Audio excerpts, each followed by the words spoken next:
faced off against 37-year-old son. A sellout crowd gathered at Court Philippe Chatrier for an Olympic final to remember.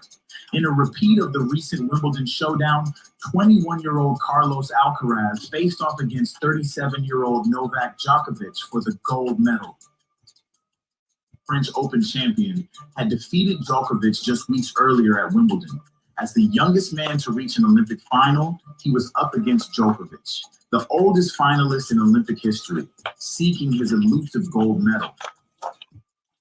In a tournament filled with farewells, Andy Murray played his final professional match, and Rafael Nadal, shedding tears, possibly bid adieu to the court he has dominated for years. Djokovic, despite his record-breaking career and surpassing Nadal in Grand Slam titles, had yet to achieve the career Golden Slam. All 4 Grand Slams and an Olympic gold medal. In the men's tennis singles final, Djokovic defeated Alcaraz 7-6-3, 7-6-2. Both players entered the match without dropping a set, but Djokovic's experience and champion quality shone through, saving breakpoints early on.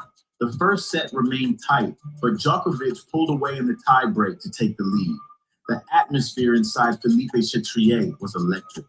As Djokovic roared, the brass band played, heightening the excitement. The second set mirrored the first, with both men holding serve. Djokovic, in control, capitalized on Alcaraz's unforced errors. An incredible forehand cross-court winner in the tiebreak sealed the victory. Djokovic completed the career Golden Slam, joining legends like Nadal, Agassi, Graf, and Serena Williams.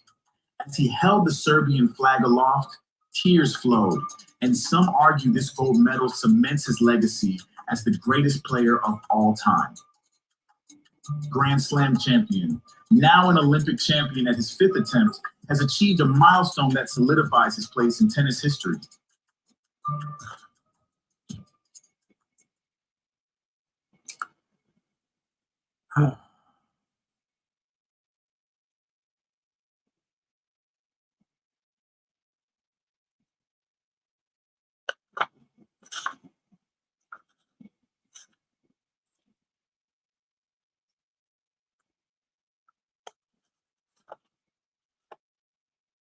Good morning, Vietnam.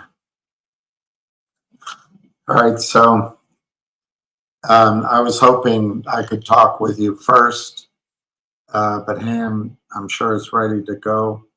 Everything on my screen is red, except for Logic, which is up slightly.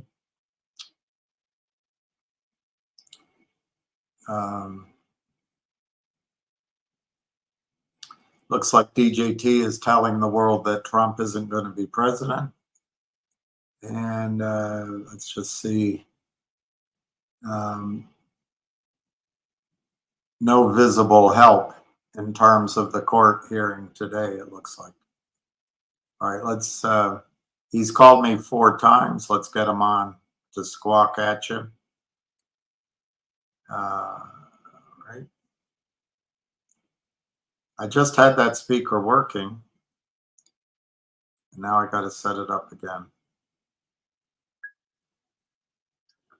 All right. Maybe you're on there already, Ham. Let me see. Okay. You're on there. You're on there. All right. So everybody, about, let's see, 6 minutes ago, this is my post. 20,000 to buy in finger has to be a short one because the 300 for sale on the office side, the $1.94 would run away, or someone would just go buy it in front of the 20,000, right? Why not? Well, the sign is the short, it's the shorts by the shorts, the bid and the offer, and a wash is on the way. 2 minutes later, 3 minutes later, I wrote, holy shit, they just washed the 20,000 at the 192. Can you believe that? It's a fucking joke that we have to watch these assholes do it. I says, how do I know they're gonna do it? Because I watched this 10,000 times. These guys it's a disgrace that we have to watch them do fake trades, crossing it to manipulate a stock lower. That's all they do. It went from 120 to 103 to 123 to 20,000 at 190. It was 192 bid for 20,000. No sellers, no buyers. All of a sudden, someone sold. Well, guess what? The amount of the stock is sold exactly what the bid was. So there was Wow. 20,000 to buy, it was 20,000 for sell. And what's the market coming out? 191, 193. That means the seller had exactly what the bid was. Not one share more or less. And that's how you know it's a wash trade. It's price discovery. Price discovery. It is unbelievable that they're running through the streets like the immigrants in the UK, just breaking windows, doing whatever they want. It's just unbelievable that this is happening, and we have to watch it. I have to report on it. It's like I got their playbook. They're so stupid. It's just remarkable. Anyway, I'm sorry, but I just keep posting what they're seeing. That I have to sit here and babysit these idiots, you know. And just so you understand, this is part of the playbook. What they're trying to do is, they know that we're at 67 days. They know that the shit's going to hit the fan when Trump gets in. They know all this doesn't happen. They all know this. They know the end is coming. They know Pat Byrne, Donald Trump now is Elon Musk. He hates the shorts. Donald Trump and Devin Nunes, they hate the shorts. Patrick Byrne can't stand the shorts. This shit's going to get real. So what they're trying to do is move it lower to get people to panic out and sell. That's all they're trying to do. These stocks are just moving down. The pressure is relentless. And they just get people trying to bail out. The difference is between GameStop and, GameStop is to be DJT, and people don't have the stock on margin. There is no selling here. And like I said, my friend works at a major brokerage firm, and he said that the firm is going to do a research report on it. Once the research report comes on it, they can go out to their institutional buyers. That's how it's done. Okay, they just don't go run out and buy it. The brokers at the firm cannot represent the company until they get a research report. I won't tell you the name because I want these guys to stop it in any shape. I don't want them to stop it. I don't want them to know it. Right? So I'm not saying it. Right? But my friend works on the desk, and he is a pro of a pro. He worked at the biggest firms on the street, and he's not that stupid. He knows what's going on. He called me up and told me. All right? So he doesn't control the research report, the analyst met with the company, and that's where it goes. And that's it. And he's a shareholder already in Finger Motion, so all good. Anyway, let's move on to the signs because I watch the stock and I report the crime as we see it. And let's go over the signs. There was a sign, William, and for those on Twitter, someone put a great sign up, and one of them is the picture of Donald Trump holding up a sign. What is the MMTLP share count? It caught my eye. So that is going to be one of them. I really like that one, and that is going to be for the MMTL people. What is the MMT share count? Donald Trump's holding the sign. It's great. I retweeted it. I told them they should add Patrick Byrne to it, but I just retweeted it again, so you can take a look at it. Underneath that, someone put up the SEC, U.S. Securities and SEC Commission, whatever the fuck it says. We make markets work better. And someone put a picture of a smiley face crying with tears, and they wrote boo-boo. Founded to help our country respond to Great Depressions. And they put in the bottom of it, they put down for Ken Griffin, that's it. And I'm removing that, and we're going to make it for counterfeiters like Jeff Easton. That's it. We're going to put those words in there. We're going to use their sign and show it back to them. All right, so that's another one. It was a great one. I thought about putting up something about Lynn Partners and their relationship with the convicted felon criminal already, Savvy Management. All the relationships, showing that one to the SEC and the DOJ and the FBI. We're working on one with Andrew Left, trying to, you caught the short and distort Andrew Left. Now, how about Capybara? Igor Appleblom, whatever the fuck his name is. Applebaum, Apple Bloom. We're trying to get that up there. We're going to try to get that sign up there. So that's for the FBI and DOJ. They want short and distort. I said, this guy's doing it from Brazil. right? So they need to grab that character also. All right, so there's a couple more things that I have that we're going out there on. You saw the thing about Donald Trump firing Gary Gensler. We just kind of, do that again. I got a few other things about the, we may use the photo Gary Gensler we paid for reporting a crime. We had to truck at the SEC 13 times. That was a year and a half ago. We're at the 16 now. 16 times the truck has been whistleblown. 16 times, William. Let's put That's that. how many times. You probably got, you can probably get 10 photo albums of photos going back on this thing. It's been that long. From CNBC days. Remember, we were up at CNBC up in New Jersey. We drove around there. I go through those photos every night. We were in front of Fox, where Charlie Payne came out. We were Yeah, I remember. Yeah, in front of Jeff Easton's building, right? On Madison I Avenue. remember that one too. I mean, what else can you say? I mean, it's just unbelievable. I mean, everything we've said, it's just been on the nose, and the selling is just remarkable. And for people on the phone who think that, I'm just taking a look for a second. I just got to stop for a second. KNW, which I keep reporting as a death spiral note with Lynn Partners. I don't know who. They're trying to hold it at 30 cents. They keep putting big bids up there. It's traded 600,000 today. No matter what it trades, Lynn can convert cheaper. So if it breaks 30, Lynn can convert it 20. Breaks 20, Lynn converts it 10. Breaks 10, they convert it 5. Breaks 5, they convert it 1. The more shares they sell, the more they get at a lower price. So it's just a death spiral. For anyone who does own it, the CEO probably buried all his families and friends, bragging about how he got money from a big New York City institution. Basically, he got played. And I just keep watching it. And I keep trying to tell people, be careful, do your homework, and no one seems to. I don't know who's buying it, but that could be Lynn holding it up, doing it, make it look like a bottom. Who knows? Anyway, so I just wanted to talk to you about finger motion. Going back to that for a second.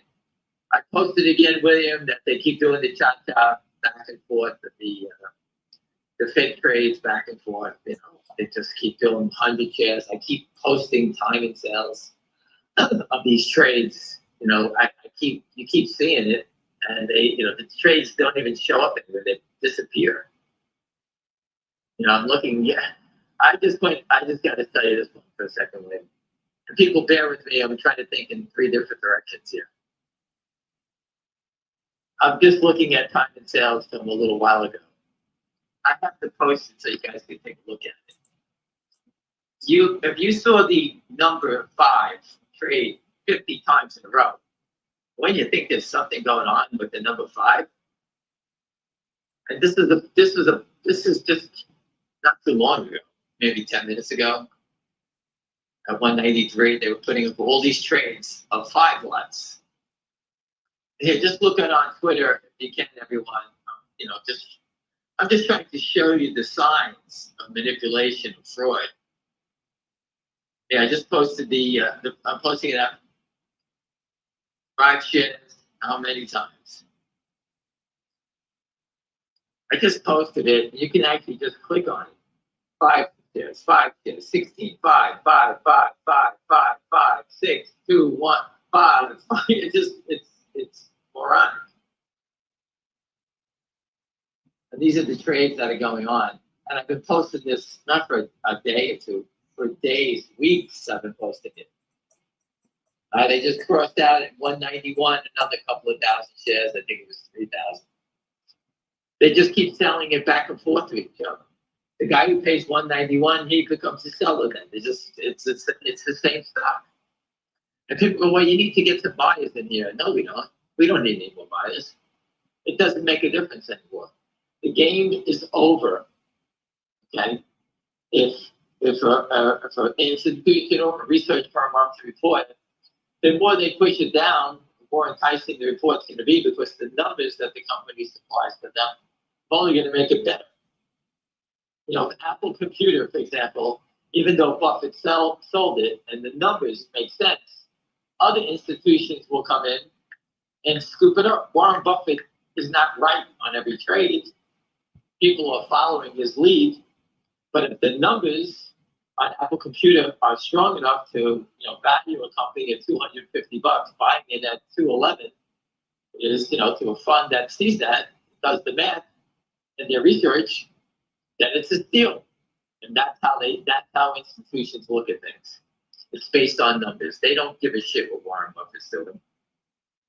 He doesn't know everything. And these guys just do it based on numbers. Am I correct, William, with that? You're correct. I mean, I've seen it. They say the numbers don't make sense. Stocks get oversold. When they're oversold, they buy them. If they're rallying too much, guess what they do? They sell it. I told you I had a friend. She only traded Apple Computer her whole career. She just traded Apple. And the fund was a very, very famous fund. I forget how many shares are in Apple. But her job was to trade it every day and try to make money. And she got paid a percentage of risk in Apple. So if Apple ran up 4, she would sell 1 million shares. If Apple pulled back, instead of being up 4, it goes up +3, she would buy back the 1 million shares. And that's 1 million shares in profit. And that keeps lowering their cost on their Apple position. Okay, and she would make money just trading Apple. No risk for her. She bought it and it went lower. It didn't make a difference. The same position. But that's what people do. That's what funds do. If it's overvalued, they make a sale. If it pulls back, they buy it back. That's how they do it. Anyway, let's go back to finger for motion. I posted. They're trying to create volume, fake volume on a sell-off in the market. Is basically they're trying to show you, people are selling. Market's down. So they're trying to use an old technique of being wash trades to say, okay, it went from 40,000 shares, now we're up to 143,000, and nothing's really happened. This is 128 now. So they created 70,000 volume in the last hour and a half. I'm just selling back and forth to themselves. I remember I put up the definition of a wash trade, right? It's there to create a misconception in the marketplace, whether it's fake buying, price, it's misinformation. That's what they're trying to create. And you can see it happening. I'm telling you when they're doing it. I'm not that smart. It's just that they do the same stupid thing every day and been doing it for a while. But it's more obvious when it's fraud in slow motion. Everyone can see this. Right? The other day, William, we had a tremendous amount of people on my call-in number.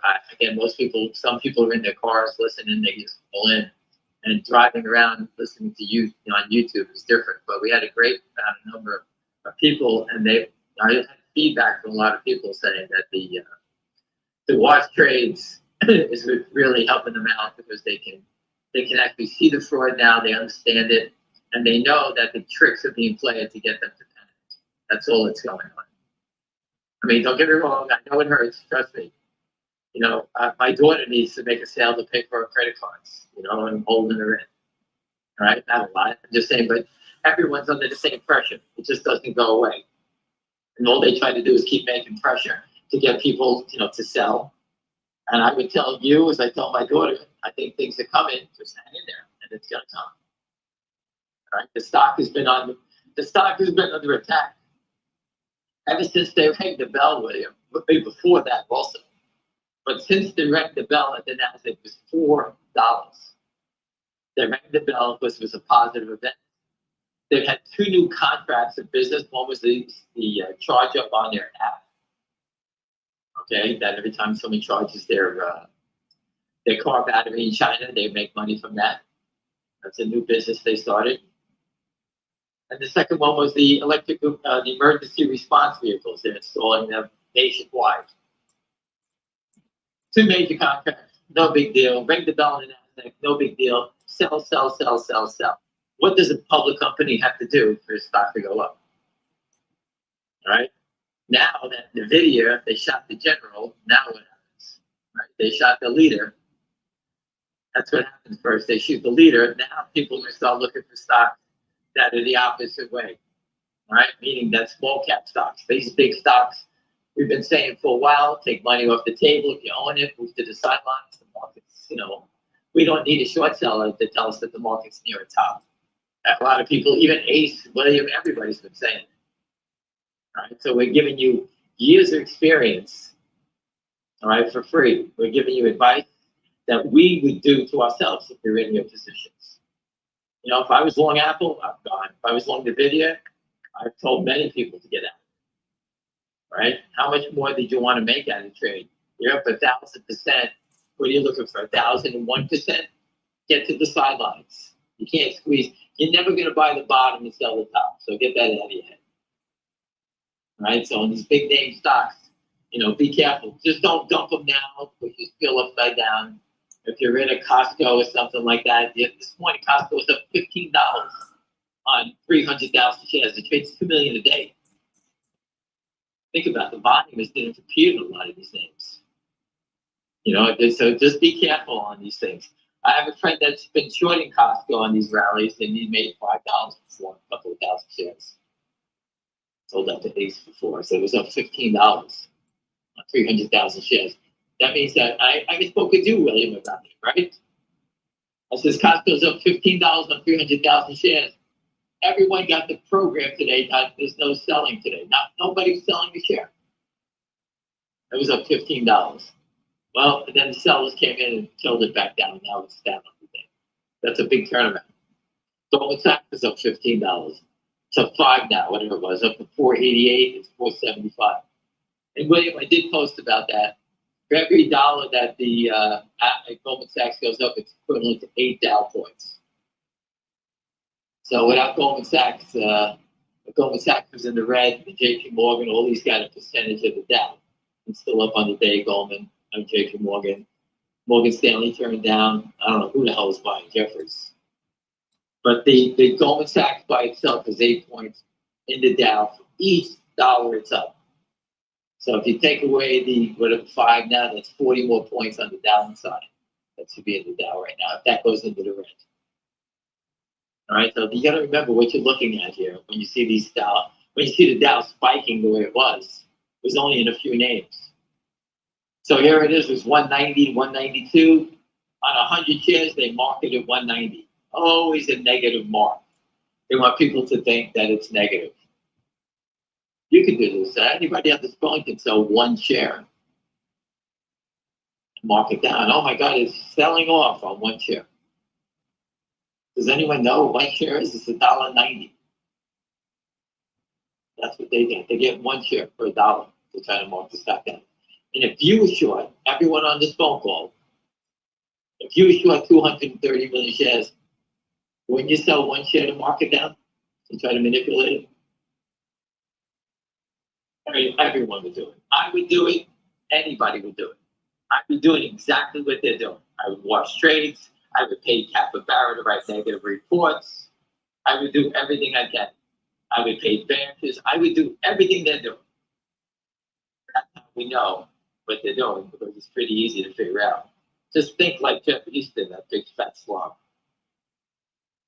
Remember, we told you about a CEO that went to the office. First thing he said, William, what did he say? How are you doing? You know He said, tell me what he said. he said, I'm not the one shorting your stock. Instead of saying hello, that's the first thing Jeff Easton said to a CEO. And the CEO told us to our face.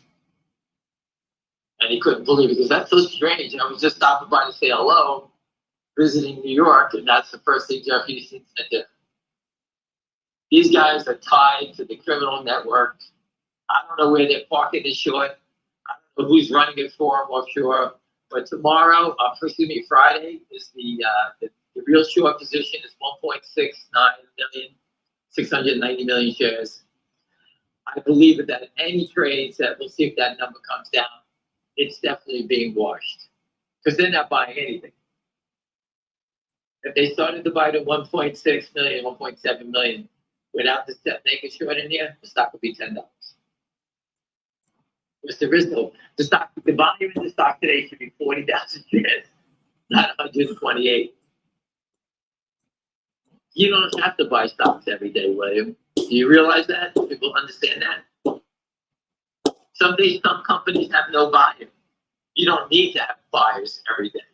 You need to have buyers in the stock because it's manipulation every day, and we're always under attack. If we buy 100,000 shares at 210 and they're marking it at 2, we have to go find buyers to support the 2 level, and then find buyers at the $1.90 level.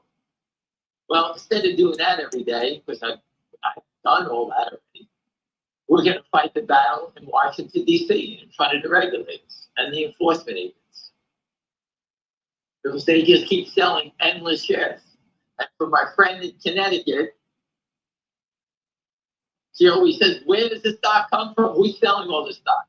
I've only told it 30,000 times. It's counterfeiting. Just go to your copy machine and go put a $100 bill in a copy machine. You can make as much as you have paper, right? As much, all the paper you have, the more counterfeits you can make, just keep doing it. That's what this is called, counterfeit. And Charlie Payne gave you a good example, which we've been talking about for a while. Airlines naked short seats. And when everyone shows up for the flight, they have to pay people to get off the flights. They have to give them what? $1,000 in cash, get on the next plane, get to a hotel. It could cost them $3,000, $4,000. Charlie Payne said they were up to $2,500 the other day to get 7 people off a flight. So people are paying $300 for a seat, and they're paying $2,500 to get you out of the seat. So instead of going home, stay there. And they'll give you $2,500. Think about that. Almost 10 times more than you pay for your ticket. So think about that. Naked short selling on Wall Street, these guys need to be forced to cover their shares at that type of pain. 10, 20, 50, 100, 200% times, 20 times what you sold. That's what needs to happen here. Any questions, William? Because I'm just talking. I mean, look, why do they need buyers if there isn't true settlement happening? I'm actually at the point where we have 66 days after today. I know we're going to have Donald Trump in the office, and we're going to have Patrick Byrne. We got Elon Musk. I posted his things up. He hates the short sellers also. Donald Trump is meeting with Elon Musk. Devin Nunes. We have, again, I've been doing this for a long time. And since I've been doing it, and until we bumped into each other and everybody here, we never had these type of people on our side. When we bumped into Patrick Byrne, we knew he was a powerful guy. We didn't know how powerful he was, right? Over time, we learned how powerful he is and how passionate he is about fighting this thing. But now we have the most powerful man in the world. We have one of the richest and most powerful men in the world, Elon Musk. All right, we got Devin Nunes, he was the head of the Intel committee, all screaming about naked short selling. And the person they're going to put in charge is going to be Patrick Byrne, who only wants to do one thing, and that's force stock selling. That's who we have on our side now. I don't need anybody else. Patrick Byrne, Donald Trump's throwing out Gary Gensler. Patrick Byrne's need to go in his place, and all the brightest minds like Elon Musk, Devin Nunes are going to go out and get these characters. Shouldn't you have a plan B when Trump doesn't win? No, this is it. There is no plan B. Okay. I'm here for 67 more days. Trump wins. I'm just going to sit back and enjoy the show. I'm going to go back to trading stocks. I'm not going to do this anymore. I need to make a living. All right. My talent is trading stocks, not babysitting criminals all day long. This has gone up the ladder where these guys are so brazen. Okay. They're not going to go out into Ken Griffin. Pat Burns said that a long time ago. He's the Fed. All right. Pat Burns said that a long time ago in the video. It was one of his AMC calls. So I can find that if you like. What they are going to do is going to tell Ken Griffin it's over. Virtue, companies like Jeffries, all these guys are going to come back down to earth and broken firms because that's where they make all their money. Ken Griffin's going to get spanked.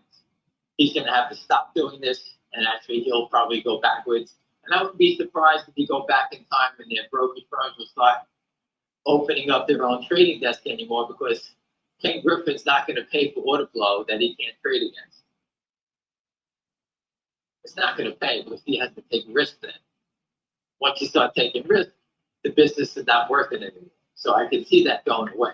And that's what means VIRT will be a zero. Because his business is just slowly based on naked shorting positions. That's all he does. So he's going to be worthless, that guy, VIRT. The brokerage firms are going to take a big hit because they're not going to get the commissions. The order flow, Robinhood can even disappear. Who are they going to sell the order flow to? No one's going to pay for it. And they were paying $1 for your orders. When the rules come into effect, this changes it. Robinhood's probably going to get 2 cents for the trades now. It's not going to be worth it because no one's going to want to buy it. If I can't make money off your order flow, what am I going to do? I'm not going to pay you for it, right? What do you think? Oh, he'll pay. He's there to help people. No, provide liquidity. No, He's no doing it out of the goodness of his heart. I'm just saying that these brokerage firms are going to try to sell their order flow to Virtue and Ken Griffin. They're not going to pay it anymore because they can't make money. Right. Because once you start and you can't just make it short, you have to buy stocks, go short a stock, and have to deliver. The game changes because now you got risk both sides, and that's going to make it change. And I believe companies like Virtue, Ken Griffin, like I said, is going to get a slap on the wrist. They're going to make him stop. They're going to make him clean up any fails the delivery has in this thing to secure the market. And small guys are going to jail. All the short guys, they're going to get wiped out. Hindenburg, all these type of characters, Kappa Barrel, all these guys, Andrew left, they're all going to be gone. The death spiral financing will be gone. All these characters like Lynn Partners and Yorkville, they're going to be gone. All these brokerage firms that are doing these toxic loans to everyone, that's going to go away. Because now Patrick Warren's going to be in there teaching them all about this. And that's the biggest hole in the system, what I just told you. They're having the T-bills. Susan Kimber has been putting up T-bills. The fails of delivering T-bills is just enormous. Who's selling things they can't deliver? It's just amazing. What kind of system is this? Everything is being sold, nothing's being delivered.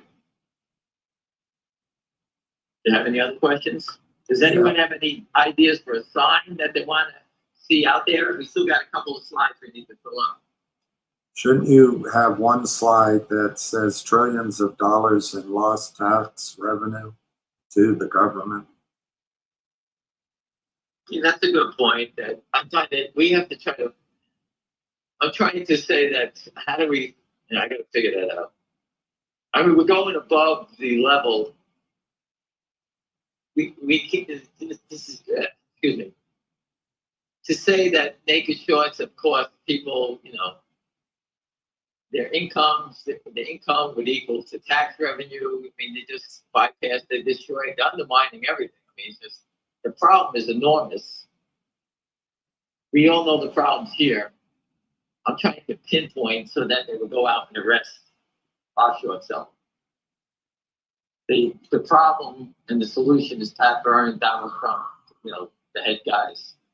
Our mission is not to tell them about naked short selling. Our mission is to pinpoint the criminal and have them focus on him.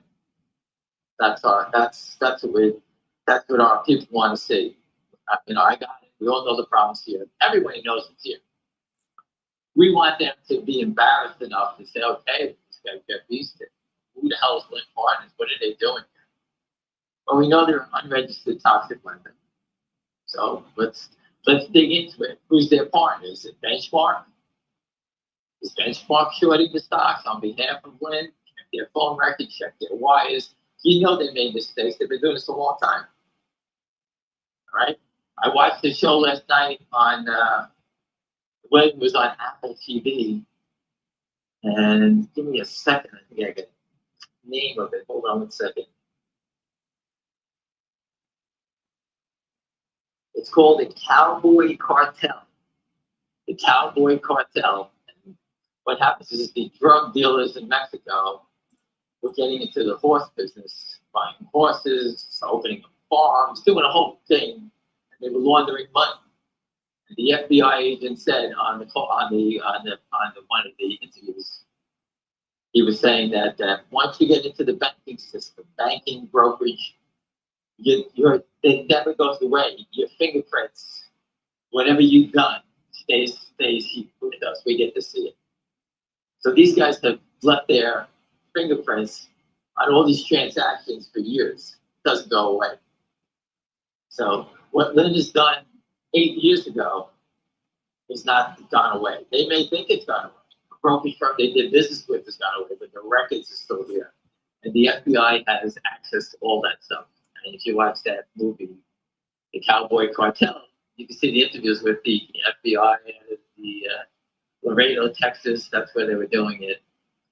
And you can see how they were laundering money, all the things they were doing, moving trades around. They were selling horses back and forth with each other. Drug cartel was laundering money by buying horses for $800,000, selling them for $30,000. Then the horse would win a big race, win $1 million. They did all kinds of crazy stuff. And the FBI was catching them doing it all the time. And these guys thought they were being the smartest. So the stock was just 190 to 192. Now they offered 300 at 191 and print something. They printed 1,000 shares at 190, excuse me. So we went from 128, 600 to 130, 600, maybe 1,000 shares. I have to sit here and broadcast this like an idiot all day. This is how stupid this is, this crime. I wish the SEC, whoever it is, the FBI, drag this all in. Let's follow the sell tickets. Let everybody come in and let's see where this sell ticket goes. That's it. Pretty easy to follow. Just follow the sell tickets. It goes to the money. I don't know how to say it any easier than that. If no one's going to enforce anything, right, you're going to find out in 66 days. You have the video of Donald Trump throwing out Gensler. You have the audio of Pat Burnham telling you he's going to be invited into the administration, and the only thing he's going to fix is stop selling. Elon Musk hates the shorts. I don't know what else that's. I can't say any more than that. The real gift was Donald Trump saying he's going to fire Gary Gensler on day one. Day two, day one. And I try to tell people, and again, I understand people have different opinions. Democrats, libertarians, whatever political party you're in. But the one thing everybody on this phone needs is money to support your family and your future. If you do not care about that, then go vote for whatever party gets your rocks off. But if you care about your financial future, we need to get Pat Burnham here. All right? And there's only one political party that's doing it. So you can sit there and you got to stick up your ass about Donald Trump. I don't give a shit about Donald Trump. He's never done anything for me. All right? But he is doing something now, and he's giving us the biggest gift ever. And it is a life-changing gift. Because when Patrick Byrne gets in here, I can guarantee us that we're going to have finger motion at the front of this door and on his tongue and looked at. And we didn't have that before. We have that opportunity now. So if you want to go vote for the other people, then you're going to you're just throwing your family, your kids, and your grandkids into poverty forever. They'll be working their jobs, never going. Because the only way to get the real advancement is through the equity markets. You know, even Steve Rosenberg, mental patient as he is, he's been trading options. He's been buying puts on the market. And I think he said he was up 5,000 today, buying options in the market. All right, regular guy sitting here trading by himself, he's up 5,000 today. He made 2 the other day, he made 500 the other day. And here he is, before you know, he's up 6,000, 7,000 for the week. And that's financial freedom. If you don't have that, you're going nowhere. You can work 40 jobs, you ain't gonna make 7,000 a week. Right? So learning how to trade is a skill. You need to learn how to do it, because if the other party gets in, you're all going to get wiped out unless you learn how to trade. Because investing in the market is not for me anymore. 66 days, my investments I'm in place. That's it. I'm riding them to the end. I believe I have a horse that's going to win the race. Sorry, I've been watching the horse shows. And, you know, their fundamentals to me are good enough. They're not going out of business. They're not raising money here. And where are you going? That's the difference. And we have the most powerful people in the world. If I can't win with the most powerful people in the world, we're never going to. So, and that's it. We got 66 days to go. And there's no trading in the stock. If it wasn't for these guys moving trades back and forth, there'd be nothing going on. And it's okay that there's nothing going on. Stocks don't have to trade every second. These guys bought it by creating this fake trading. They put the pressure on everybody. Oh, it's down 10 cents. Nickel's at 5 cents. We all see it. I hear it. But I think everyone sort of understands what's going on. I'm going to help out the people with MMTLP. I'll have 2 slides for them. What else? We're going to throw as much as we can at everybody we can. And, I'll speak with William and we'll set up our meet place. And I put up that we're going to go, William, I think the truck is going to go to the Washington Post first, then the FBI, DOJ, and then work its way to the SEC, the last stop. It's going to be the opposite, William. Is that okay, William? Why don't you send it to the vice president's house? Yeah, they're idiots. Good idea. I actually don't want them even talking about what we're looking at. Oh, wait. I can't lecture them about this. They would never understand. But here we are. Excuse me? Why don't you put up a slide that says it's the 608th day since MMTLP trading was halted? I have 2 slides for MMTLP. I think you'll be the other one. I have 2. You'll see them tomorrow. I love the one with Donald Trump. I just saw it on Twitter. I'm having that cleaned up, and that's one of them. All right. I don't know any MMTLP. I'm doing it for the people here for a reason, because I know a lot of people are good people here, and I respect what they're doing. It's remarkable that they just swipe their money. It's just remarkable. It's unacceptable that you don't have a plan B, because there's no guarantee Trump is going to win. Yes, there is a plan B. I'm too old. I can't do this anymore. I'm going to do whatever it has to be, and that's it. There's no. What else can we say? What want me to do? Burn a building down? I've been doing this 24 years. Tell me what plan B should be. What should be plan? Plan B is it's going to happen anyway because the company's fundamentals are strong enough. So there's nothing for me to do. The company has their business. Let them do it. I was here to expose naked shorts, and I think I've done a pretty good job of doing it. I've explained it to every gory detail. I leave out the real gory details because I really don't have how they're moving money from prime brokers and banks all over the world. I'm not in the back office. I can't tell you. Jeffrey's sitting there, this guy's probably laughing. This idiot doesn't even know how we're moving money around. Oh, I never did it before. I don't have complete knowledge of the international banking system.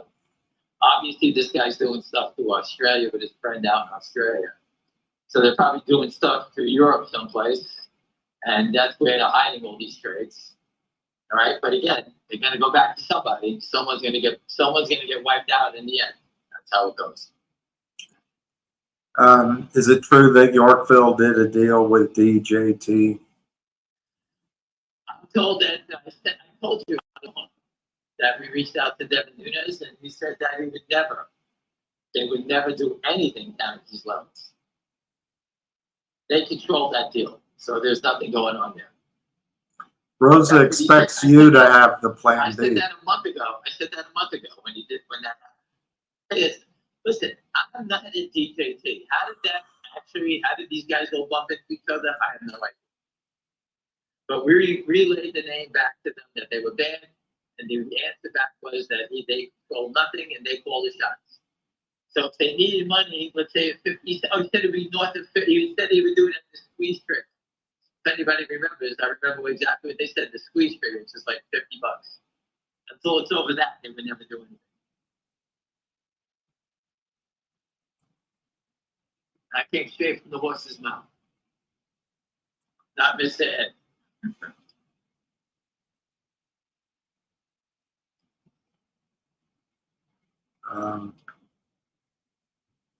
Ask away, people. We got 66 days.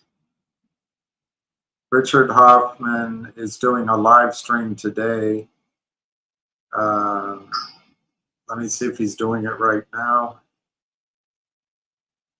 For the court is over. What happened? It doesn't say what happened. It just said he's doing a live stream. And let's see if it's going on right now. It's not on right now. It's not on right now.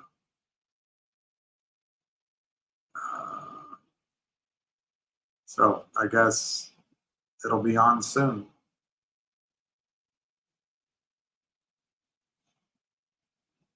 This is what I'm hearing from somebody about that. Someone actually knows something about it. There's Kristen Shaughnessy with not legal advice 3 months ago. All right, this is what I heard. You ready? Someone just texted me It's this. what I live for. You ready? Yeah. It's all done. Took 45 minutes. Judges reviewing exhibits, and we'll make a decision quickly. They said the CEO is not there. They're claiming that he's old and moving on. So that means that the judge is probably going to rule in the favor and remove him, and that we'll be able to do something. So that's good news. So anyway, Richard Hoffman just posted he is doing live stream. Court is over. Right now he's not live, but if you guys want to go see Richard Hoffman, There you go. he's there or will be soon. There you go. So there's your GTI update, everybody. I'm going to post that GTI update with Richard. What time? Doesn't say a time. Soon. Doesn't even say soon. It doesn't give any reference to time. It just said that Richard Hoffman is doing a live. Court is over. That's all it said.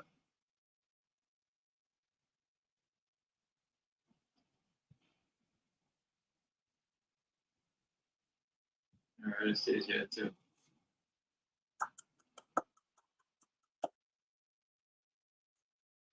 They said he will issue a speedy order. That's what I just said.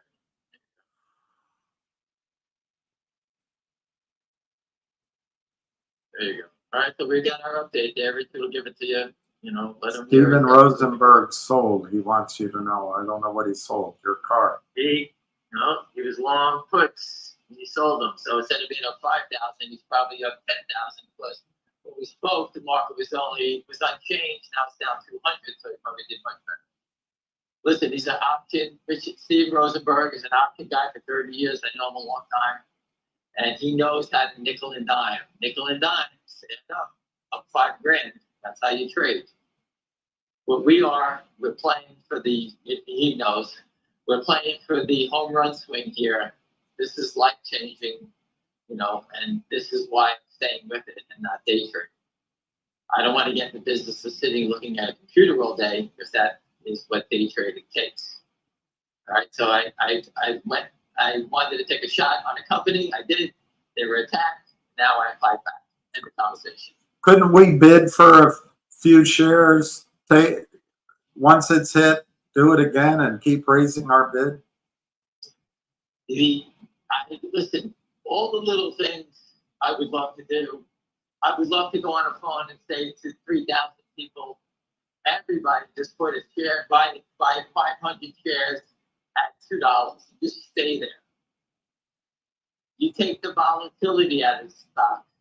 Right? Everyone pick the same price, and the shorts, it's like they got a rope around their neck. They just wind up hanging themselves. The trades that you're seeing now are here to do one thing. They're trying to create volatility, meaning they're trying to torture you so that you sell. That's what they're trying to do. No volatility, they die, so they have to try to create volatility. Volatility can only happen in this stock is to the upside. The volatility to the downside, they already did it and have done it from $7 down. So we've been here for a while. The stock has been going sideways for a long time, and they know whenever things go sideways, the longer the base, when it breaks out, it's going to go higher. Right? So they know it, we all know it. And sitting here, they're trying to take advantage of the market weakness, trying to manipulate it by crossing, selling 100 shares, these odd lots. They're really not doing much. But I don't need to sit here and orchestrate buying, trying to manipulate the stock. I don't want to do that. Right? I'm not here to quarterback this whole thing. I try to tell people, hey, I've said it 1,000 times, accumulate.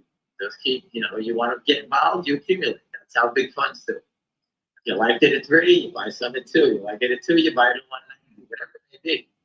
The key is to lower your cost, lower your price. And if there's an event that you think that could light this fuse, you know the timing on that. I think that the SEC, Donald Trump, Pat Byrne, and the election is giving you inside information that I don't think you're getting it. I see it as clear as day.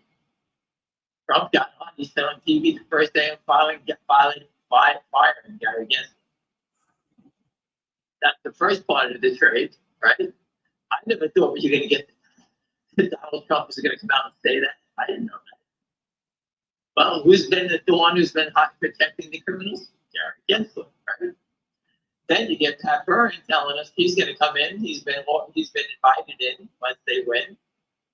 Because I didn't vote for President Trump, but I've been offered a position in the administration, and the only thing I want to fix is stock settlement. Besides the election fraud, I want to do this. Well, there you go. You got the inside information. Trump wins, goes out Gensler, Pat Byrne, stock settlement. Game over. And what's the best part about it? That I have ties to Pat Byrne. That's it. What more can you ask? I can't ask for any more. I don't have any more money for us to be piling in tenfold. That's it. That's my decision. I told you I'm not Goldman Sachs, I'm not Fidelity Management. No one on the phone is. You can't look at Roaring Kitty. He took a big position in GameStop. He can't stop it from going down. Nobody. Right? What he paid 25 for it. So instead of being up a couple $100 million, he's now down. And now you have to wait for GameStop to become a company and blah, blah, blah. Whatever he's doing. But we've documented everything about this stock for a long time. It's the U.S. government, the SEC, that has turned its back on you. You know who the criminals are. We all know what's going on. We pointed it out in GTII with Alpine. And if the CEO's bowing out, the judge rules in the favor of that thing, and they get a good company to put in there, that thing's going to come back to life. There's 500 billion shares short there. No one said it was dead yet. We have the proof from the government. The government told us about that one, right? We just pointed out everything that was going on, right? And what did we say? Frame is a bid. The woman from DBMM gave us up the prime broker, Alpine. Alpine got busted. The NSCC, the DTC, the SEC gave us the proof of a court document about how bad Alpine is. People go, why didn't you force the settlement? How am I going to do it? We told you that before when with the police. But all the roads, everything's coming to a head. And I've always said it was like the Battle of Gettysburg. We had many little battles, right? But to win the war, we have the president, the next president of the United States. He's bringing Patrick Byrne. He's having a meeting with Elon Musk. I posted Elon Musk's sign is going to be in front of the SEC. I'm going to use that one. You can't sell houses you don't own, whatever he said. Hey, you can't sell houses you don't own. You can't sell cars you don't own. But you can sell stock you don't own. This is BS. Shorting is a scam. That's Elon Musk. I didn't make those words up. He did. So you have very powerful people on our side. Not very powerful, the most powerful.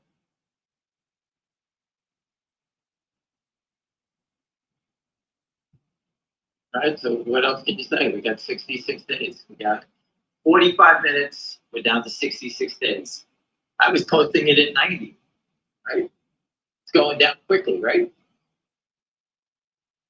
The other party is in complete mayhem. They don't know what's going on there. And unless they cheat, we got the win.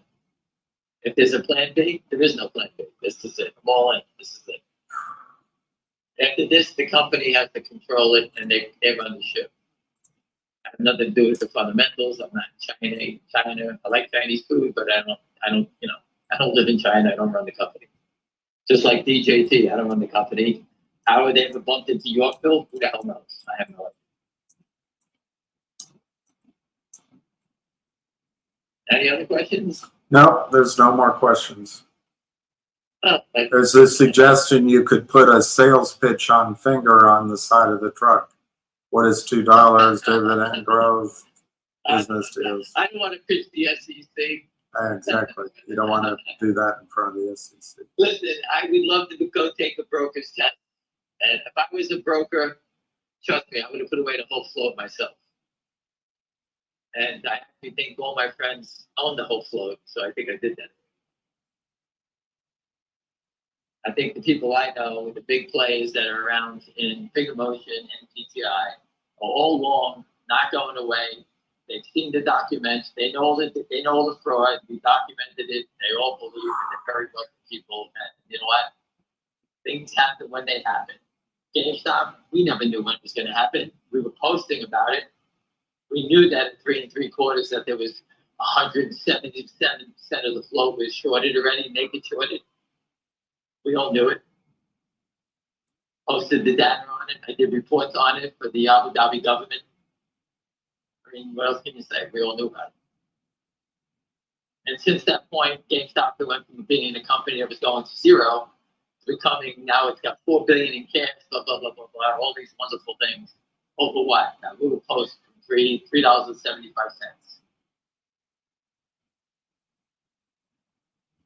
All right, and you know, the sad part is that guy Roaring Kitty bagged everybody in this thing at the end. Right? You know, whether you liked it or not, he did the wrong thing. He should have came on here and said, "Hey, the stock took off. I sold it. I'm allowed to trade it, and you know what? When it goes up, you can do the same thing." But the company raised the money, and that chapter is, you know, it's a tough play now. The easy money's been made, so I don't really know what's going to happen here, or what they can do to get the stock to go. And for anybody who does own GameStop, let me just give you this.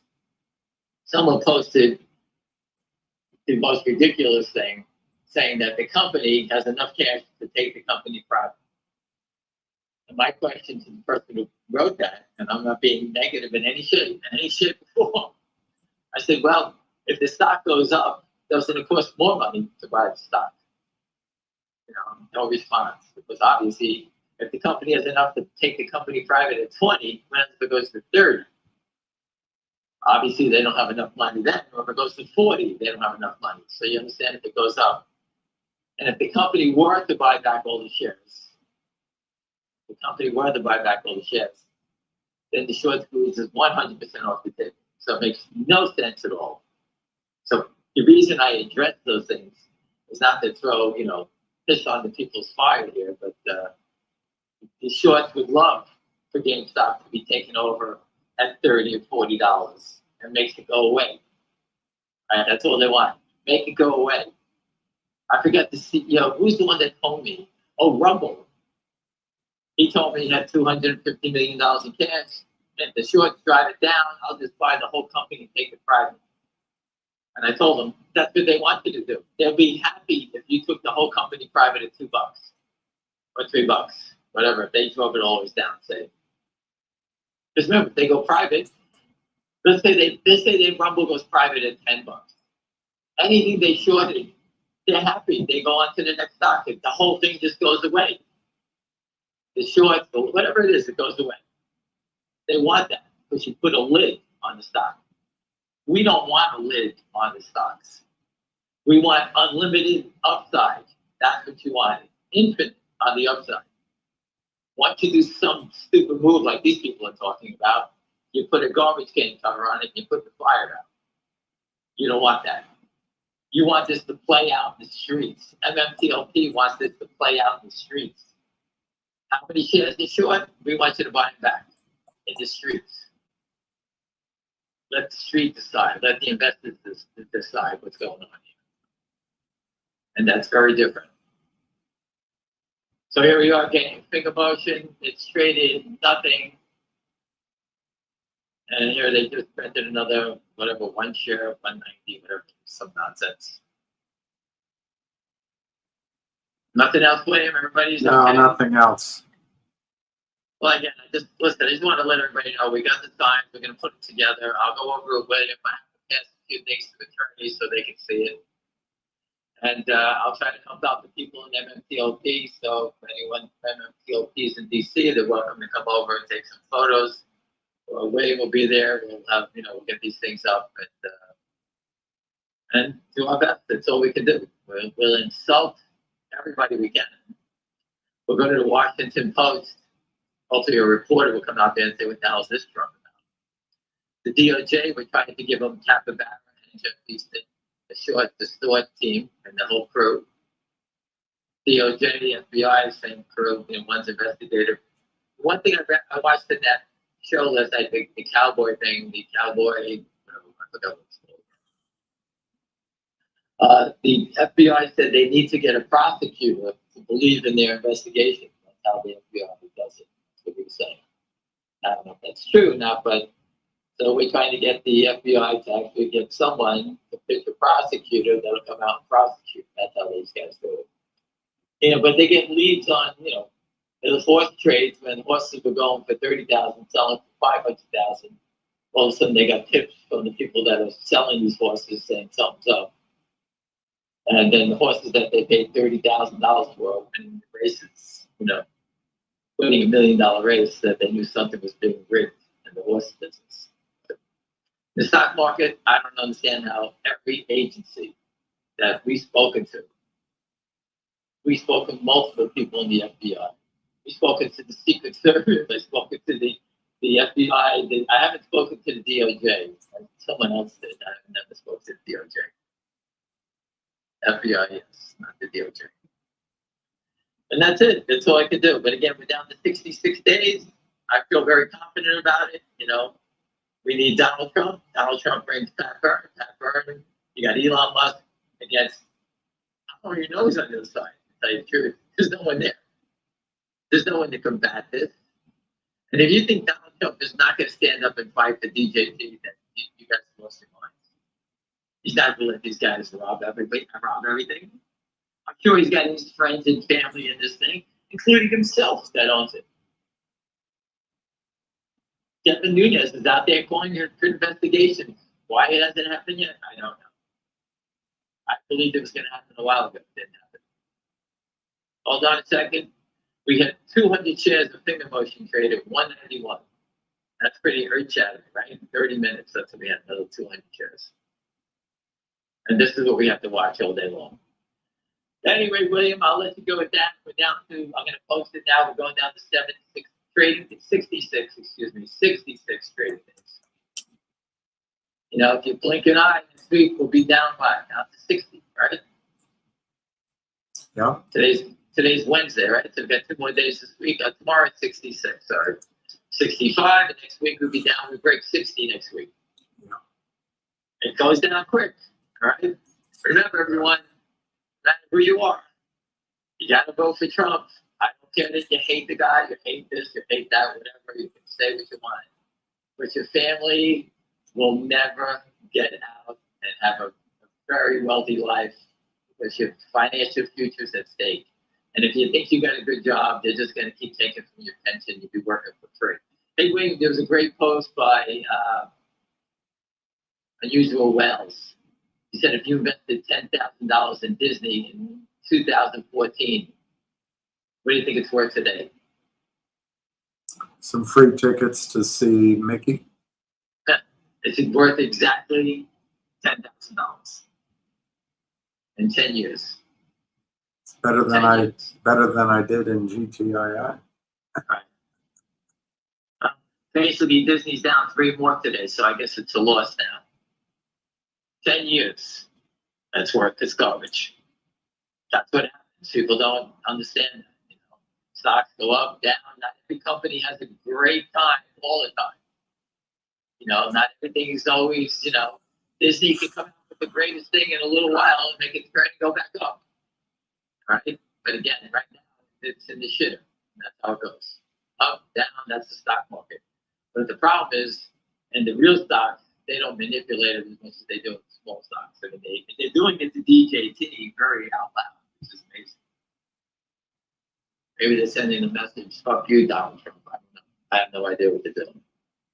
But if I'm Donald Trump, every day I would get off and sit there and say, when I get in here, Patrick Byrne's going to slaughter these guys. I don't want whoever's shorting the stock. I want them picked up and thrown in jail.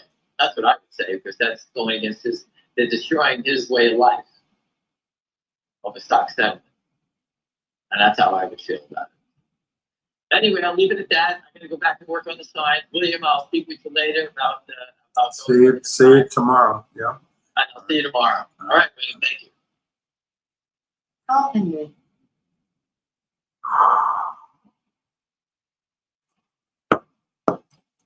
Okay. Rosa, if you're in finger motion for a squeeze, I think, just to repeat myself, I think that I said it about AMC, I said it about GME, and I said it about other stocks. But I think that we have to realize that they, whoever they are, have finger motion under control. So if you're expecting that at the election, if Donald Trump were to win, and you're expecting that Patrick Byrne would be chosen as the head of the SEC, and you believe that Congress will approve him, and you would believe he'll say, yes, I'll do the job, all that stuff, if you're expecting that to cause a short squeeze in finger, I think it's too cute by half. And even more than that, it's months and months and months away. So, Rosa, I can't tell you how mind-numbing it is to repeat, but I will tell you that finger motion is a stock with 52 million shares outstanding. It's trading at $2 basically, so it's $100 million market cap. The negatives on finger, it does business in China. Oh my gosh, China, but it's a US company. Secondly, it's hard to tell the story of finger, so it doesn't immediately leap to other people's minds. Thirdly, he did a deal with the criminal firm, in my judgment, of the Lind Partners, New York. Now he's paid it back. He's moved on. But Rosa, if you've learned nothing, learn this. It's not the deal that makes money for Jeff Easton. It's not the deal that they short against. The deal is just a pressure valve. It's just a safety valve. It's just a way of ticking boxes so the idiot Gary Gensler and his minions can say, oh, well, they checked the boxes. It's so the prime broker, the lawyers lie on behalf of the clients of Jeff Easton, but they're officers of the court. They don't lie. Of course, lawyers lie. By any definition from when I grew up, lying is lies of omission, lies of manipulation. But in law, hey. But Rosa, please, once the CEO signs that note and the selling begins, après moi le déluge. The selling never stops. They have enormous short positions. And if you don't get this, I don't, anyway. I just get frustrated because I don't know. I don't know what else to do. The short system, the counterfeiting system, is not hard to understand. It's very hard to stand. It's not hard to understand. What some brainiacs have done is they've turned, of course, you don't know what fractional reserve banking is. Fractional reserve banking started probably at the time of the Medicis, maybe earlier. But the idea was that you transported gold, and gold was what you put at the bank, and that's how you bought things. Well, to take gold with you from Venice or Florence and haul it all the way up to Amsterdam to buy a bag of tulips involved a lot of risk.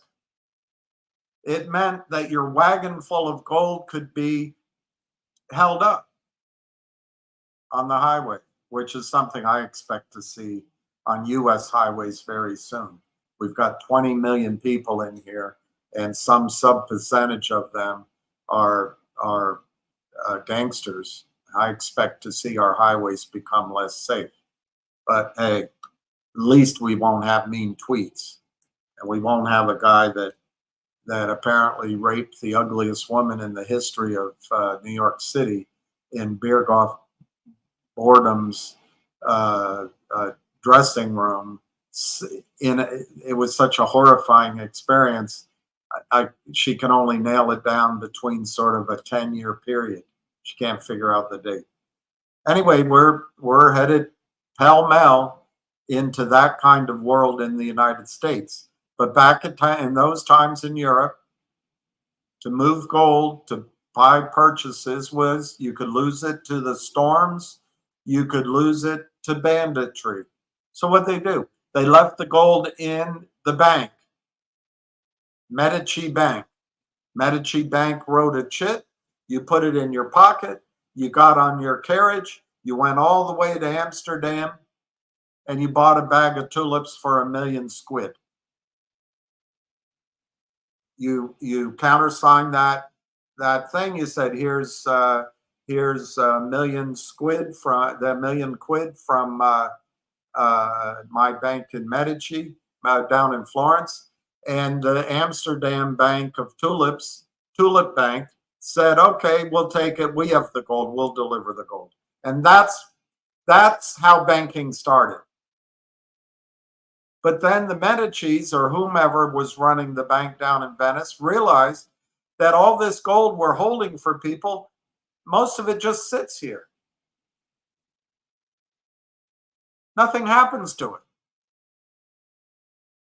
Why don't we start lending it out, lending it out, lending it out? And we can take our 1 million ounces of gold and we can start spending 10 million ounces of gold. Because in our experience, 1 ounce out of 10 ever gets asked for. That's fractional reserve banking in a very pitiful example. What has happened in US security markets, they've done this to our securities markets. No one, Rosa, is going to rescue you or me. No one has a plan A or a plan B or a plan C. Why? Because the entire United States financial system will collapse as soon as they start enforcing settlement. This isn't just against you. It isn't just against me. It isn't just against Finger. It isn't just against GTII. It isn't just against MMTLP. It is every single company out there. Everyone. Now, the advantage when you're a bigger company is you have institutional buying, not stupid retail buying like me. Well, is there news? Is there news yet? Hey, is there news? I invested in it. I think it's a good story. I've listened to the CEO and there's filings and things seem to be, but is there news? Is there news? Hey, there's no news and the stock's down. Oh my God, I better sell. What should I do? They don't want people like me in the stock. You got an institutional investor, a Warren Buffett, who will frankly tell you, stop listening to the news. Do your study.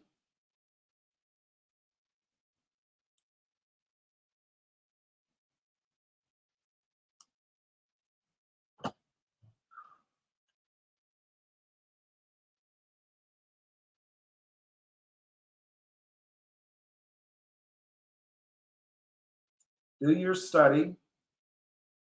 And unless the story changes, eventually the stock price, the value of the business will catch up. The stock price will catch up with the value of the business. But what about the CEO should do something? He should show he's on our side.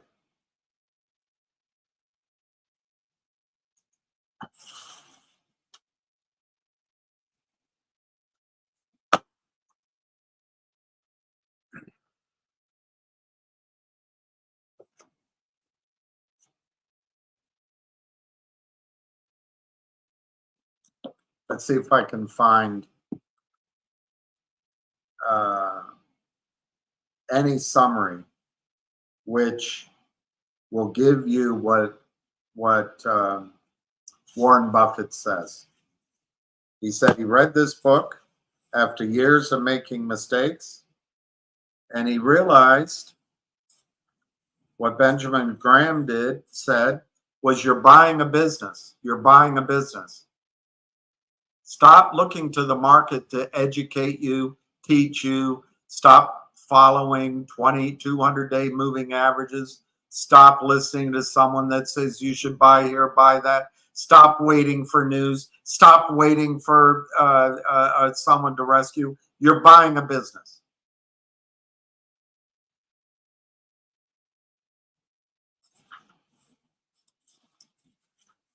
Of course, I won't be able to find it for you quickly. Let's go to the summary. Maybe it's in the summary.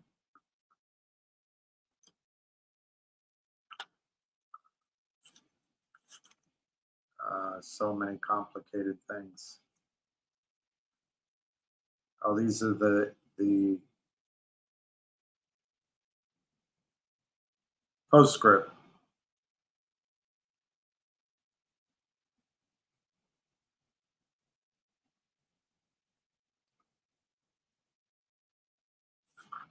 Commentary on postscript. All right, I don't want any of that. All right, I can't find the summary. But basically, according to Warren Buffett, the concept of value investing is you're buying a business. And stop listening to the headlines. Stop listening to CNBC. Stop every day. Where's the CEO? But Rosa, if you're under stress, you probably should sell the stock and just move on. And that, I don't mean to be flippant. Finger motion to me looks like it could go down. Oh my God, he's being negative. He's being negative. Oh, you better quote William. He's being negative about finger motion. Do you realize stocks go up and down? Stocks take time.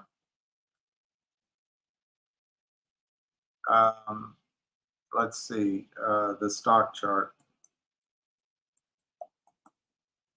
Someday I'll have a computer here. I can show you the chart without breaking the system, causing it to freeze. I'm just not there yet. But when I look at the chart of finger, it's trading at $1.90. That, to me, they're doing everything they can to get this stock lower.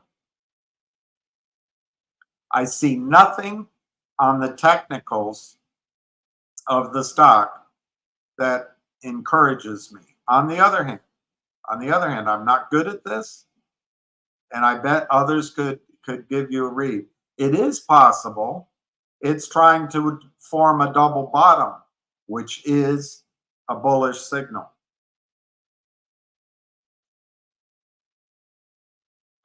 But if I had to guess, and it's purely a guess, this stock could go to $1.50 and a spike downward in a spike. I don't think it'll stay there very long. If it happens, and I'm not saying it will happen, but the last time it happened was sort of, I don't know, June, I guess, of 23. It bounced down, bounced up, bounced down, and it was right in that range. And then almost overnight, once it hit that number, it ran to $7 up. So I'm not saying that Finger is going to stay down. They are doing everything they can do to trigger a downfall in Finger. And so you're going to go, oh my God, the CEO better say something. There better be some news. What about the dividend? What about the dividend? Oh my gosh. If you're in that kind of situation, you own too much stock.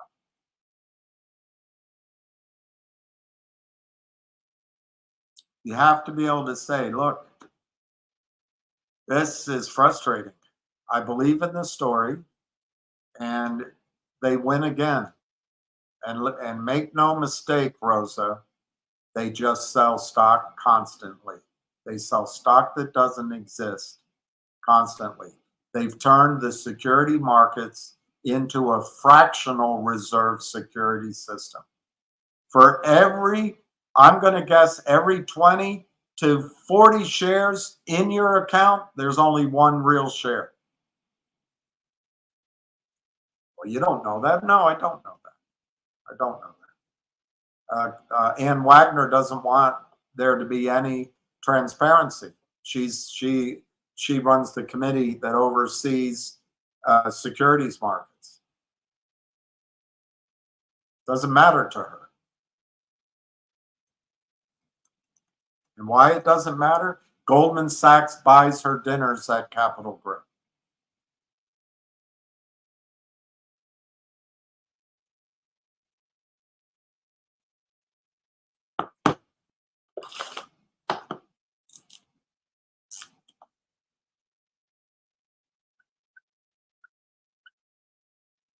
Finger has top-up business. This is where they get revenue, and they've gotten revenue, multi-year revenue. This is where they build their relationships with China Telecom, China Unicom, and there's one other, China Telewoman. This has led to all other business. It is low margin, but it's high revenue. Last quarter, this disappeared, but luckily, they could substitute in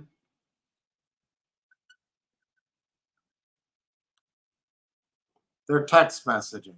Again, low margin, predictable, used for business advertising.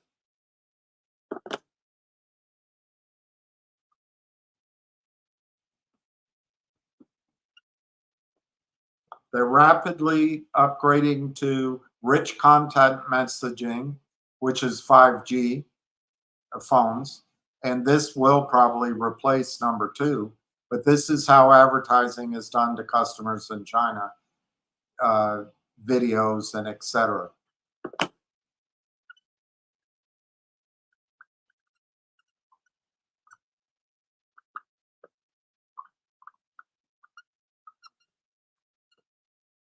Apple Care is delayed. The proposal was they would make $25 virtually cost-free for every $100 spent on warranties on the new phones. It's been delayed because the insurance company found it too burdensome and cumbersome. I would just block that out, but it's still potential out there.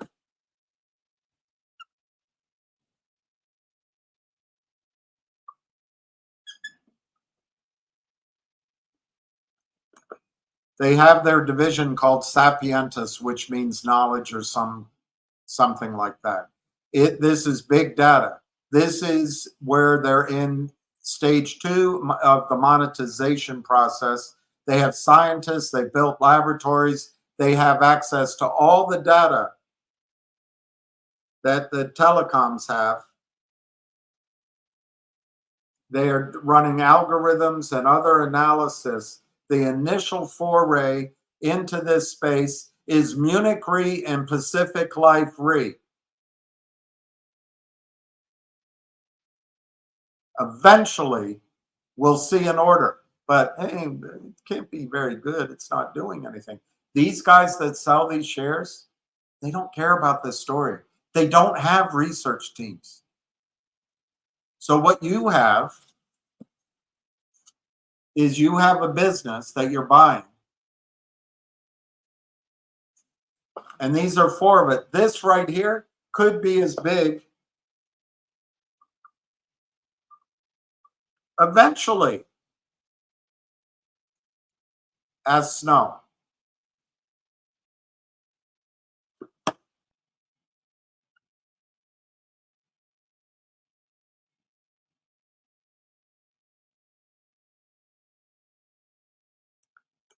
They have their lifestyle app, and the biggest contract to date, the biggest application to date, is that you can use your phone to charge your electric vehicle in China at 440,000 charging stations, which doesn't matter if you just drive in the local area. But this is going to be a source of revenue, and there will be ongoing applications that which can be used.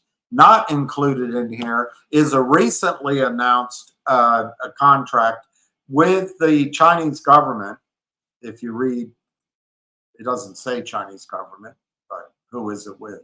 So that they're going to supply all vehicles in the emergency response system in China. They're starting with 2 vehicles. This isn't Monaco. This isn't Rhode Island. This is China. I'm sure there's more than 2 vehicles. So you have, I think, but you may disagree with me, Rosa. You have a beautiful business. You bought a piece of that business. It's gotten cheaper because they keep selling. The business has gotten better. Now, one of the reasons, Rosa, that they're selling is because Martin Shen said he was going to raise money. So what do these guys do? They drive the price down so that when Martin Shen goes to the market, whether it's with the beauties at Lynn Partners or not, he's faced with the same criminal mentality. Well, we'll do a deal for you, but it's got to be below the market or at the market with some toxic crap in it. And then it's the criminals themselves who provide that capital through the front to the company. That's how our U.S. markets work now. Ann Wagner doesn't care. She's more concerned about trailblazing for women in Congress than she is about doing her effing job. Same with Adina Friedman. An embarrassment. But hey, they're women. And we all know if we could just get the ratio of women in these good jobs, not the bad jobs. Men can have the bad jobs. But if we can just get women into leadership roles, we're going to be so much better off. Show me the evidence. Show me the evidence. When you promote people too quickly just because they have a vagina, that you're better off. It doesn't show up in Ann Wagner. It doesn't show up in Adina Friedman. And then I've got to answer the question, what is happening to the stock? That what they're doing, because Jeff Easton is a front for criminal sellers, is they're selling finger motion down, down, down, down. Now, Rosa, let's go.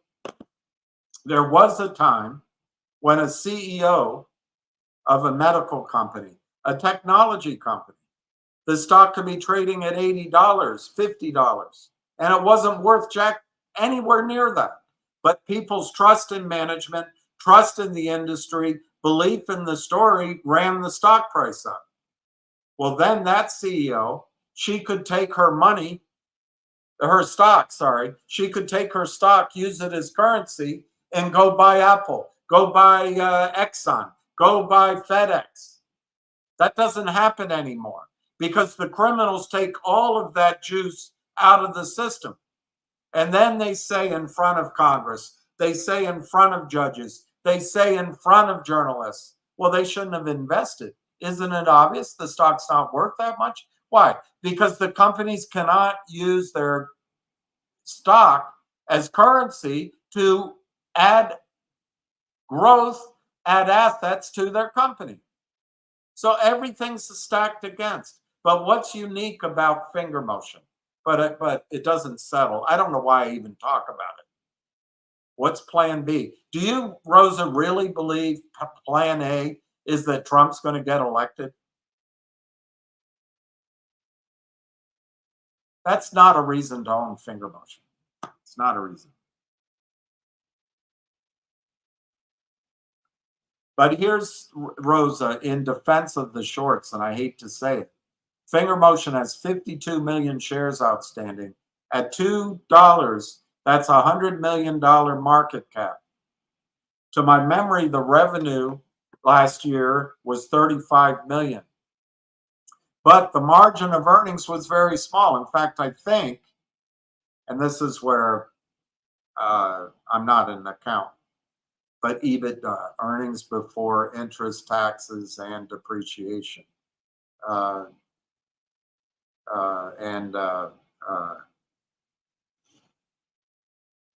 forgetting what the A is. I'm having a Joe Biden moment, but it's all accounting gibberish. And so I think they had losses on their 35 million in revenue. So is that worth $100 million?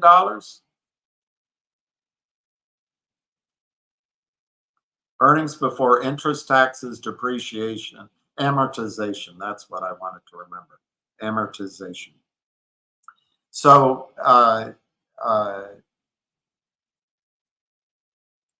you could make an argument, well, it's not worth that much. So you look at these businesses and you have to determine, do I think this is worth $100 million right now? And you might argue it's not. You may well argue that. I think that when you have the research report, I have it in my file from Benchmark a year ago that had a target of $5, and everything funded, and these are written by two highly intelligent analysts, young, I'm sure, but everything they talked about has only gotten better. And the country are coming out of a pandemic shutdown. They had a $5 target, $250 million for the company. The company now trades at $100 million. Their target is $250 million, roughly. So the stock is trading at a discount of $150 million, the company that you're buying, you own, to what the analysts said. And I don't want to search for the report. I've shown it to you many times. So the question is, Rosa, do I feel that the business I've invested in, Finger Motion, is worth $100 million? Well, the stock market in all areas is at a huge PE ratio, but Finger doesn't really have much of an E. So based on revenues, 35 million, what kind of multiple should be given on those revenues? Well, Rosa, I have no idea. And then you're going to say, William, what do you think? Well, I think earnings matter, but they're not, they don't exist here yet. But I think we're going to have earnings soon. How do I say that? Because the CEO, if you listen to interviews, has stated repeatedly that he believes he's going to be break even in earnings soon. And to me, it's his third quarter, our fourth quarter is probably the target date. But we don't know for sure. It could take time. It's very hard to predict even how quickly you're going to get home. Have you ever told your husband you'll be home in an hour and it takes 2 hours? You were wrong. Well, you told me you'd be here an hour ago. Honey, the bridge was hit by a barge. I had to drive around. Well, you told me you'd be here by an hour. Honey, there was traffic. The whole city had to drive around the bridge to get back. Honey, you told me you'd be here in an hour.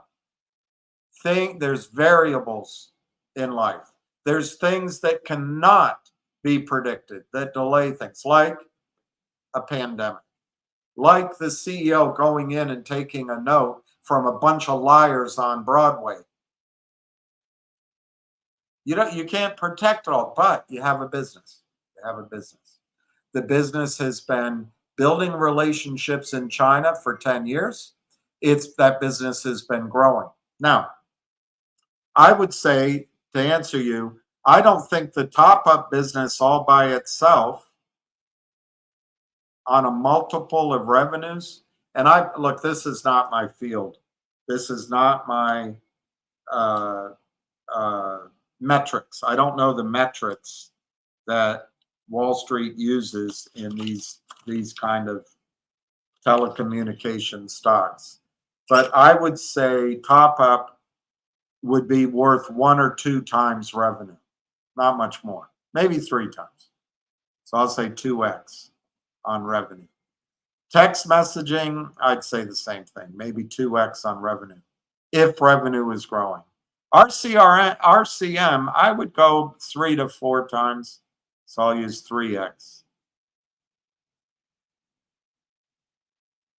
Apple Care would be huge, but I'm gonna say that's now big data. They're working with Munich Re and Pacific Life, but they haven't yet announced any kind of monetization. So what do you give that? What did they give Amazon all the years it was losing money? What did they give Facebook all the years it was losing money? What did they give Meta, Beta, Alphabet, Google search when it was losing money? I don't know. See, that's the tech area. I don't know how to value that.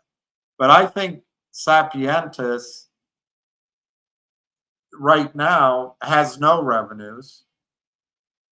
So obviously you can't give the revenues of big data any multiple. This lifestyle app has a lot of new stuff. I don't know what kind of revenues you can attribute to that. And then this new contract, it's only 2 vehicles so far. I don't know. So I'm going to say that the top-up business, the text messaging business, and RCM, and they have some other minor sources of revenue, like the toll booth to the internet marketplaces. They have the so-called Netflix of Southeast Asia, apparently. I'm going to ignore all that. So I'm going to say I've written down 2x twice and 3x once. So I'm going to say 2x. 2x times 35 million is $70 million is a number you could use. That's ignoring every other growth asset. That's ignoring every other application. That's ignoring the recent government contracts. That's ignoring that they're apparently in with an investment bank now, and research is coming out according to him. But using 2x times 35 million in revenue last year, the revenue is growing. 2x, that's $70 million. 3x would be $110 million. So you could make a case, Rosa, if you want to be just harsh as hell, that finger motion is worth $100 million and it's properly priced right now. Doesn't mean it can't get cheap, because stocks do not reflect today price discovery. The markets are rigged, they're false, and people like you, Rosa, and me, you don't have enough information to make the decision.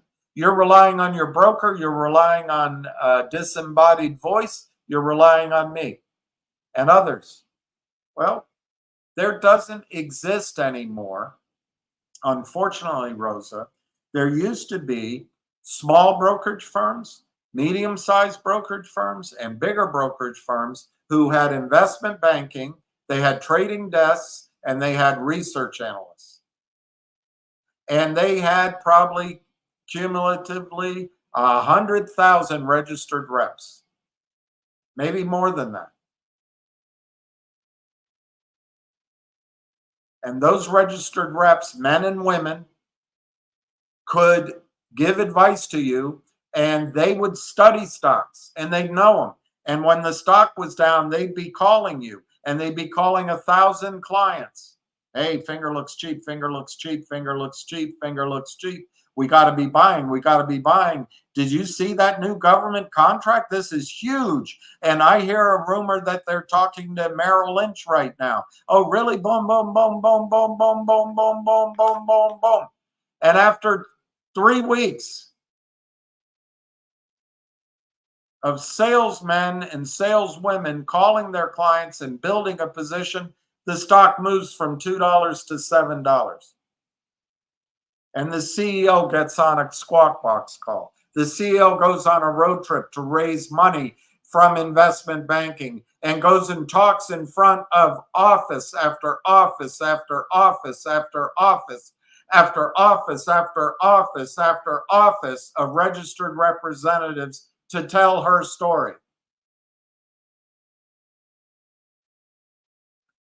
The analyst that's getting paid by the investment banking side writes a report, and her report is sizzling. The investment bankers start calling all of their contacts. All of a sudden, they have a merger candidate. The stock's at 7. They issue 1 million shares to buy the next AI product that's going to go to the moon. None of that exists anymore, Rosa. None of it exists anymore. There is no natural buying demand for finger motion other than us, other than we. We don't have the support of an investment bank.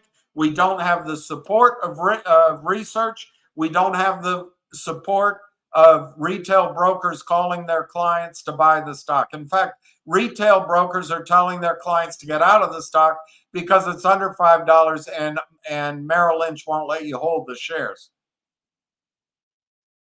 There is nothing that's going to confirm to you, Rosa, that you made the intelligent decision. And if you keep looking for it, you're not going to find it. You're not going to find it. So you have to stick by your own analysis, which luckily, and some other jerk here said that finger motion doesn't give I'm disappointed in Martin Shen. He doesn't give enough news. Well, frankly, I'm not going to show you, but you can go to the website, and the finger motion has been exceptional at giving news to investors. Martin Shen has gone above the call of duty. He was in freaking Atlantic City, a cesspool by the sea, at an investors conference. He goes online to answer investors' questions. He flies to New York. He flies around the world. He goes anywhere he can to tell the story. listen to what he says. But Rosa, you are buying a business. Now, is finger motion the only business you should buy? That's up to you. But to me, on the revenue, it's just these three revenue sources. It's not that exciting on revenue right now. So if you want to be, and that's what makes stock markets. Some people buy this. Well, what's the revenue? It's 1 or 2 or 3, 5, 4 times. I'm not paying more. Other people go, wow, this company has access to all the data of the largest telecoms, and they're working with 2 of the world's largest reinsurance companies. Wow, that's appealing. And they've been working on this now for 2 years or more. And the company has stated they're in the second stage of monetization. Wow, that's exciting. This lifestyle app, it has a lot of appeal too. So I want to pay attention to that. But there's no way, if in a normal market, there'd be 2 or 3 analysts, one from Johnston Lemon, one from Alex Brown, one from Montgomery Securities, as an example. And they'd be writing this up. This is amazing. And they'd be pointing out to you, Rosa, do you know that snow trades for $54 billion in the United States? What could this be in China, when as far as we know, it's the only company in this space? Oh, but it involves waiting. It involves, where's the dividend? And Trump, if he's not elected, what's plan B? You're buying a business.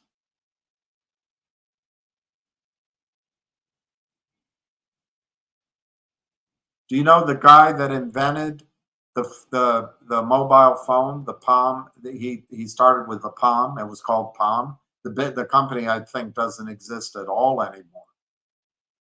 He walked around for 10 years with a piece of balsa wood in his pocket because no one would buy into his idea. People had beepers, but they wouldn't buy into his idea. It took much longer than what he expected. Do you know that George Mitchell Energy, came up with the idea that what if we drilled horizontally into these wells instead of vertically?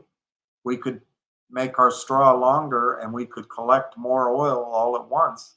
And what if we had a way of fracking, bursting open the rock so that oil was able to flow, maybe flow at all, but flow more rapidly and more forcefully in our wells? Mitchell Energy almost went out of business twice, and it took years. And everyone said, oh, it's never going to work. It's never going to work. It's never going to work. It's never going to work. It's never going to work. Never going to work. What's he doing about the dividend? What's he doing about the SEC filing? Why isn't he giving us more reports? Why isn't he showing us support against the shorts? What's he doing in there?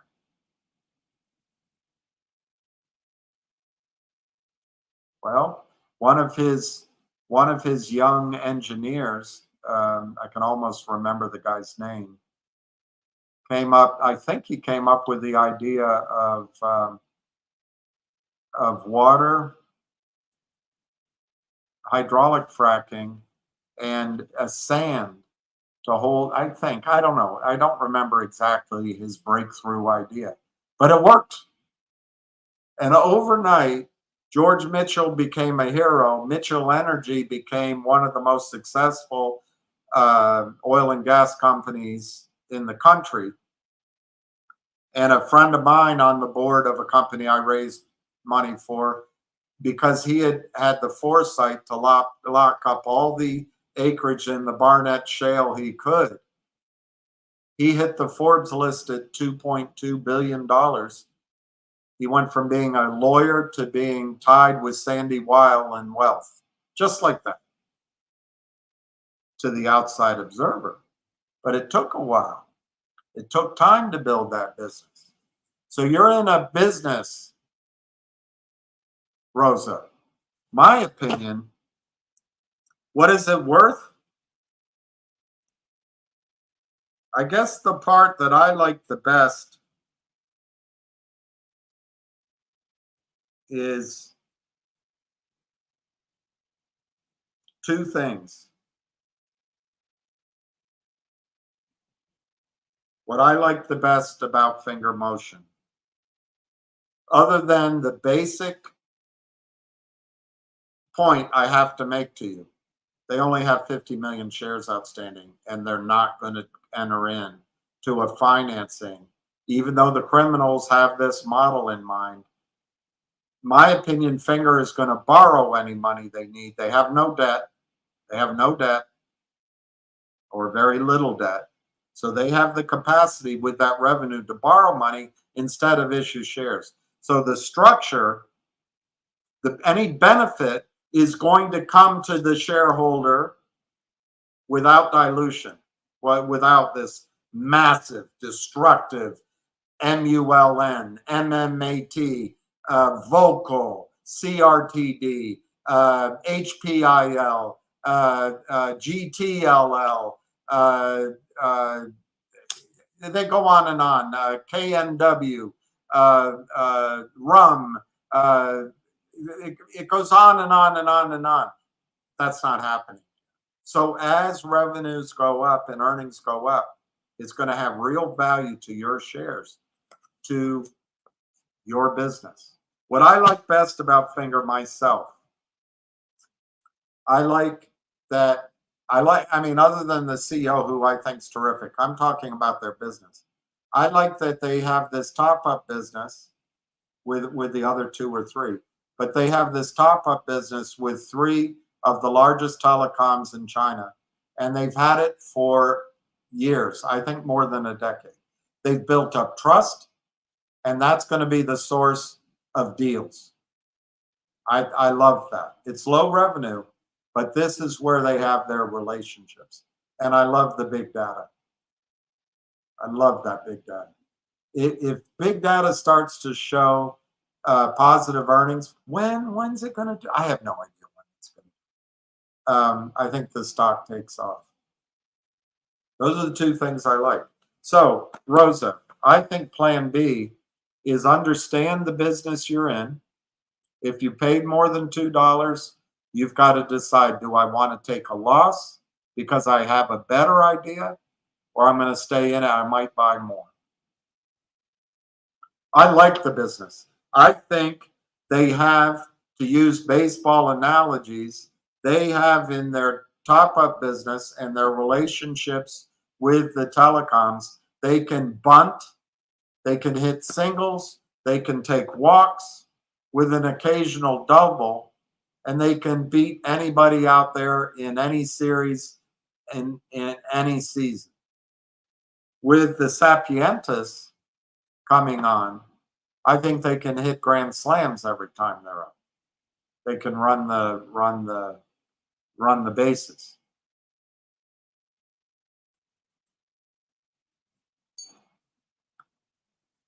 So what's plan B?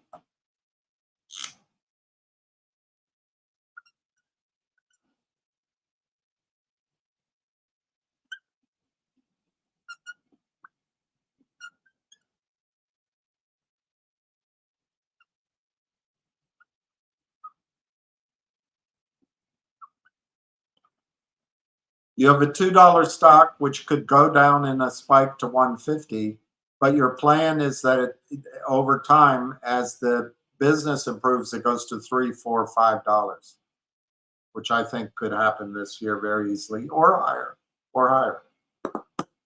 So your plan B,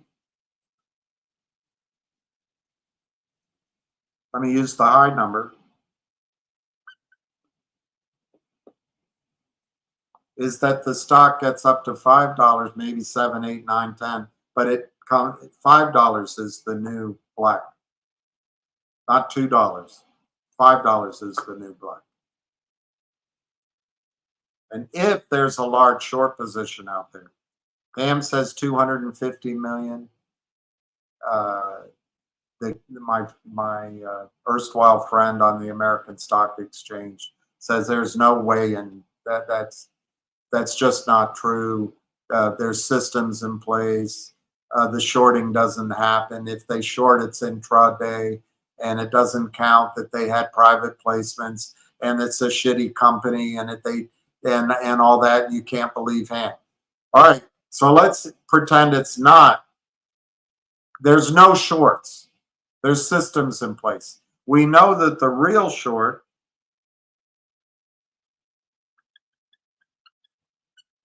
the real one is 1.7 million shares. There's only 52 million shares out. No one's selling. No one's selling. So as the stock comes up to $5, to carry that position might cost the short $6. These real shorts. They have to have $10 million in their account. And they probably don't have it. And they've been selling it all the way down. If the real short started to have to cover, I think that $5 could be $15 in a heartbeat, $20, $25. And then when it runs up, Rosa, you have to be willing to sell some of the stock that you're in. Maybe it goes to 200 in a squeeze, but you have to be willing. That has to be one of the lessons you learn. GTII went to 897. To me, for all the world, it looked like they had a problem because of the warrant.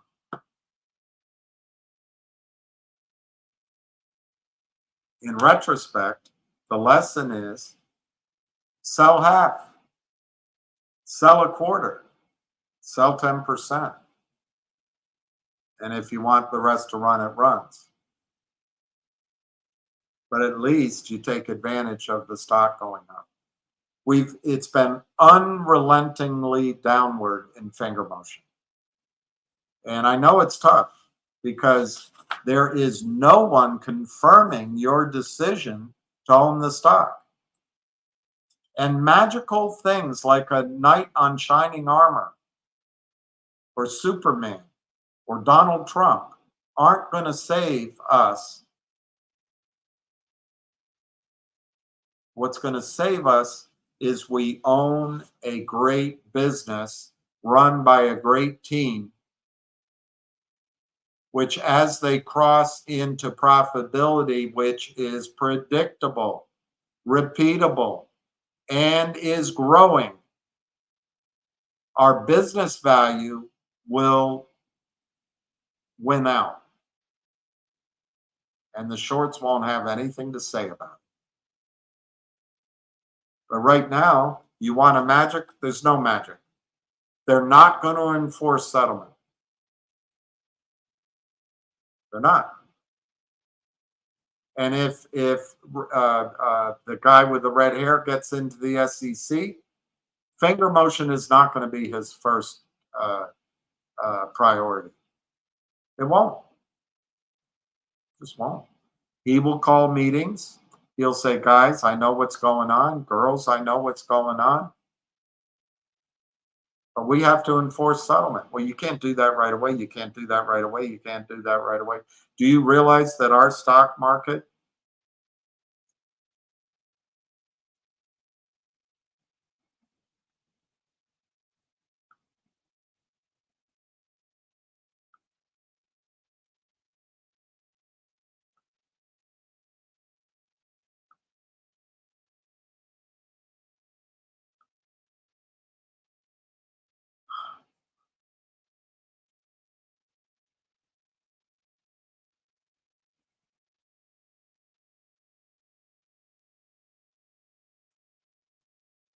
I don't know how big our stock market is.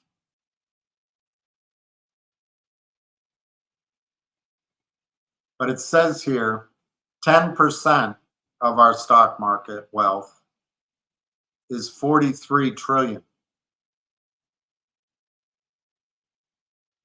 And the richest 1% own 25 trillion. So I don't know how big. I guess if 10% is 43 trillion, you can figure out that 100% is, I suppose, 43 quadrillion. But anyway, he'll come in and just looking at the richest 10%, and the people around the desk are going to say, do you realize that 43 trillion in stock is only 1 out of 20 shares is real? If you force settlement, what's going to happen to that wealth? Rosa, they're not going to fix this. They're not going to fix this. But what I think about finger motion is it's $2. The research report says it's worth $5 from a year ago. We're in the middle of August. Nothing happens, Rosa, in August. Nothing. Bankers are on vacation. School teachers are on vacation. Politicians are on vacation.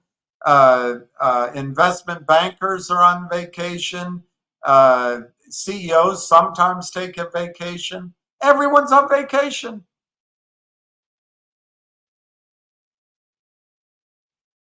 But in September, your business is going to get a look at. And it might be right now. The early bird catches the worm.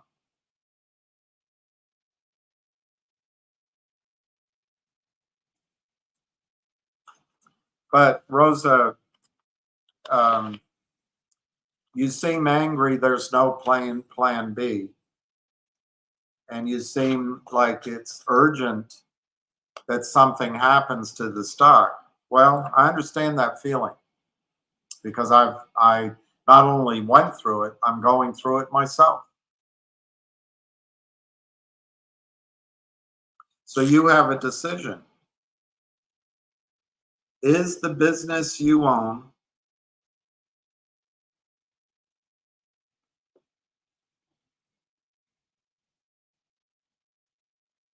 is it worth $100 million right now?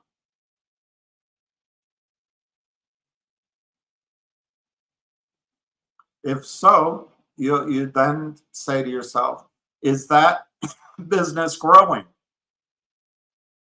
Or is it just going to be flat? If it's just going to be flat, you might say to yourself, I have another place I can put my money. If it's growing, next decision you have to make is, let's say over a 3-year period, what do I think it can grow to? Well, I don't really know how to figure that out, which I don't either because I don't know the metrics. But this is a company which has put a lot of things in place, relationships most of all. And they have all this cloud-based computing. You can check with Kamala Harris what the cloud is.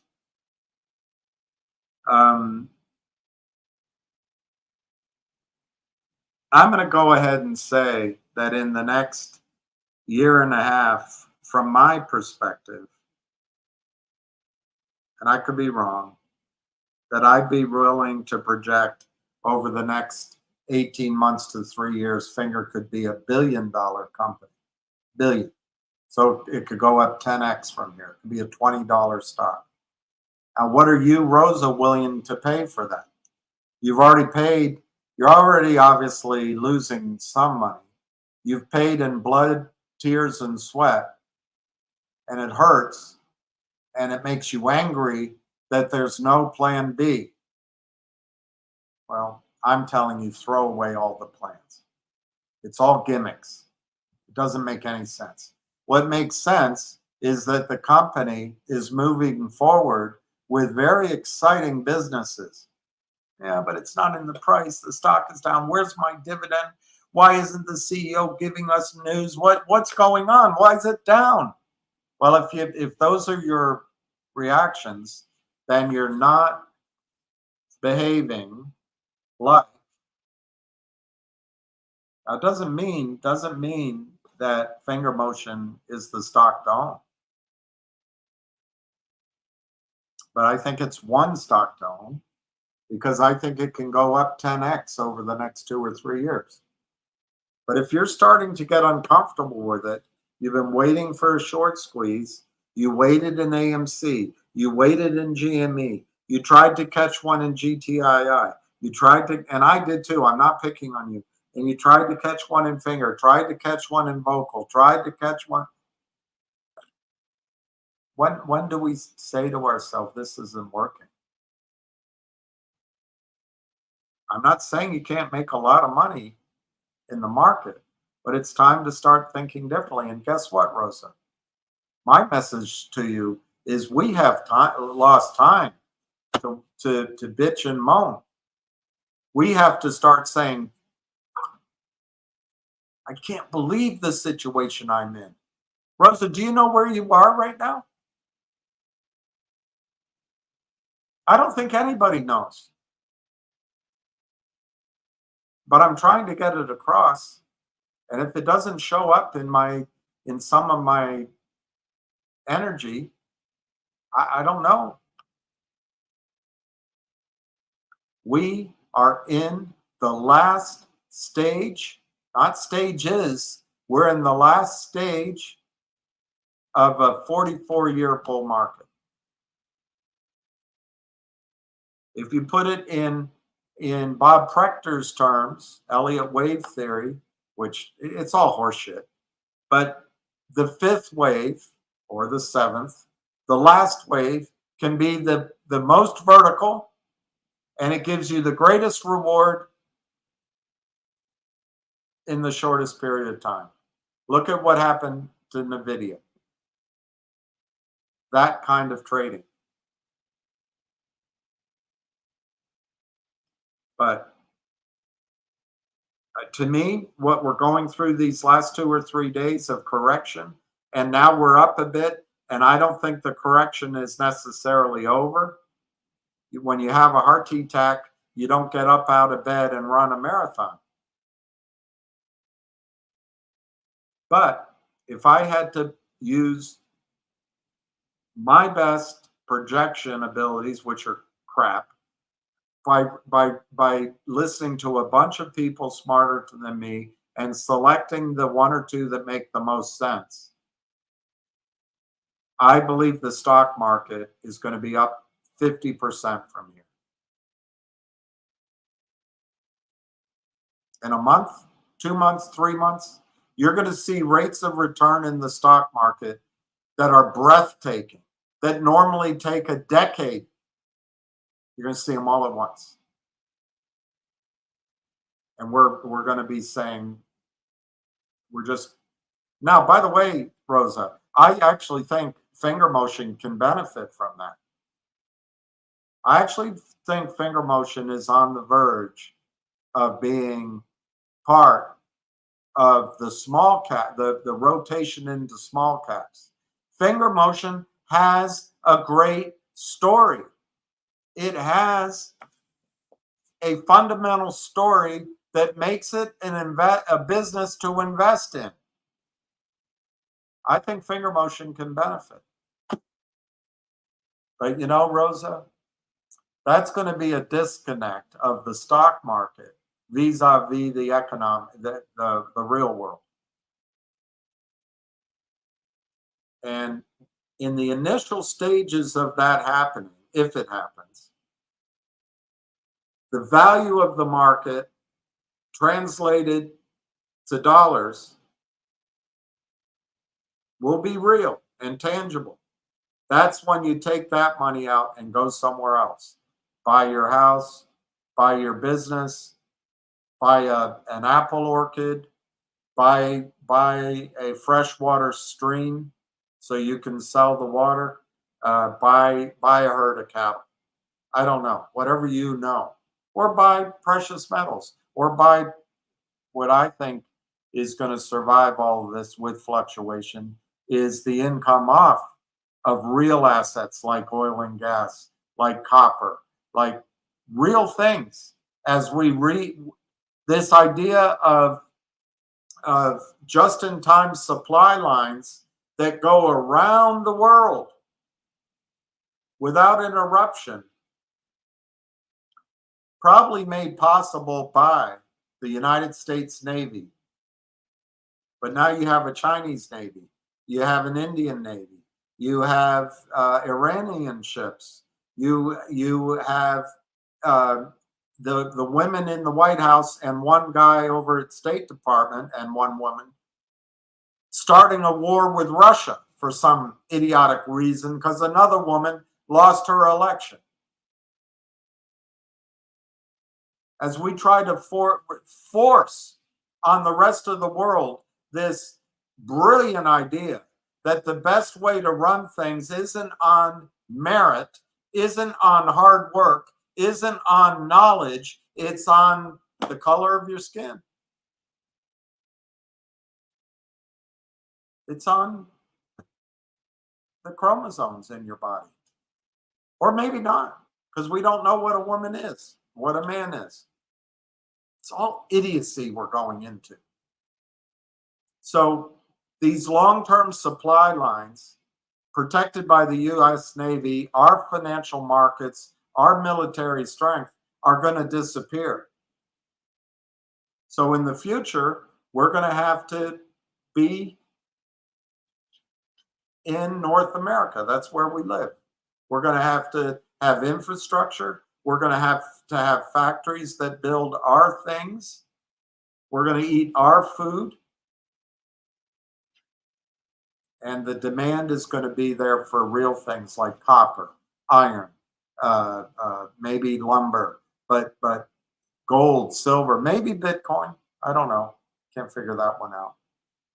Natural gas. So when the market has this last hurrah and the dollar is also still valuable, it's time to start thinking, you know, I want to do a transition. And if Rosa, if it's too complicated, which it is, it makes my head hurt. If I could give one recommendation to you, is if your stocks go up, get out early, get out while everyone else is saying, oh my God, it's going up, and leave 25% of that move on the table. Buy silver. If you don't want to give any thought to anything, you don't ever want to think about a stock, you don't want to think about Jeff Easton, you don't want to think about criminality, you don't want to think about the yen versus the yuan, or which one, just buy silver. Set it and forget it. Pay off your credit cards, make friends with your neighbors, maybe pay off your mortgage. The idea is, well, won't my mortgage depreciate? I don't know. They're putting programs in place to help people with their mortgage payments if you're not a white straight male. And if you're not, you got to have certain income parameters. But I don't know. I don't think they're going to let mortgages devalue. I have a feeling that debt won't be obliterated. Other debt might be, but credit card debt has a problem. It grows at 33% per annum. So whatever you owe on that debt, it might outgrow the positive effects of a declining currency. Debt is slavery. I would get out of debt, but I would buy whatever business you know. If you want to get out of the stock market, I wouldn't go into bonds. I wouldn't go into bonds. At least not U.S. bonds. Maybe short-term notes, maybe. Cash, you're going to need cash because we live in the United States. But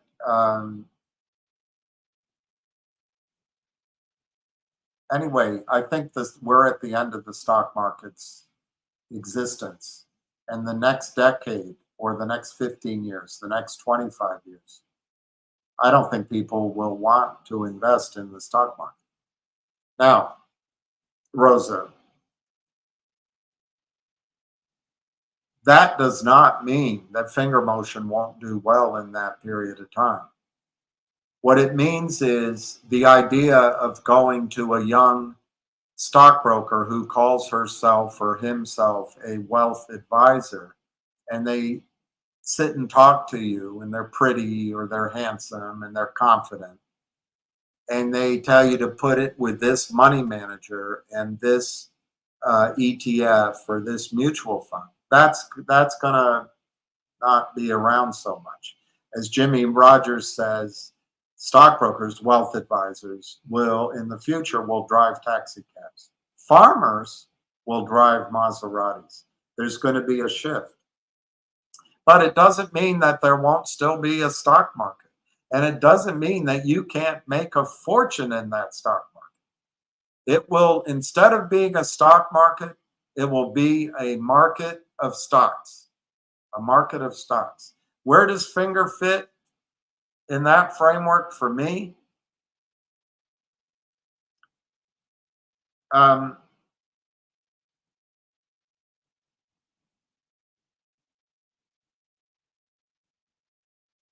Look at NVIDIA. Look at Apple. Look at Alphabet. Look at, I don't know, any other of these big 7 or 8 or 10 stocks. They're all trading, let me use a round number, at 40 times earnings. The price to earnings ratio is 40x. It's ridiculous. But everyone says, hey, NVIDIA has a chip that beats everyone. Amazon has a model, and he married a model. And it's going to keep growing and growing, and it's Hosanna from here on out. Well, that's fine if P ratios stay that high. I would submit to you that 40x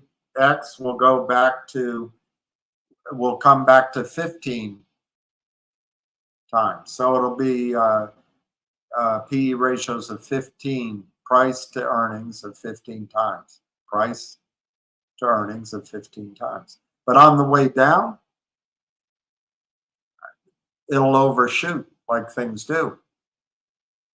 And if you are an intelligent investor, you're letting the crazies and the mob overshoot and undershoot.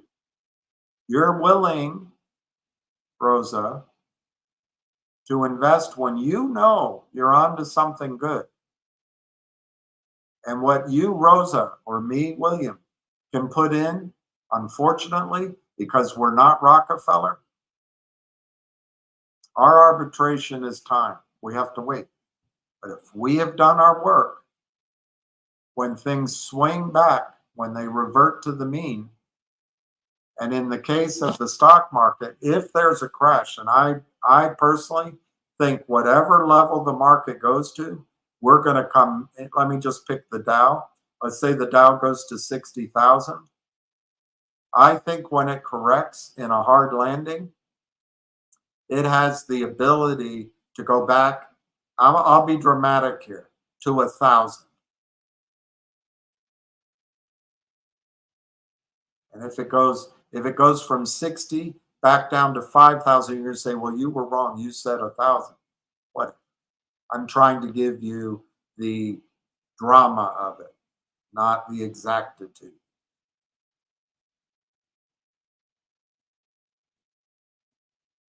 It's going to wipe a lot of people out. But where does finger motion fit in that?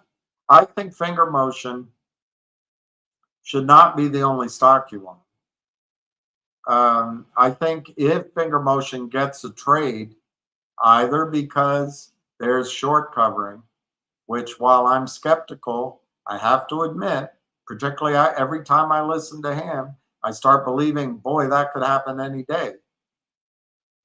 So if there's a squeeze, I think that's a source of funds for other things because the stock will be so high. But if finger were to go to 15 or 20 or 25, would I still hold it in my portfolio over the next 5 to 10 years?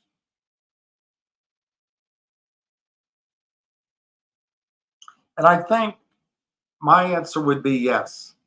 Would I sell part of it? Sure. Sure. I take the original investment off. But I think when you look globally, where the growth is going to be in the world, I don't think telecommunications are going to disappear unless we're hit with an asteroid, and then we have other problems. But where is the growth going to come in the world? Where is the financial gravity going to go? I think it's Southeast Asia. Not sure it's China, because I think China has some problems. They bought into the Western economic model, so there's a lot of debt. There's overbuilding of many things. Why? Because it's communist China. There's capitalism down below, but the government edict up above. And by the way, before you get cocky, our countries know better. Know better. But the good thing China's done is that they allow information to guide their decisions. So they've built out factories and robotics and energy and highways and high-speed trains. They can be the economic engine that builds out the middle class of Southeast Asia, India, Russia, the Middle East, and Africa, and maybe our continent as well. So in that environment, I think Finger Motion could very well be the growth stock to own. It's a U.S. company. It's got great management, but it's all of its earnings are in China. And imagine if the U.S. currency collapses and the yuan and the renminbi strengthens, and the earnings are in renminbi. I think Finger Motion makes sense as something to hold longer term. But in a trade, it's $2 now. It could go to $1.50. Not for long. Not for long. I would see that as an opportunity to buy. You may see it for something else. What are the positives over the next 90 days or 6 months? I think the positives will be clarity on all these businesses they're in, and if, in fact, the company can go to break even in earnings in their third quarter, which is our fourth quarter, or their fourth quarter, which is our first quarter next year, that would be huge. Well, we have to wait and see. I think they're headed that way.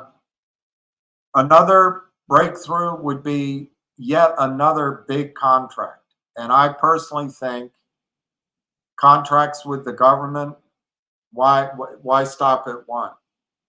When you're in, you have the relationships. To me, this is a gold-plated contract on the emergency vehicles. Others see it differently. But if one or two more contracts came in by the end of the year, which I think is possible, that could be a catalyst. Whatever the investment bank that purportedly Martin Shen is meeting with either now or this month in New York City, which has institutional salesmen and saleswomen, and they may put out a buy recommendation, that would be a huge catalyst.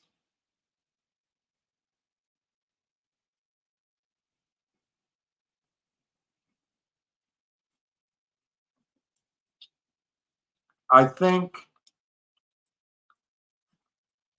earnings are probably the most important thing, because you, Rosa, you were an intelligent investor.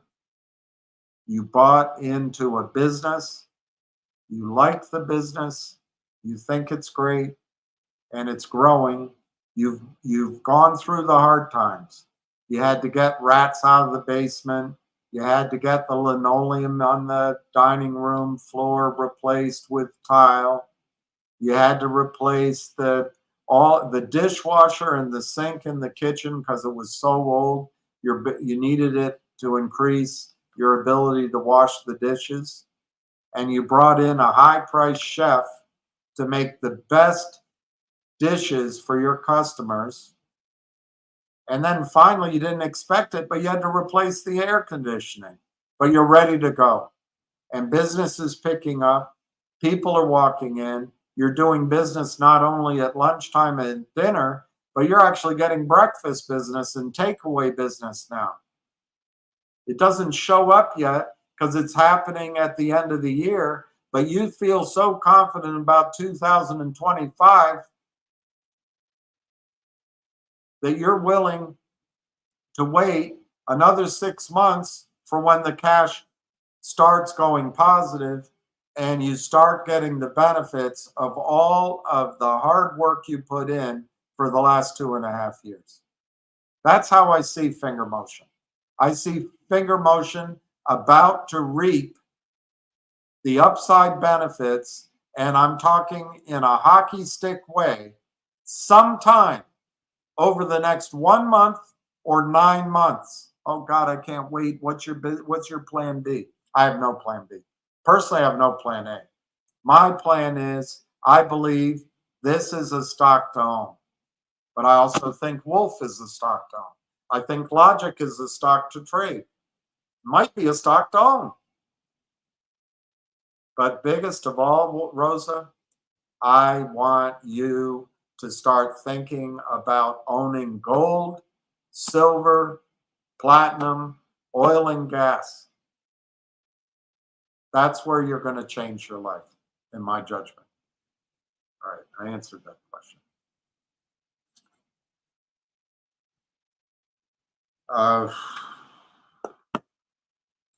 Sorry, Rosa, that was a long answer. I found this article written by Dr. Eileen Cohen, The Benefits of Delaying Gratification. And it got me thinking. One of the things, the reason we're all on 6s and 7s with each other is we've learned to delay gratification, but we haven't gotten any gratification. All we've gotten is pain and losses and suffering and shite. And so our body is telling us to keep waiting. We're never going to get reward. And you have to listen to that because only you can make the decision for yourself. But I've seen before, and I've told you this before, there was a guy at Lord Abbott Funds. Lord Abbott Funds. His name was Jack McCarthy, and he used to come on our system-wide Squawk Boss at least once a quarter. And I can't do a Boston accent, but he would say, sentiment can change on a dime. And he'd repeat himself. Sentiment can change on a dime. And that can happen. Finger motion has shown us before, it gets down to $152, and it snaps right back up. And Rosa, if you haven't added to your position or averaged down, and it snaps back up, but this time it doesn't go to 9 or 7, it only goes to 5, you might hesitate to take advantage of that snapback. There are reasons when a stock is down, if you believe in the story, to add to your position. Not for the long run, just for a trade. Because if there's a snapback, you can sell some of your stock and you can dedicate the stock that's still at a loss maybe to take some losses. But anyway, I didn't read it out. I was going to read it before Ham came on. I just want to see what she says the benefits of delaying gratification are. This is Dr. Eileen Cohen. The way I see it, there are 2 paths we can take in any given situation. One is the path of avoiding pain in the moment, and the other is the more difficult path of delaying pleasure for a bigger purpose. Our cultural norms encourage us to seek band-aid solutions and temporary comforts. Basically, whatever it takes to ease our discomfort now. This is apparent in the prevalence of casinos, commercials for medications, and get-rich schemes. Some people don't see the value in having patience during difficult times or when working toward a goal. They want to lose weight now and would rather buy the latest, greatest cell phone than save for retirement. We often make our life choices pointing to how we can avoid pain in the moment and fail to see that the path of delayed gratification is sometimes where the real solution to our problems lie. There is a term in Freudian flipper psychoanalysis known as the pleasure principle, which is the instinctual seeking of pleasure and avoidance of pain in order to satisfy biological and psychological so-called needs. It's a problem with Freud. He calls things needs that I don't always agree with. But anyway, according to Freud, the pleasure principle is the driving force guiding the id, the most basic part of ourselves. Freud comes down to one thing: penis anxiety or penis envy. Those two things, that's Freud. It's great. It's really great. I'm not a big fan of anyway. Freud compared the pleasure principle to the concept of the reality principle, which explains the ability to delay gratification when a situation doesn't call for immediate gratification. Whether it's saving for the future dream house, choosing a healthy lifestyle now to stay healthy as you age, or putting up with a difficult job to help boost your career for the long term, delayed gratification can yield tremendous returns while helping you develop tolerance for waiting. According to Freud, who cares? The id rules the behavior of infants and children by only satisfying the pleasure principle. Are we here just for pleasure? There is no thinking ahead for the greater purpose. Children seek immediate gratification. I don't always see that. Aiming to satisfy cravings such as hunger and thirst, and seeking whatever they want in the moment to ease their discontent. Pleasure is central to our survival.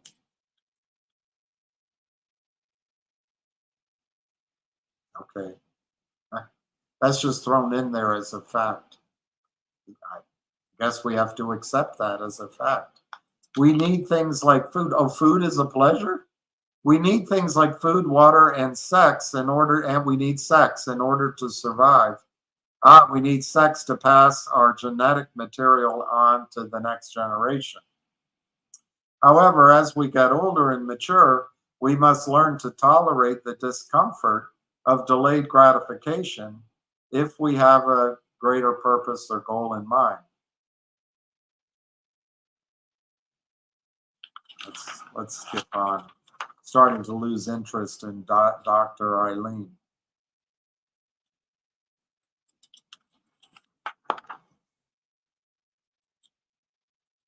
A well-known study conducted at Stanford University in the 60s explains a lot about why it is beneficial to delay gratification.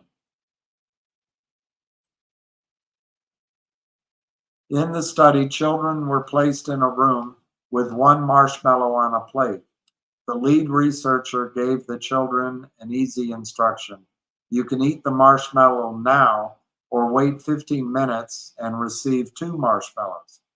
The researchers found that children who were able to wait for the second marshmallow without eating the first scored higher on standardized tests. Brilliant. Oh God, I can see why she's a PhD. Delaying gratification is not a new concept. Back in 300 before Christ, Aristotle saw that the reason so many people were unhappy was that they confused pleasure for true happiness. True happiness, according to Aristotle, is about developing habits and surrounding yourself with people who grow your soul. A complete misuse of the English language. This allows you to move towards your greatest potential. I would say it should be moved toward. True happiness entails delaying pleasure and putting in the time, discipline, and patience required to achieve the goal instead of feeling good now. A life of purpose aligned with the seeking of true happiness creates real joy. So it keeps your happiness meter pretty steady throughout your life. I can see why she's a PhD. All right, that wasn't as good as I wanted to get to you, but Rosa, it is this idea of delayed gratification is something I think you've been really good at in these investments. I really do. I'm not just saying that. And it's been painful. It's been 2 years. We've had our ups and downs. Looking back, we could have traded for a profit several times, reestablished our position. But that's so easy to see in the rearview mirror. It's hard to do during. But my point on delaying gratification is also, let's delay the judging of this investment in finger motion. I'm willing to throw finger motion in, if you want to, in the judgment that GTII sucks. Therefore, finger motion sucks. Okay, we can do that. So let's put all of that 2 years behind us. The question becomes now at $1.90, should I sell finger motion? Should I buy more, or should I hold it? And only you can make that decision. For me, I like the guy that was on here. He put an order in under the market. For me, what I would do, if I had money, I'd do it right now. I would buy the stock under the market. I put an order in to buy the stock under the market. If I owned it, didn't own it, owned too much, hated it, but I wanted to trade it. Whatever my reason was, I put it in under the market, and I don't know. Could it go as low as $1.50? Probably not. But you can put an order in at $1.50 to buy it. I don't think it'll go that low. Could it go to 175, 180? Yeah, it could. In a spike, it won't stay down there. Because remember, you have information that most people don't have. You know that the system is rigged. There are no cops. But you also know that nothing's for free on Wall Street, and that the short positions, whether real or not, whether small or not, cost money every single day, every single month. And further, you know that these guys believe that if they can drive the stock to $1, I'm making it up, when Martin Shen goes to the market for $5 or $10 or $15 million, he'll have to issue 150 million shares. So anything good that happens to the stock, the company, will be on a per share basis so diluted the stock won't go up. And you can see that in MULN, MMAT, COSM, Vocal, anyway. Stock after stock after stock after stock. Root. Rum. That's not, it's not going to happen here. So what happens if the company announces that they raised, I'm making it up, $10 million, $5 million with a loan, and there's no equity? All of a sudden, those people who are short are going to say, oh my God, I got to cover this. Maybe. But I'm not telling you, Rosa, or anyone else, to buy finger motion because it's going to squeeze. Ham believes it's going to squeeze in a heartbeat. And I tell you what, I have confidence in his ability to read the market, call trading patterns and all that, and he could very well be right. All I know is for the last 2 years that hasn't happened. So all of a sudden it's going to happen? I don't know. I think because we're coming to the end of the greatest bull market in history, and it's not over yet, that we have to start looking at what our investments are as standalone businesses. If I had a chance to buy finger motion for $100 million, would I buy the whole thing?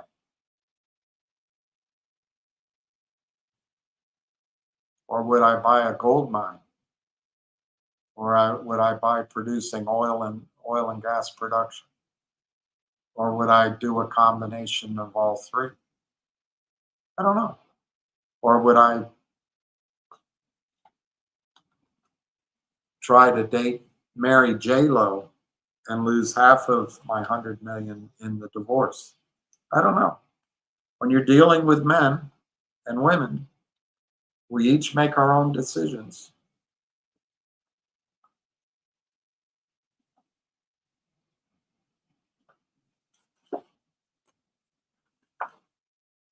Because I am trying during the dog days of August to kind of force into your brain how I think, I'm going to read chapter 3 of Mike Maloney's book, and you can go to his website, Gold Money. Well, let me make sure that's right. I always get confused. My brain is not as good as it used to be. It might be gold, silver. Let me just see.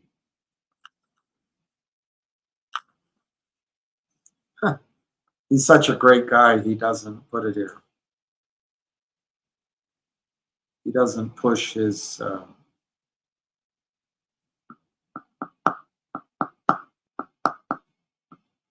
Anyway, I'll get his... Yeah, there's his website, goldsilver.com. All right, chapter 3, and I'm sure I've gone on too long, but I'm doing this so people who come back to listen, I'm also trying to put it in the record.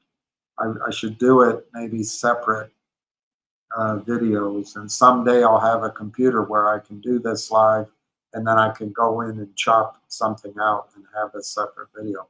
But right now, I don't know how to do that. I don't have a producer. So chapter 3 in the guide to investing in gold and silver, protect your financial future, is called Old Glory. And Mike Maloney starts out by saying, I hope by now you are beginning to see a pattern develop. In all the examples I've shown you so far, the pattern is the same. 1, a sovereign state starts out with good money. Money which is either gold or silver, or it's backed by gold or silver.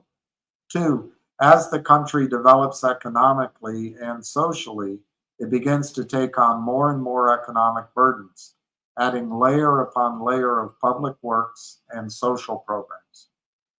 3, as its economic affluence grows, so does its political influence, and it increases expenditures to fund a massive military. 4, Eventually, it puts its military to use and expenditures explode. 5. To fund the war, the costliest of mankind's endeavors in more ways than one, it steals the wealth of its people by replacing their money with currency that can be created in unlimited quantities. It does this either at the outbreak of the war, during the war or wars, or as a perceived solution to the economic ravages of a previous war. 6. Finally, the wealth transfer caused by the expansion of currency supply is felt by the population as severe consumer price inflation, triggering a loss of faith in the currency. 7. An en masse movement out of the currency into precious metals and other tangible assets takes place. The currency collapses and massive wealth is transferred to those who had enough foresight to accumulate gold and silver early on. And this was written in 2000, it was copyrighted in 2008. 2008. I bought silver for myself, but because I did business with some guys, one guy I worked with at Merrill Lynch who was as dishonest as he can be, although he has a patina of honesty. Anyway, I forgive him. He's wealthy, and he's wealthier now for meeting me.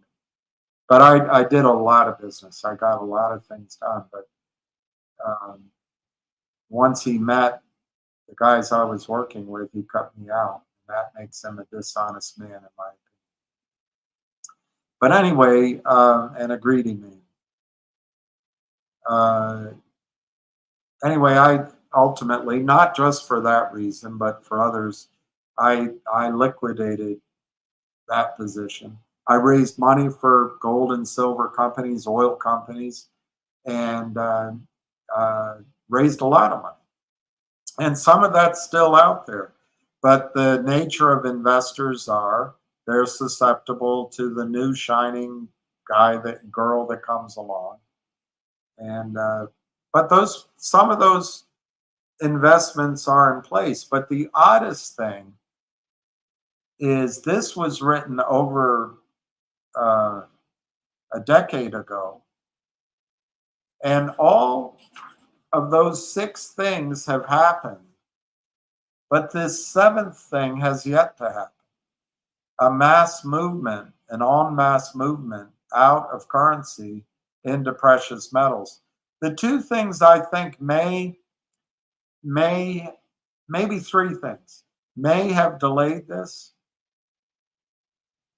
One is, I think, surprisingly, the world didn't get to where it is right now. We continued to cooperate with each other. The miracle of just-in-time delivery into industrial companies and into consuming countries continued. But oil prices stayed low. Oil prices stayed low. That's one. 2, maybe Bitcoin and the rest of them took the pressure off of buying gold and silver. That might be the reason.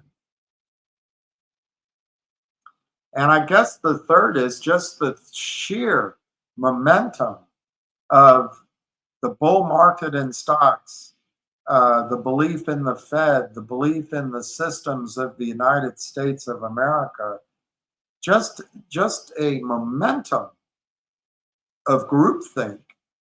We continue to believe that what's happened in the past is going to continue. So my point to you is,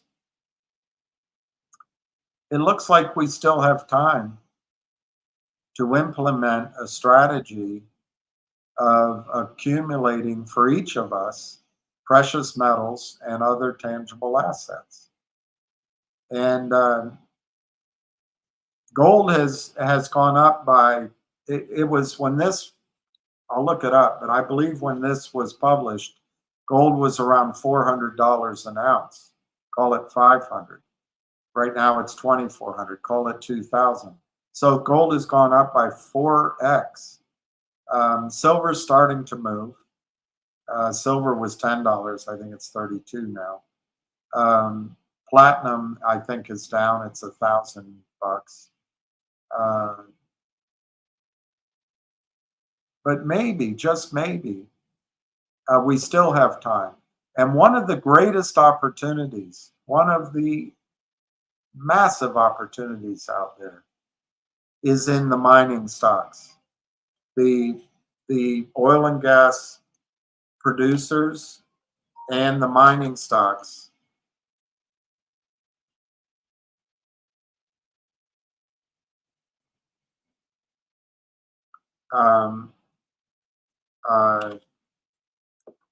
Why? Because on a per share basis, you can own on paper a lot of gold and silver. Now I did this. I purchased, instead of Bitcoin, I purchased a tremendous silver company, and I put 75 grand into an offering in this silver company, and I owned something like 3.5% of the company.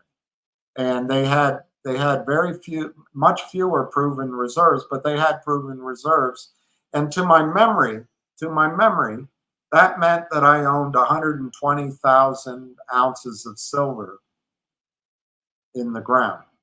Well, they changed CEOs, and I called up the young CEO about 7 years ago. And I said, do you know what goes on in the market? Do you know these financings? This is before I met Ham. And then I followed up after I was working with Ham. I said, and he did, yeah, we're doing the financings, but we're bringing cash in. I said, you're going to get killed.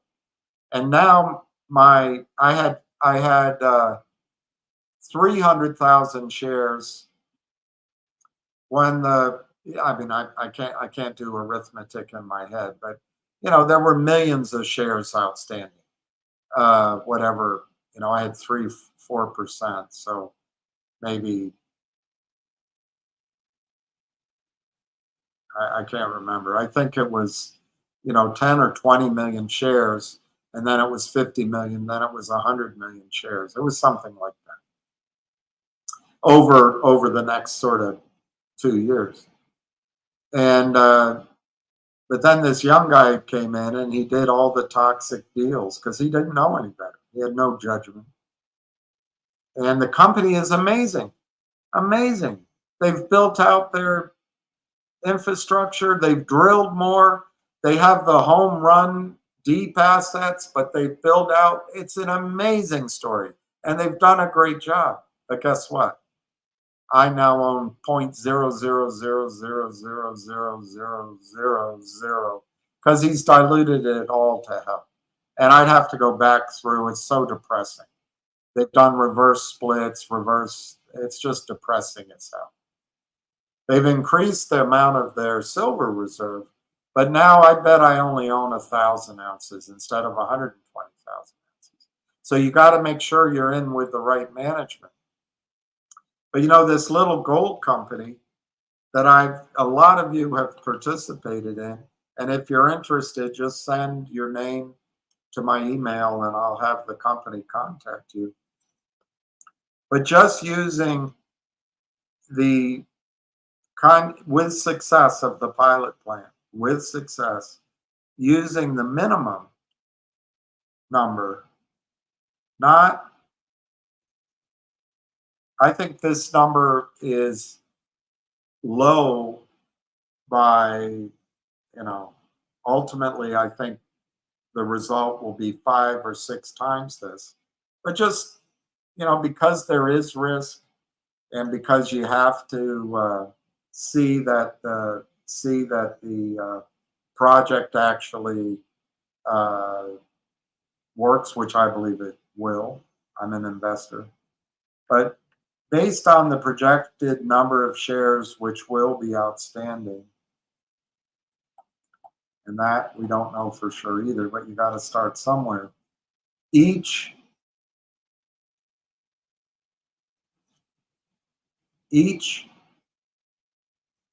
let me do it differently.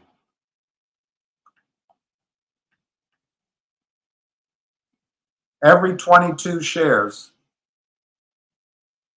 let's be conservative, call it every 30 shares, let's call it.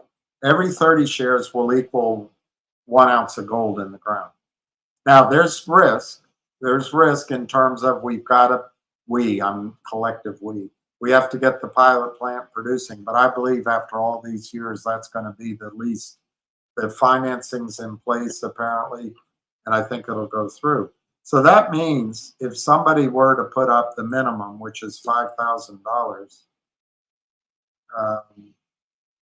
and just using the shares and nothing else, that's 125,000 shares. If you divide it by 30, that's it's just a back of the envelope. You can't take this to the bank or anything. But every $5,000, I think conservatively, buys 4,000 ounces of gold in the ground. And at the current price of gold and the current estimated cost of production, oh my gosh, that's a little frightening.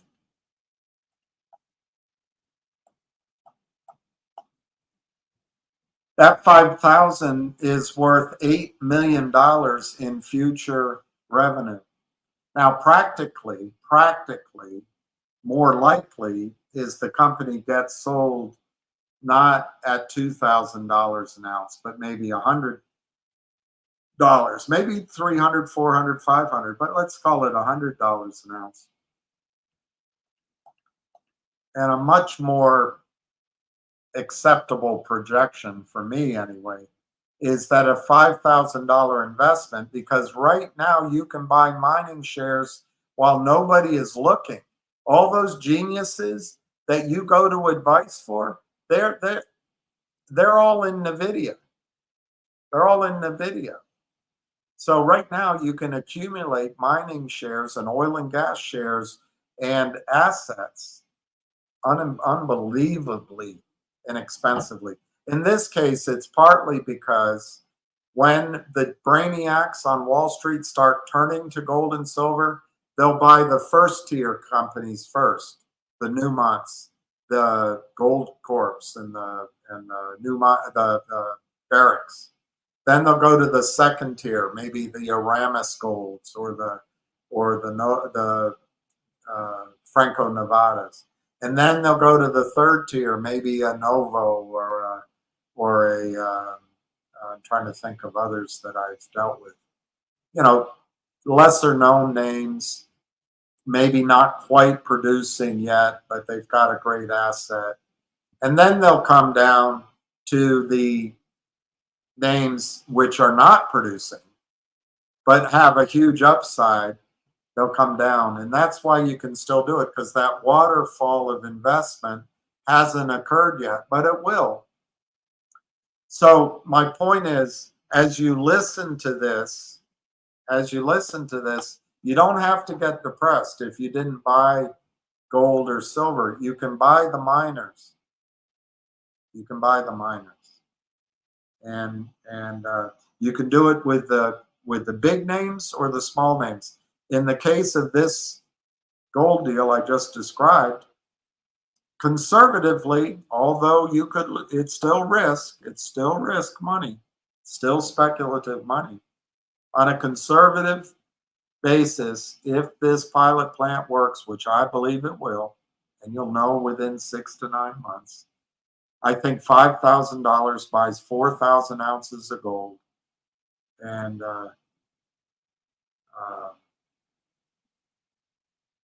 You know, if the company's just sold for $100 an ounce, that's $400,000, and that would come clear in about a year for $5,000 investment. So there are ways to take advantage of gold and silver without getting scared that you missed out. Okay, he continues, but surely something like this, you know, this whole thing he described, cannot happen in the United States, you might say. We are, after all, the greatest country in the history of the world. Beyond that, we aren't an empire. We don't conquer nations. We spread mayonnaise, democracy. We may not be an empire in the traditional sense of the word, but when it comes to economic issues, we operate like one anyway. This is why I believe that not only will the United States decline and see its dollar crash, it's already on its way. And remember, this was written in 2008. So when I read it to you now and you're hearing it now for the first time, a lot of this has gotten worse, but there's still time to act, which I can't believe. But I don't think we have that much more time. But don't panic. God helps those who help themselves.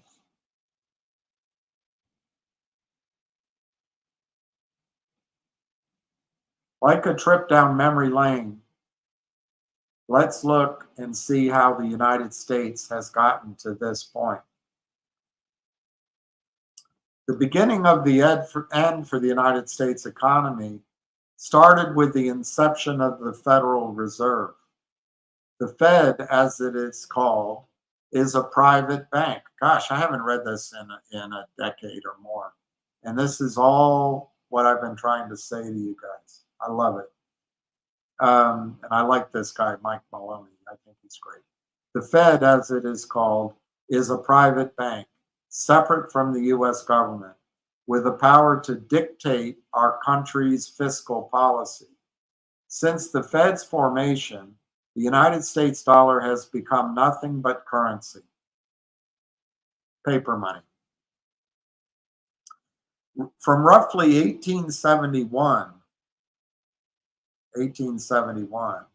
to 1914, when World War I began, most of the developed world operated under what is referred to as the classical gold standard mercantile system, meaning most of the world's currencies were pegged to gold. This meant that they were also pegged to each other. Business people could make plans and projections far into the future, ship goods, start businesses, invest in foreign lands, and they always knew exactly what the exchange rate would be. On average, over the period when the developed world was on the classical gold standard, there was no inflation. None, zero, zip, nada. Sure, there were a few booms and busts, inflations and deflations, but from the beginning of the classical gold standard to its end, inflation averaged out as a zero-sum game. The reason? Gold. Gold is the great equalizer. Here's why. When countries experienced economic booms, they imported more goods. The imported goods were paid for with gold, so gold flowed out of the country.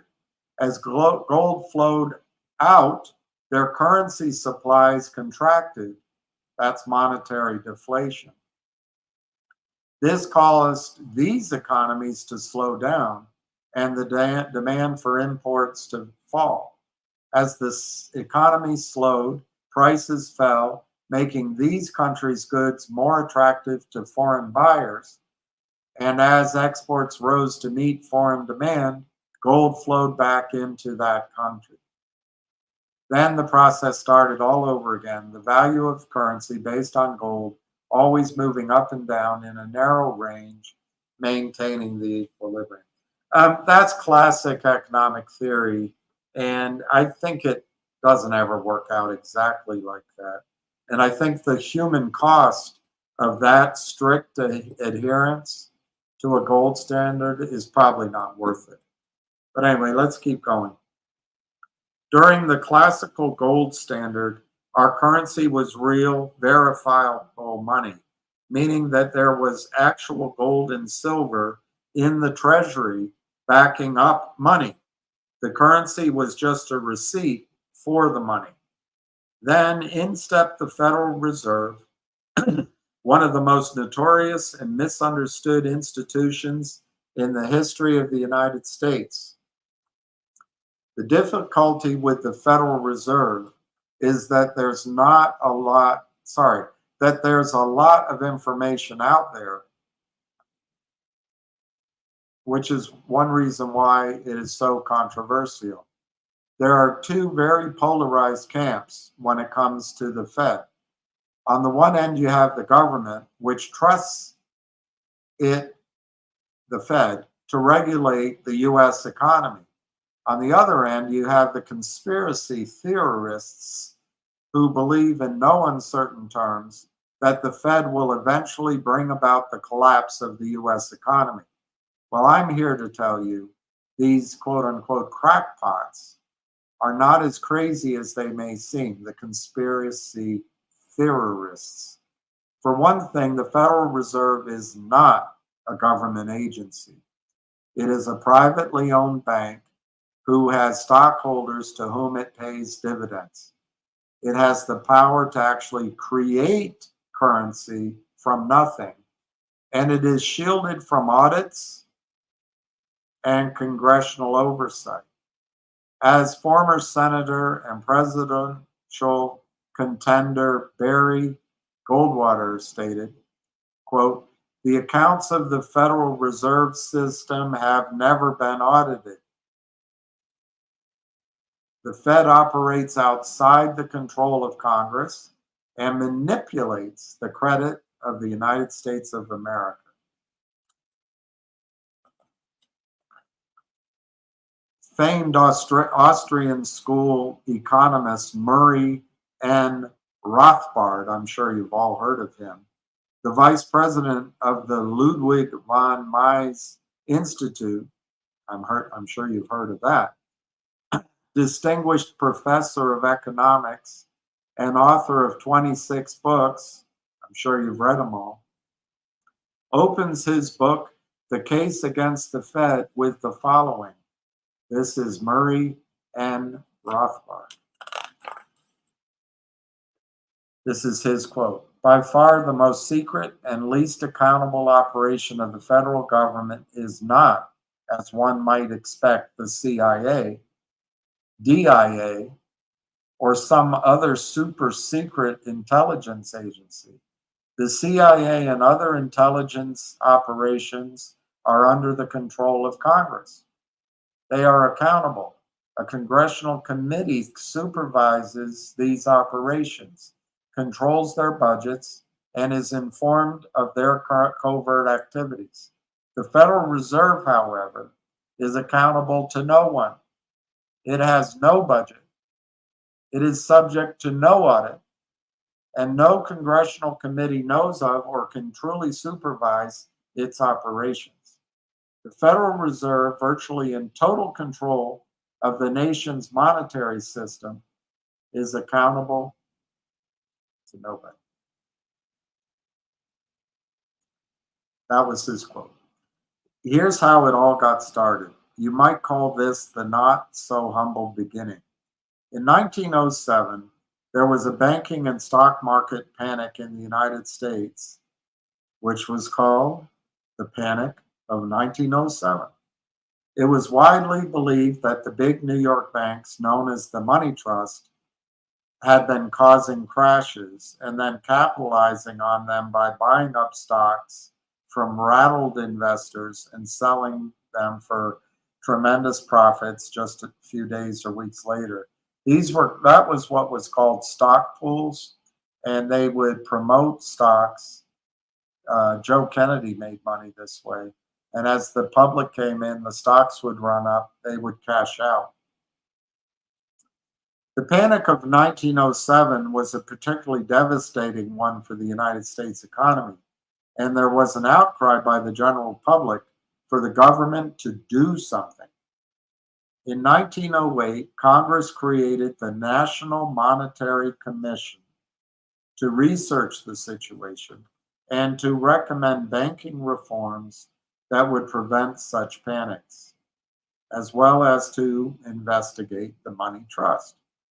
Senator Nelson Aldrich was appointed chairman and immediately set out for Europe, spending 2 years and $300,000, $6 million in today's money, well, in 2008's money, to consult with the private central bankers of England, France, and Germany. Upon his return, Senator Aldrich decided to take some time off and organized a duck hunt with some friends. The friends he invited on vacation with him were the who's who of United States economic power. The very New York bankers he was supposed to be investigating. Paul Warburg, Conloeb & Company. Abraham P. Andrew, Assistant Secretary of the Treasury. Frank Vanderlip, President of Rockefeller's National City Bank of New York. Henry P. Davidson, Senior Partner at J.P. Morgan. Charles D. Norton, President of the Morgan First National Bank of New York. And Benjamin Strong, head of the J.P. Morgan Bankers Trust. I guess this is back before they allowed minorities of any kind into country clubs. It is estimated that these men represented 1/4 of the world's wealth. The retreat took place on a little island off the coast of Georgia called Jekyll Island. But there wasn't much duck hunting. Instead, Aldrich and his distinguished guests spent 9 days around the table hatching a plan that eventually created the Federal Reserve. Here's what some of the attendees had to say about that meeting. This is from B.C. Forbes, Steve Forbes' father. Picture a party of the nation's greatest bankers stealing out of New York on a private railroad car under the cover of darkness, stealthily eyeing hundreds of miles south, embarking on a mysterious launch, sneaking onto an island deserted by all but a few servants, living there a full week under such rigid secrecy that the names of not one of them was once mentioned, lest the servants learn the identity and disclose to the world this strangest, most secret expedition in the history of American finance. I am not romancing. I am giving to the world for the first time the real story of how the famous Aldrich currency report, the foundation of our new currency system, was written. B.C. Forbes, Forbes magazine, 1916. Then Paul Warburg. The results of the conference were entirely confidential. Even the fact that there had been a meeting was not permitted to become public. Though 18 years have since gone by, I do not feel free to give a description of the most interesting conference concerning which Senator Aldrich pledged all participants to secrecy. Paul Warburg, The Federal Reserve System, Its Origin and Growth. I should read that book. There was an occasion near the collapse of 1910 when I was as secretive, indeed as furtive, as any co-conspirator. I do not feel it is any exaggeration to speak of our secret expedition to Jekyll Island as the occasion of the actual conception of what eventually became the Federal Reserve System, we were told to leave our last names behind us.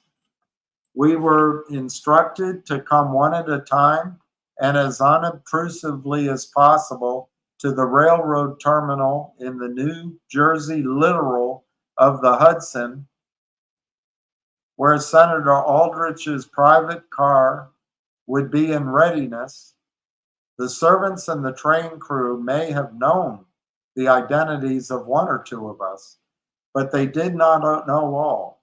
And it was the names of all printed together that would have made our mysterious journey significant in Washington, in Wall Street, even in London. Discovery, we knew, simply must not happen, or else all our time and effort would be wasted. If it were to be exposed publicly that our particular group had gotten together and written a banking bill, that bill would have had no chance whatsoever of passage by Congress. Frank Vanderlip, The Saturday Evening Post, February 9, 1935. Now we go back to the author. Secrecy was so important to the attendees of this summit because Aldrich, as the chairman of the National Monetary Commission, was charged with investigating banking practices and recommending reforms after the panic of 1907. He was not charged to conspire with the bankers on a remote island. So the bankers who were under investigation for needed reforms got together with the chairman of the Congressional Investigating Committee at a secret meeting on an isolated island and concocted a bill, the Aldrich Plan, for a private central bank that they, the bad guys, would own. When the bill was presented to Congress, debates raged. In one debate, Congressman Charles Lindbergh was quoted as saying, "Our financial system is a false one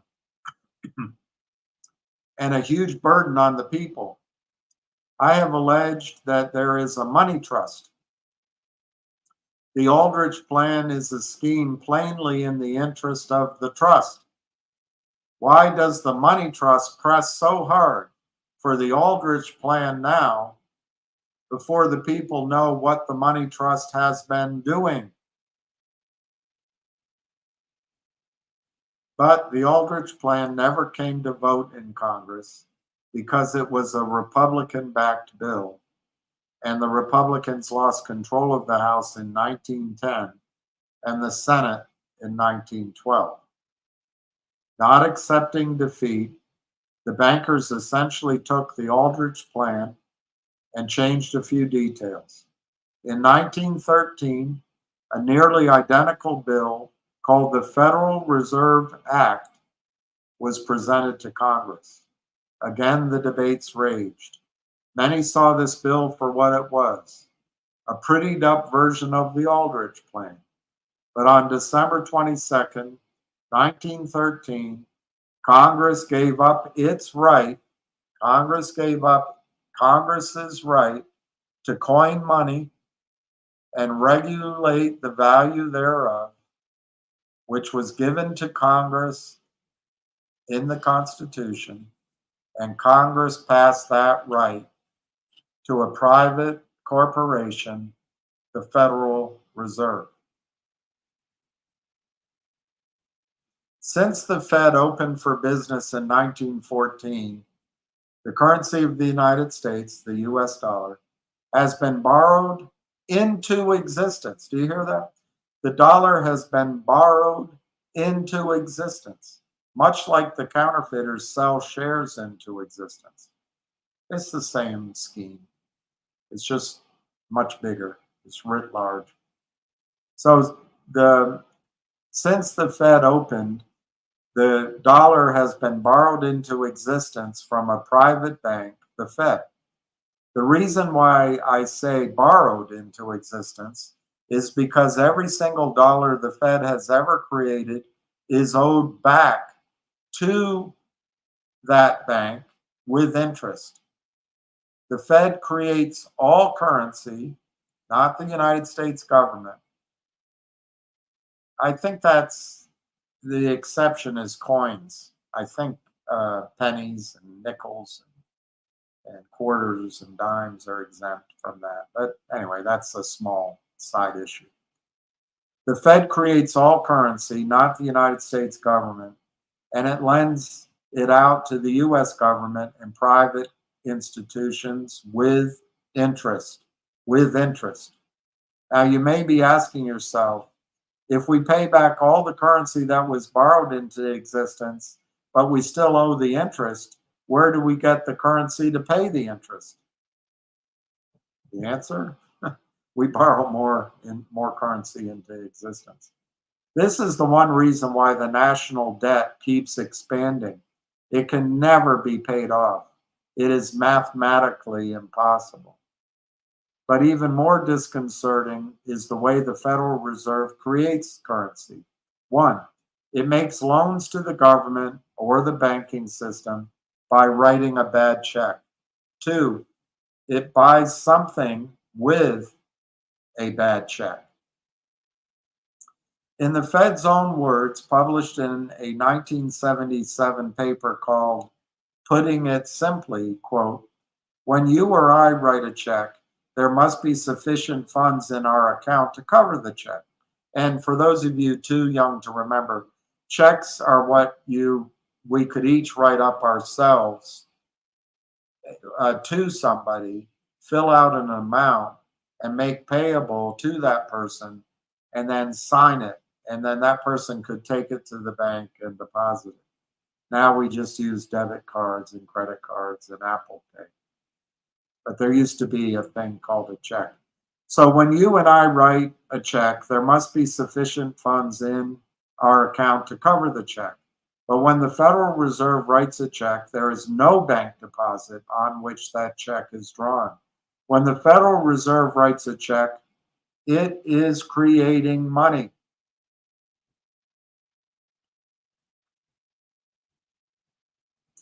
And of course, Mike Maloney says, I would beg to differ. They're not creating money, they're creating currency, but let's leave that be. And once these newly created dollars are deposited in the banks get to employ the miracle of fractional reserve banking. And I submit to you, and Rosa, if you're still here, I submit to you that what the investment banking system does is use it's not a miracle, it's a curse of fractional reserve security creation. But anyway, once these newly created dollars are deposited in the banks get to employ the miracle of fractional reserve banking. Here, oh good, he's going to define it probably better than I did. Here is fractional reserve banking in a nutshell. All banks have a reserve requirement, meaning they must keep a certain amount of currency on hand for withdrawals and such. If the reserve requirement set by the Fed is 10%, the bank must keep 10% of the currency deposited on hand in case someone wants to make a withdrawal. However, they are allowed to loan out the other 90% of those deposits. Here's the kicker. They don't actually loan out the currency that's in the accounts. Instead, they create new fiat dollars out of nothing and then loan them out. They loan money into existence. Your broker-dealer, by not asking for receipt, is acquiescing to the criminals lending into existence, selling into existence, borrowing into existence from their prime brokers. shares that don't exist. So anyway, in banks, instead of loaning out that currency, banks create new fiat dollars out of nothing and then loan them out, which means they too are borrowed into existence. In other words, when you deposit $1,000, the bank can create 900 brand new credit dollars with nothing but a book entry and then loan them out with interest. So in other words, just to translate that, if you deposit 1,000, they don't have to keep $10 on reserve and lend out $900. I mean, sorry, they don't have to keep $100 on reserve and then lend out 900, so it goes to 1,000. They can take that 1,000 and that's 10%. So they're allowed to lend out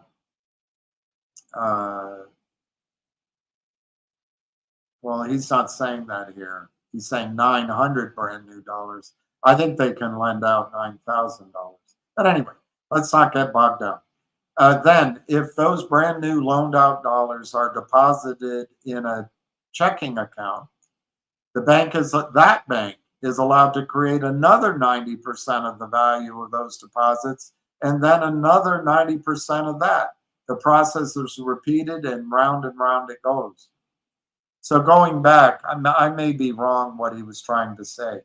When he deposited 1,000, the bank can create $900 of new. So I was wrong in his example, but I think in effect they actually do much more than just the 900.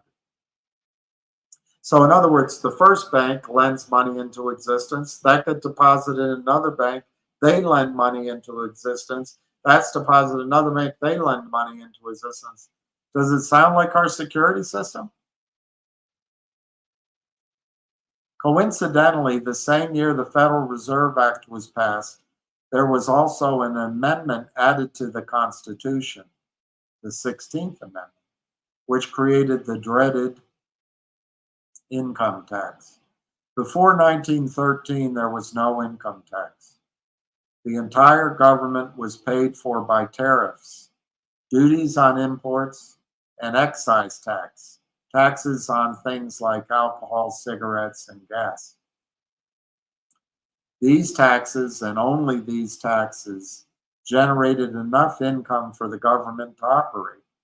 However, because it didn't generate enough income to pay the interest due to the Federal Reserve, the income tax was created. So in other words, because they created the Federal Reserve, they created the income tax.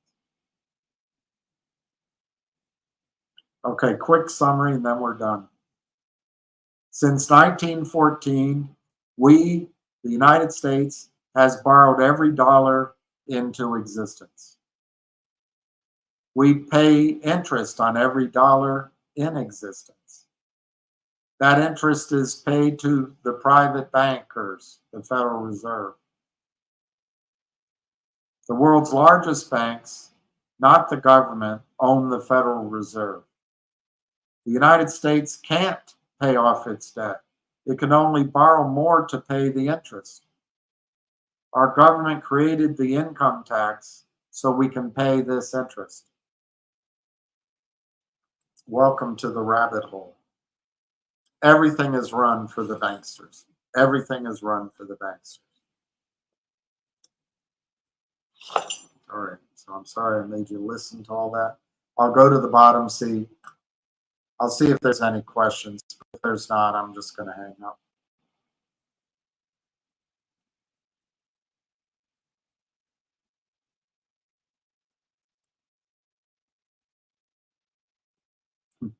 My computer's frozen. My computer's frozen. What's the best way to buy silver?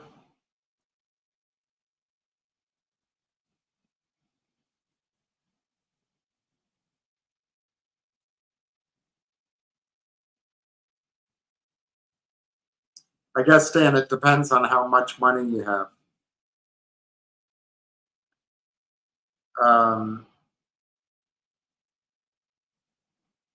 So I'll start with a lot of money. and go downward. I think if you have $1 million to invest, the best place to go is to Gold Switzerland and buy bars of silver. It has the least markup. It's stored in vaults in the Swiss mountains. It's run by a guy named Ergon von Greiritz, and I think I think he's. I've never met him, but I've studied him, read his stuff, and I think he's a terrific. There is in Switzerland a group that he recommends that kind of is a step below that. Right now, I can look it up. I don't remember the name of that group right now, but their minimum is much lower. I think their minimum is $400,000, and they'll buy silver, similar silver, but they store it above ground in facilities. I think at the airport in Zurich, one of the airports, but I think it's Zurich. Those are the two best, I would say. That's absolutely the best. But they're very expensive, and obviously not all of us can do it. I'm going to jump in, Stan, with another one.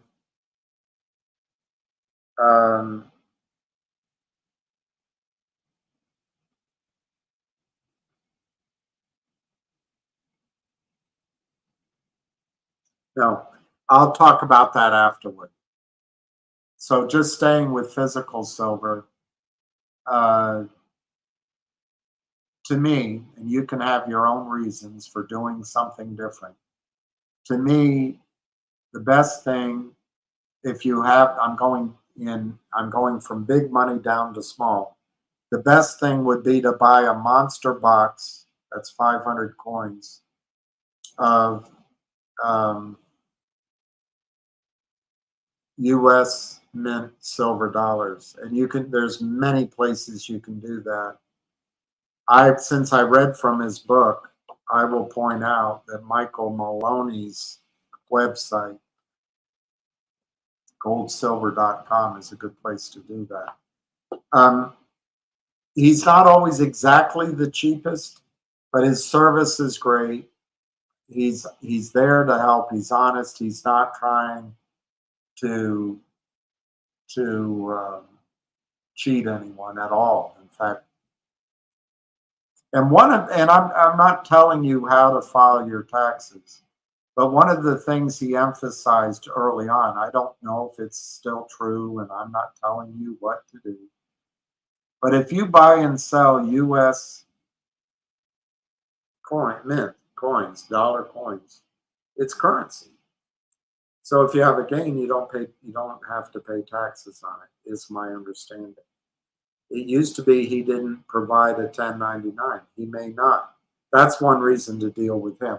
But that doesn't remove your obligation if your accountant says, or if the tax law has been changed, and I don't know the answers there. But there's other places you can buy that. There's SD Bullion, there's AppMax, there's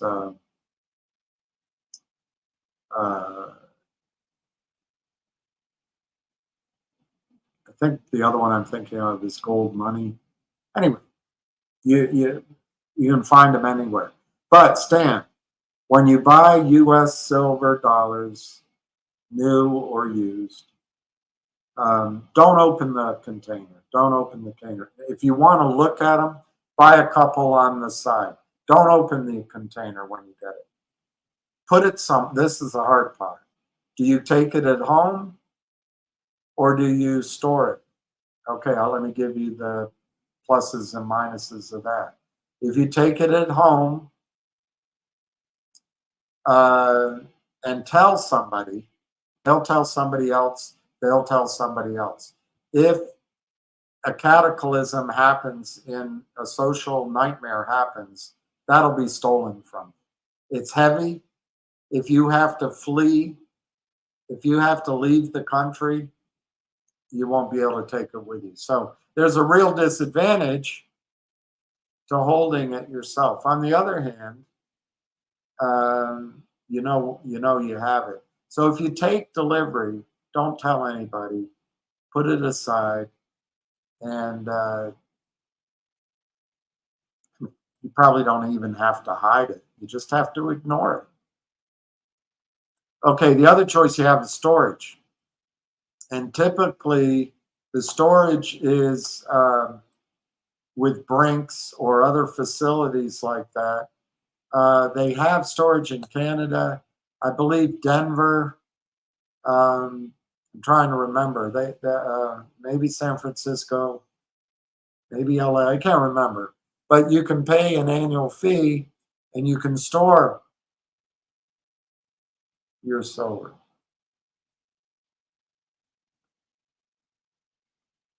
Or gold or platinum. There's some positives about that. You don't have to know where it is. You can leave your one city and it's there. The negatives are these are just storage facilities. They're probably secure, but what if there's rioting or civil war or some other calamity? You're relying on guards who might leave. They might flee. So there's some risks. But there's no perfect answer here. One other thing you can do is instead of storing it in the United States, you can store it in Hong Kong or Singapore or Switzerland. Again, there's some pluses or minuses. All right, so that's the next step down is to buy sleeves or bars, sleeves of coins or bars, and have them shipped home to you or stored. And then you can go all the way down to single, one unit. Okay, the final thing in that physical area is to buy junk silver. And I like junk silver. It comes in bags. Junk silver is coins. Nickels, dimes, quarters, 50-cent pieces that before I don't know the final cutoff. I should know that. I'm going to say 71, but I'm just pulling that out of my memory banks. But at some point, our currency stopped having silver in it. 74, I don't know, something. Maybe it was back when the president said close the exchangeability of dollars into gold. He said nix on that. Anyway, I like those. Those are the first to sell out. Again, I wouldn't open the bags because if there's a run up and you want to cash in, you overnight it to wherever you bought it. They'll send you the money in 48 hours from receipt. But if you open the bag, it could take 2 weeks, 3 weeks. On the other hand, maybe you get more than one bag.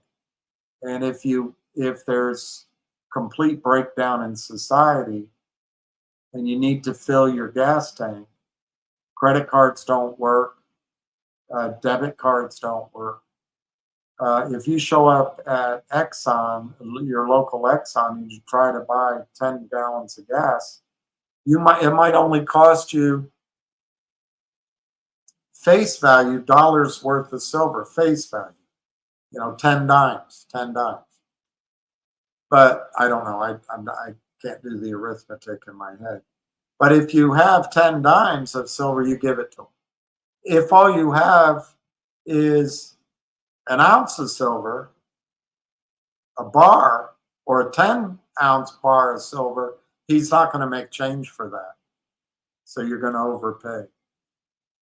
There are some other services which I'll talk about in another video. But that's basically physical. You can buy jewelry. But if you're going to buy jewelry, I would buy gold rather than silver. One reason to buy gold, plain, boring gold jewelry, is you can, if you need to hop a flight to Djibouti and get away from the riots in New York, you can put 3 gold chains around your neck. You can put, 5 gold bracelets on, and a gold ring on your toes, and you can go through the airport. You don't have to fill anything out. You just say it's jewelry. Maybe you have to put a value, but you're not transferring currency. You land in Djibouti and you go up to your mother's home and she doesn't have money, but you've got some gold and you can reestablish your financial life. Silver doesn't have the bang for the buck. I don't know anything about diamonds, but I think diamonds is a great way to transfer wealth, big wealth, but I don't know much about diamonds.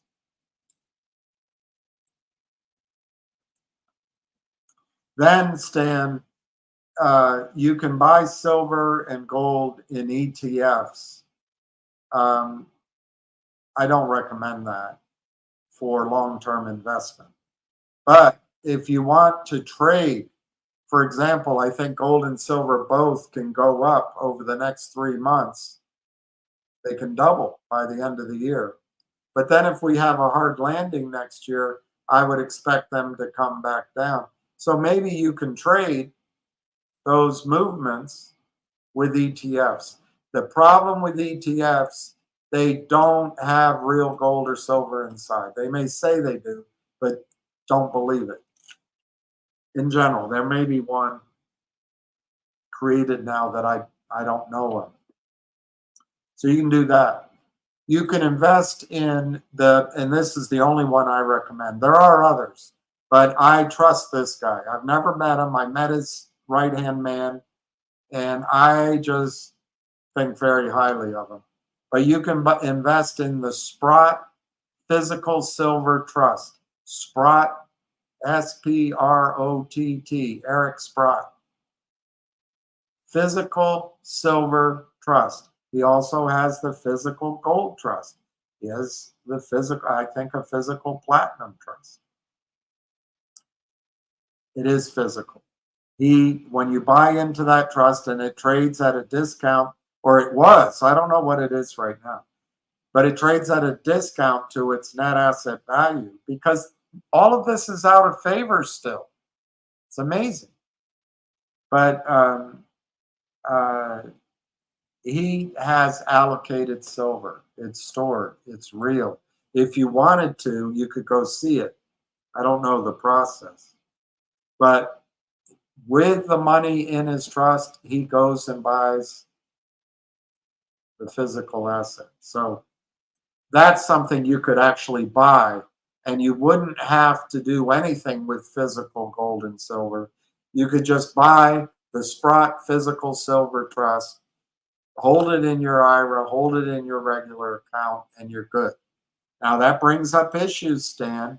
What happens if the financial system crashes, just like that company RMB, RBS, whatever the hell John Corzine was the president of? When it collapsed, they stole all their customers' assets. Now the customers got the money back after they hired attorneys in a world where everything got back to stable, but they had to wait a couple of years. So you got to remember that. But if you pick a good brokerage firm, or if you spread it out, that might be one way to do it. There's no perfect answer here. There's no perfect answer.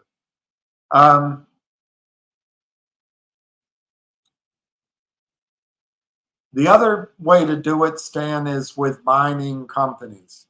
And there are ETFs for miners. You can buy ETFs for mining companies. I think those will be a great way to trade in the market.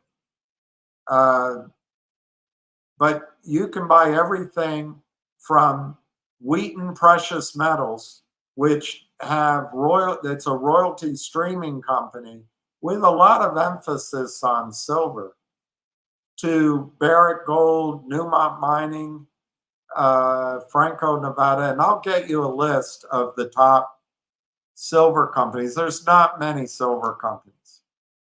The one I'm in, I'd like to talk to the CEO before I recommend it. It's a great company, but I don't know what happened to the dilution. But mining companies give you leverage as well. And if you own shares of a mining company outside of the system, which is what this little gold company I'm telling everybody about right now, all of the shares are at the transfer agent. They're not in that system. That's one way to benefit from the upside in prices. Now, Stan, silver is highly volatile compared to gold. So you got to get ready for that. Silver is also suppressed.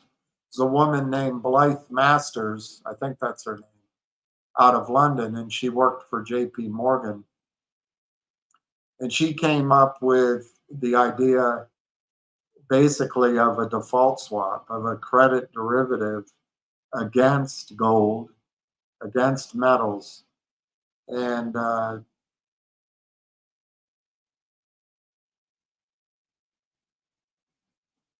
mean, I guess I could talk about the Hunt brothers squeeze, but I've already talked too long. But the silver market is rigged, but so's the gold market. And as long as gold and silver and oil are priced in New York, Chicago, San Francisco, London, Tokyo, it's all rigged. It's all rigged. China's trying to set up an honest exchange. Abu Dhabi's trying to set one up too, honest exchanges. But while the dollar is preeminent and our military strength surpasses everyone else's, which isn't going to be for much longer unless we marry our politics and our integrity and our constitution with our military again. JP Morgan could get wiped out in a squeeze, but they have it under control. Now, overall, Stan, please don't get into these looking for an instantaneous squeeze. It could happen at any time. But I think overall, globally, the reason the dollar is still relatively strong, the reason the BRICS are taking a while, the reason the renminbi is still manipulated downward vis-a-vis the dollar, is that I don't think China's finished acquiring gold. That's my opinion. It's my opinion. But I think China wants to be the largest holder of gold when the new currency system is created. And for the time being, it suits China's purposes to keep the dollar and the deficit relatively where it is, except where idiotically Nancy Pelosi went over to Taiwan and basically tried to pick a fight. I don't know how many times Nancy Pelosi has been in a bar fight, but I would really advise women who talk a big talk but have never been hit in the face in their life, button their lips. Let the men who are going to have to do the fighting, let them talk when it comes to fights. Please, women, don't start wars you can't back up. Let the men do it if they want to. Men have restraint because men know it's going to hurt if the fight starts. Women don't know that. Women don't get hit. But anyway,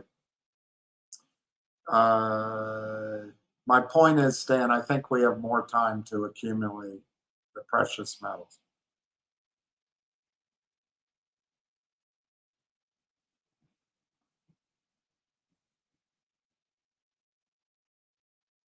I didn't know he said that. My grandmother used to say that to me. She used to say, nobody gets out of this world alive. That's what she would say. And then she would laugh like Lucille Ball. Nobody gets out of this world alive.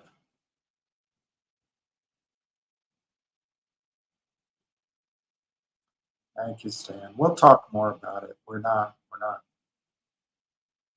I don't know much about diamonds. I'd love to learn. 1964. But what about the half dollar? What about the half dollar? I know that, but the JFK half dollar.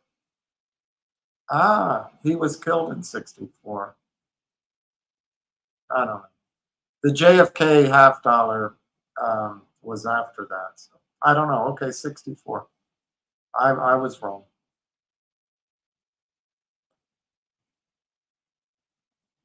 Yeah, that's right, John. John has it. Lower premiums on 90%. You don't want to, while you're building your core position, you don't want to pay high premiums. You can get fancy afterward. There's some really exotic silver out there and gold. The Austrian harmonic is a premier coin, the Austrian harmonic. But no one's going to recognize it in the United States. But the Austrian harmonic, beautiful.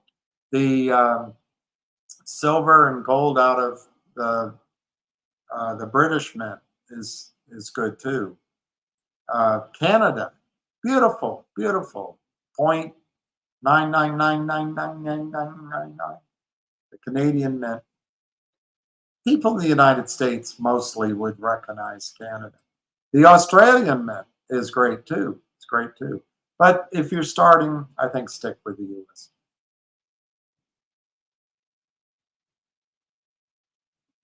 Kennedy half dollars, 1965 to 1970. All right. I said 1971. I wasn't too far off, John. I said 1971. So I think that was it. But she's right too. Nunez's right too. 1971. All right. They ended in 71. So maybe that's when they made the 70s at the end of the anyway. So we all got it down to it. We figured.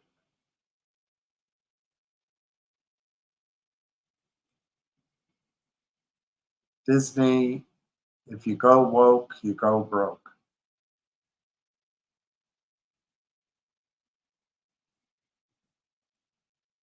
Costco, I told you guys, everybody boo-boo-bird me, I don't know, 6 months ago or more.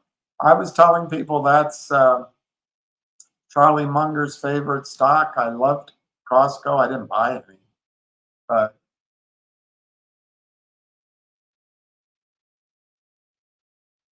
the average rate on 30-year fixed rate mortgage.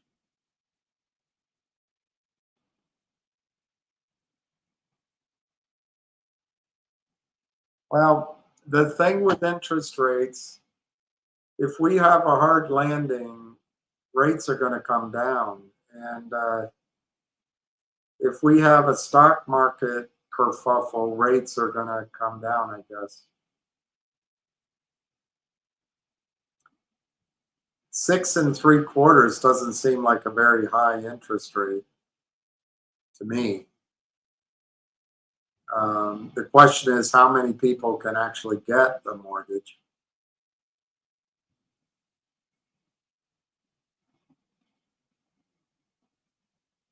It's all about credibility. The bond market is a confidence game. And if people still have confidence in our dollar, in Fed policy, in our economy, in the ability of the world to continue to have an economy which grows and therefore can pay the interest on the debt, interest rates will stay low. But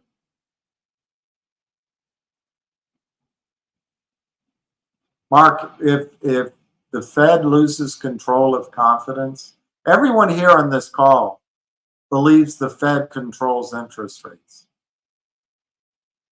They don't. They control the overnight rate. They can have an impact in the short-term rates somewhat. They control the discount window. They also can go in and buy bonds or sell bonds, and so that can have an impact. But a lot of it is that the bond market players go along with the Fed, and but fiscal policy the Fed doesn't control.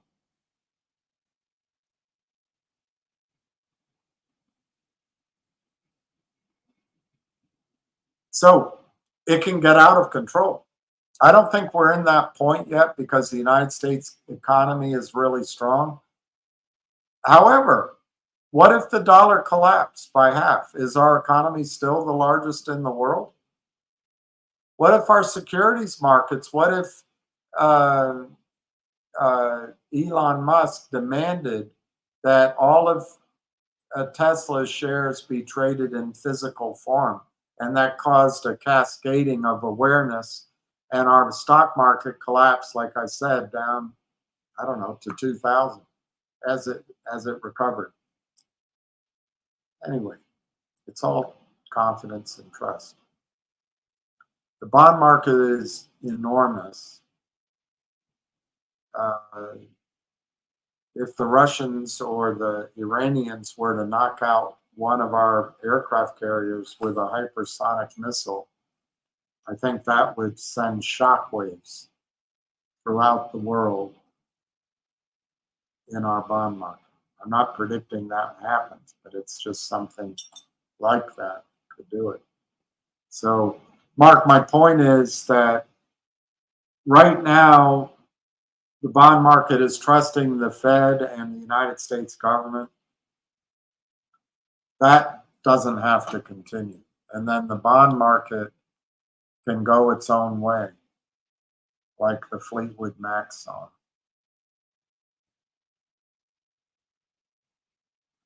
But you kind of have to answer that yourself. Your question is long-term finger or gold/silver. If I had new money right now, I think I'd buy finger right now. I know that finger could go down in the short run. I don't think if it does, it won't stay down. But I think there's enough out there with finger. This is my analysis, bud. You don't have to agree with me. But I think finger could triple from here very easily. Let's say double from here very easily. And I don't see per se, although it could happen, I don't per se see, it could. Gold or silver could double from here. But I don't know that gold or, in the short run I'm talking about, in a month, in 90 days. I don't think so though, but it could. But finger could do more than double during that 90-day period. Let's say by the end of the year.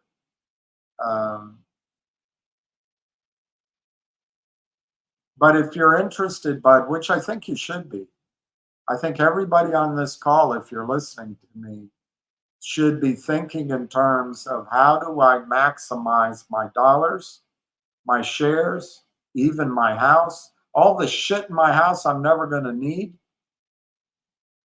to own silver and gold. That's what I think should be your goal. Well, it was my goal, still is my goal, but I got set back.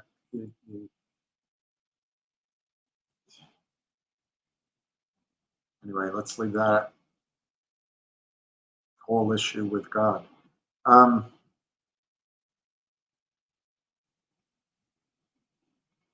am nervous, Bud, that because I used to own a bunch of silver and I wanted to replace it. I'm nervous it's going to move without me. But you're going to have to fight that too, Bud. Not to measure, of course we will do it, but not to measure the value of silver or gold in dollars terms, For a while, it makes sense, but down the road,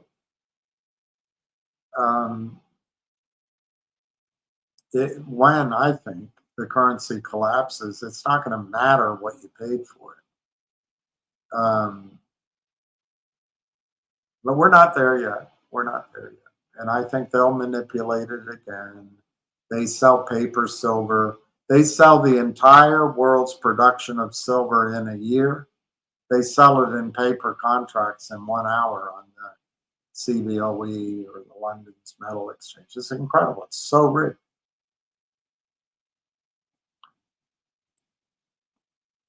Yeah, that's what I think I do. I buy Finger, and when it traded up,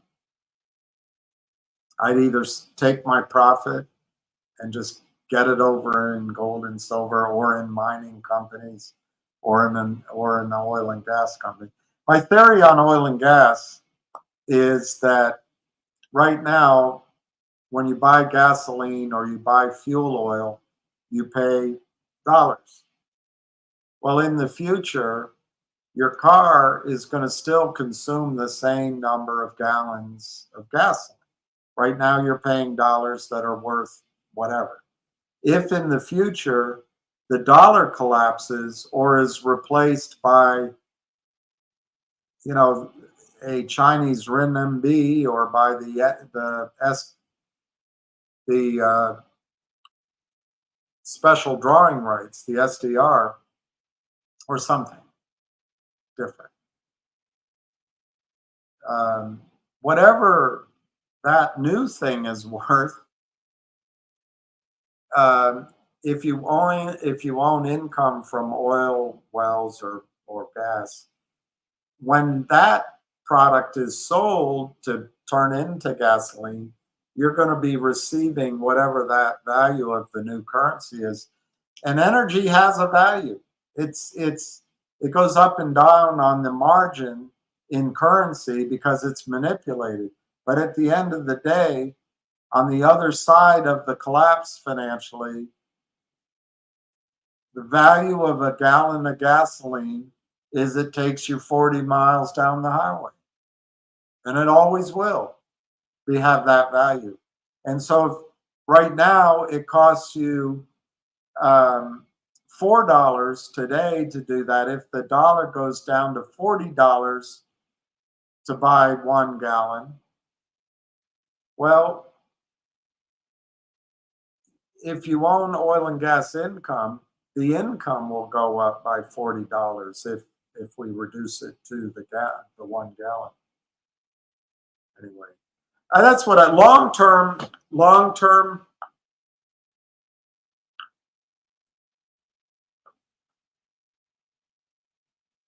But things will be funny in the stock markets long term.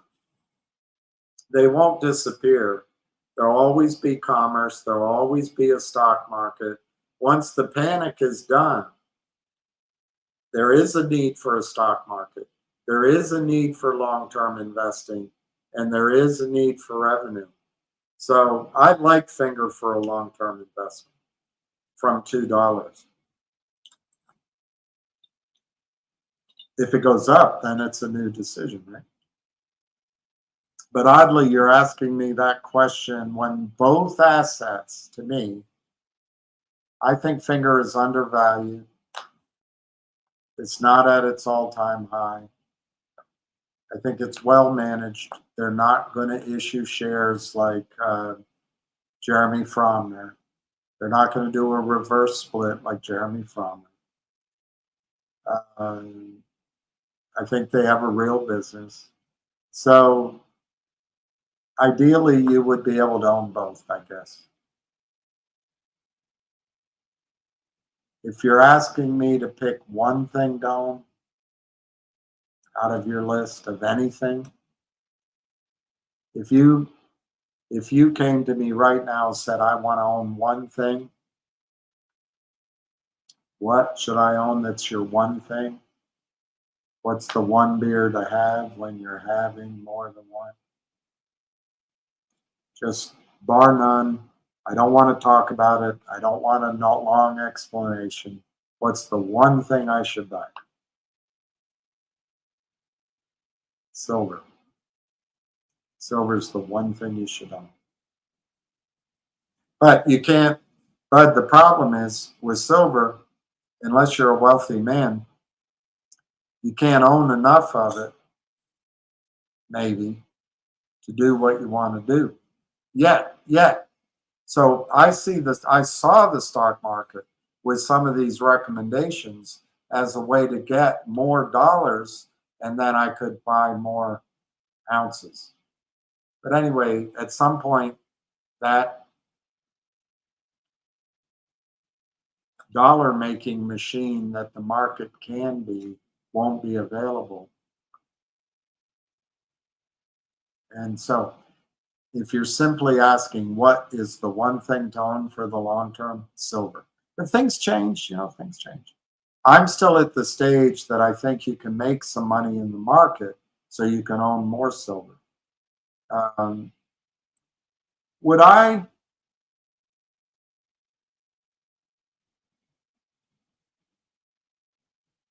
Let's say I had $5,000 to invest. Would I buy 2 ounces of gold? Or would I buy 125,000 shares of the little company, which I talked to people about, and anybody can contact me? I would buy the company because the leverage to the upside is so much higher. I just did the arithmetic. Even if I did it, let me just do it at the worst case.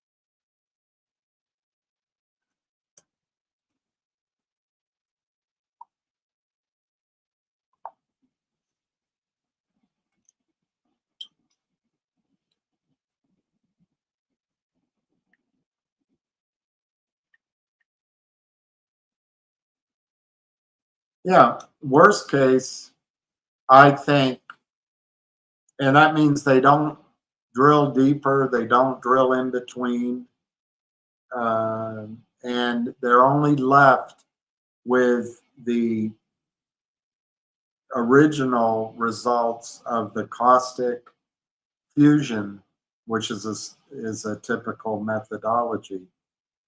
What they have now is they have 2 new ways, which would increase the recovery by 5 times. But if you just keep it back, what they've proven I use in brackets because it was a third party doing it, but it was done such a while ago, this would all have to be done by third party engineer again to get the credit for it. But anyway, there would be 1 ounce of gold for every 100 shares, worst case.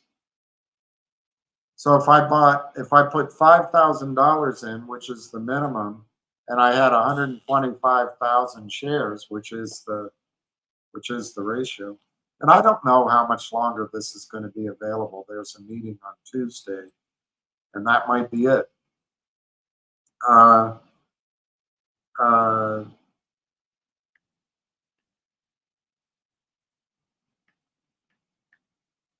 I would have 1,250 ounces of gold instead of 2. So what I'm trying to say to you is physical gold is terrific, but the leverage from the mining companies is beyond this world, and it's a way you can catch up. And this is just one example. There's others out there. This is a way you can catch up your dollars so that you can go back and buy physical. I wish, anyway, if wishes could be wishes, they buy dishes and fishes.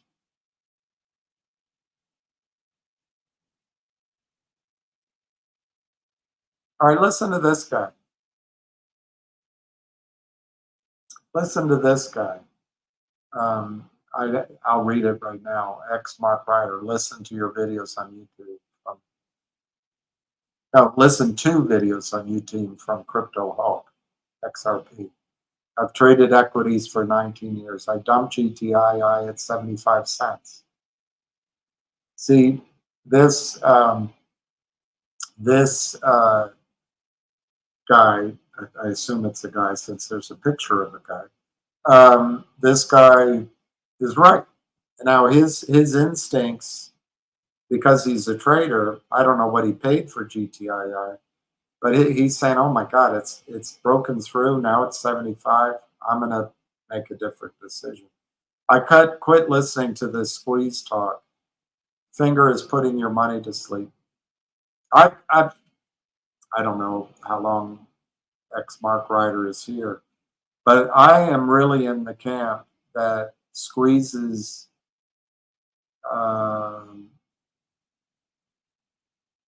The only way a squeeze is ever going to happen is as a surprise to the other side. And I don't see a squeeze in Finger the way everybody else does.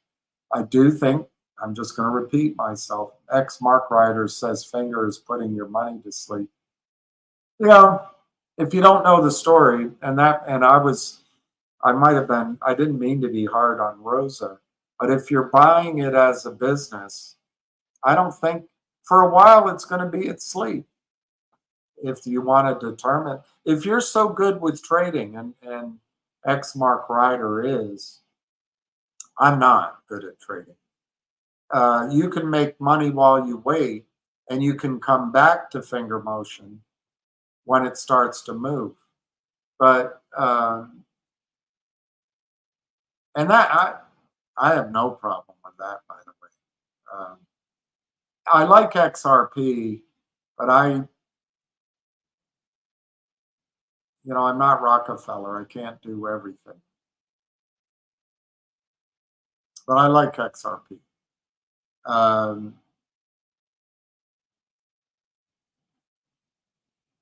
And I think X Mark Ryder's conclusion is just fine. To him, the opportunity cost of owning Finger is very high.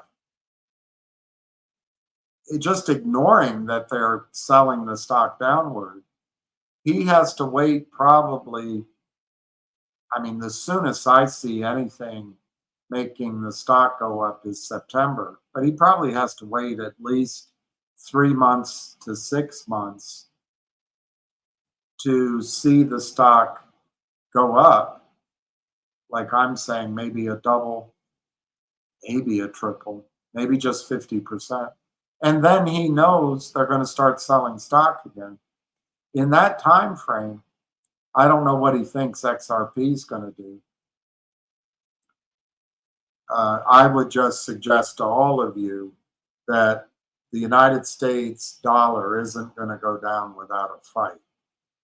And while it's highly improbable, what they did in Venezuela to Chavez, in Libya to Gaddafi, in Iran to Hussein, they tried to do to the oligarchs in the late 90s in the ruble, and there's other countries around the world. They could. It's not out of the question they could cause a panic in China, such that China has to spend its gold, food, water, stop riots. And I wouldn't put it out totally out of the question. No one predicts that, but that's the kind of thing that could come out of the blue, and you go, "Wow, couldn't imagine it." They're trying right now. The ghost of John McCain, Senator Graham, is trying to get us to go to war with Iran. Bomb, bomb, bomb, bomb, bomb, bomb, Iran. So we're not going to go down without a fight. And I don't know who Crypto Hulk is, and he very well may be right. Of the cryptos that I studied, and when I say studied, I for about 30 to 60 days, I tried to learn as much as I could, but that was a while ago. XRP was one of the ones I liked. It's one of the ones I liked. But I wouldn't put it past whoever they are, to crush the cryptos at some point. I'm not saying that that destroys the long run. Mark Ryder is the guy to ask, or Crypto Hulk. But I am saying that when everybody is going one way, when it's on videos like mine, when it's on front pages, I always expect they're going to come take that money away at least once or twice before the trend just goes away from them for the good guys in the positive direction. But there's two things from Mark Ryder's comments that I like. One, he was willing to take a loss and get out of GTII. He obviously did it on his own thinking, and I commend him for that. And the other is he stopped listening to squeezes. I agree with that. It's been, for me, it's been quite a while since I've talked about a squeeze. Back when I was first, I knew about some of this, but when I was listening to it, hearing it, understanding it, I got the concept of what could make a squeeze. But I don't believe it happens anymore, unless there's a surprise, unless there's a surprise that allows buying in, that overwhelms this very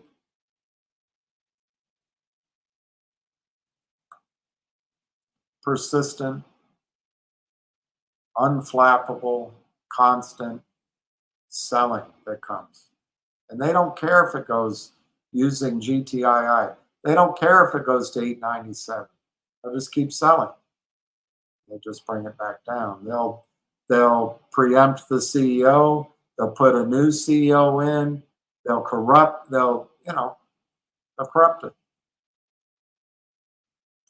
So I happen to agree with Mark Ryder. Now,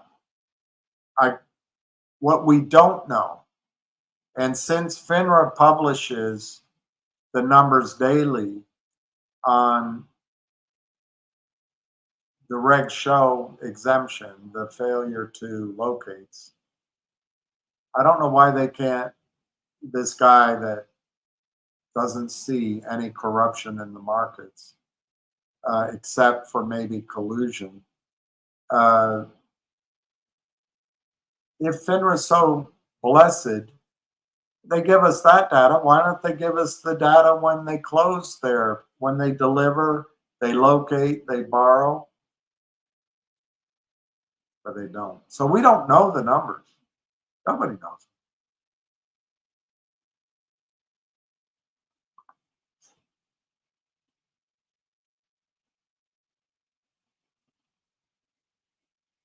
Thank you, Peter.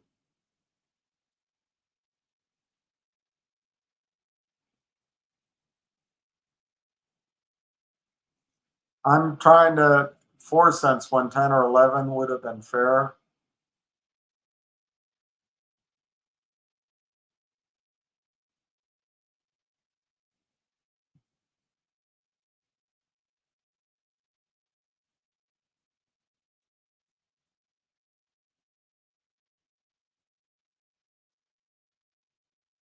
You don't understand why no squeeze now in finger?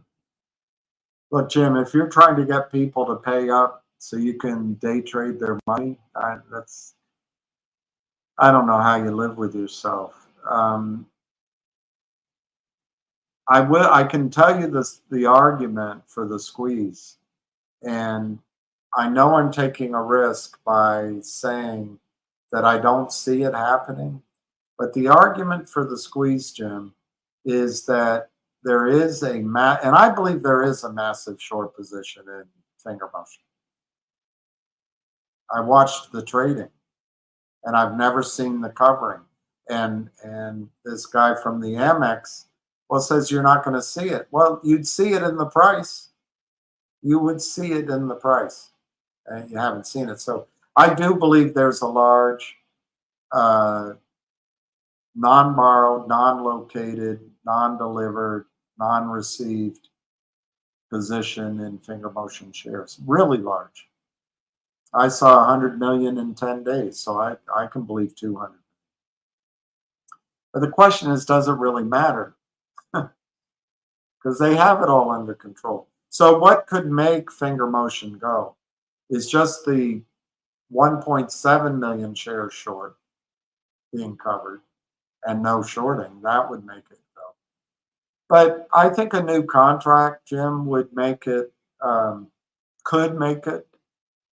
An institutional firm that puts out a buy recommendation to its institutional brokers, that could start one.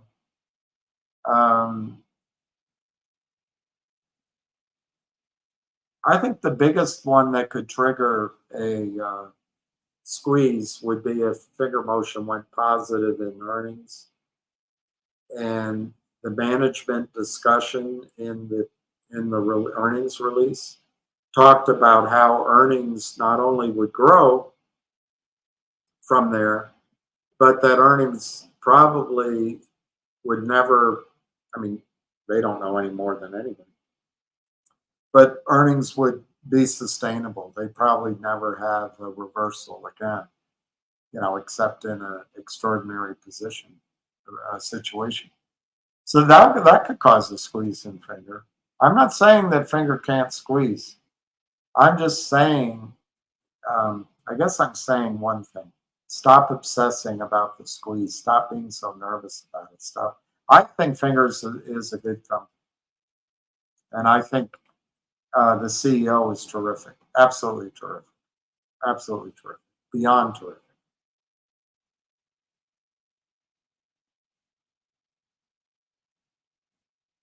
Oh, you're talking. Okay, let's see. So you left, but let me see if I can answer that.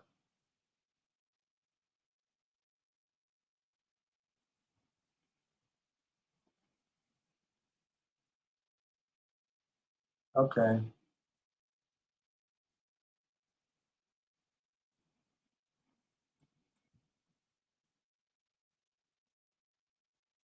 All right. I'm going to have to email you because it'll take too. That's just, you're not the first person. This document is written by lawyers and it's confusing. That's not right. That's not right. It's 4 cents a share. It's not 11 cents. It's 4 cents a share.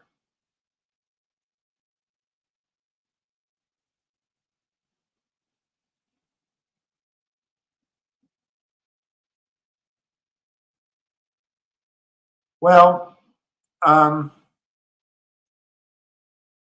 PS 71.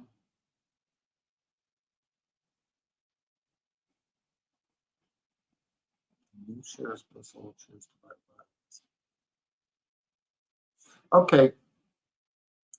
I was trying to be conservative, but since you're going to listen to this or you're still there, let me just do what I think they'll find. You say to 200 feet.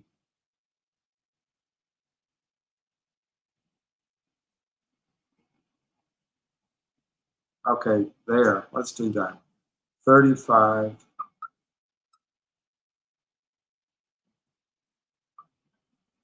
It'll be 35 million ounces on your number. I think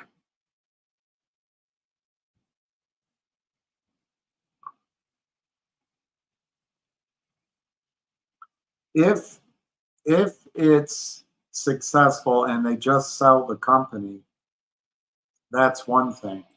But I think they could joint venture or produce this themselves And then it's a whole another world. It's a whole nother world. The cost per ounce is $400 an ounce. Gold is selling for $2,400. So that's $2,000. Now, I think it would take 20 years or more to produce this gold. It could take longer than that. But let's just use the top line that the profit per ounce would be 2,000 times 35 million ounces.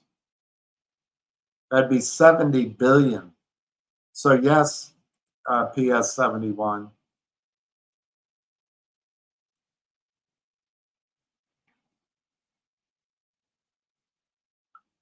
I get $91 a share, 91.38. So yes, your number is correct. Now, do you give that a present value? I would say maybe not, depending on the cycle in the gold price and demand and investment. Because gold automatically builds in for inflation. Do you have to present value it for the cost of energy? One of the things that this mine does not need is huge, well, I'm sure it'll use huge trucks and all that, but you're not talking about creating a massive new hole in the earth. So you're not talking about consuming endless amounts of oil and diesel fuel. You're not. So you don't have to adjust for that.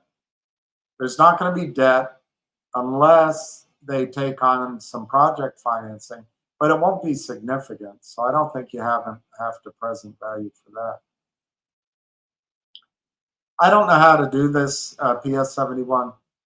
If you use your model and you use an economic cutoff in 20 years, but it could produce for 80. I'm not a smart enough accountant. I'm not an accountant, so I don't know how you would adjust for all that. But yes, PS 71, using just the 200 feet and in a JV or in just producing it themselves, I come up with $91 a share. $91 a share. You're paying 4 cents. The fact is, if you're still listening, PS 71, they've already drilled down to 400 feet. I can't remember, 6 wells, 7 wells, 4 wells. Anyway, sonic drill holes. They went down. I say wells because of oil. Sonic drill holes. They went down. And it's the same. They might be able to go down to 600 feet. So the likelihood is that I'm pausing because the analyst didn't double the reserves. He only put them up by 2/3. I think he was trying to be conservative. But let's just assume you can haircut it if you want. But if they drill down to 400 feet, it doubles that number. If they drill down to 600, it triples it. Let's just stay 400. So that becomes $180. $180. If they drill in between the two zones, the north zone and the south zone, and they drill westward and eastward, which they can, and there's no reason why it doesn't extend. I don't know. You could quadruple or quintuple or more that number, and it could be $400, $500 a share. All those numbers, though, is fantasy land. It's all fantasy because of two things. One, it's going to take a long time to produce it. Two, you're never going to find anybody to buy you out at those numbers because no one can afford to. It'll be a consortium of buyers.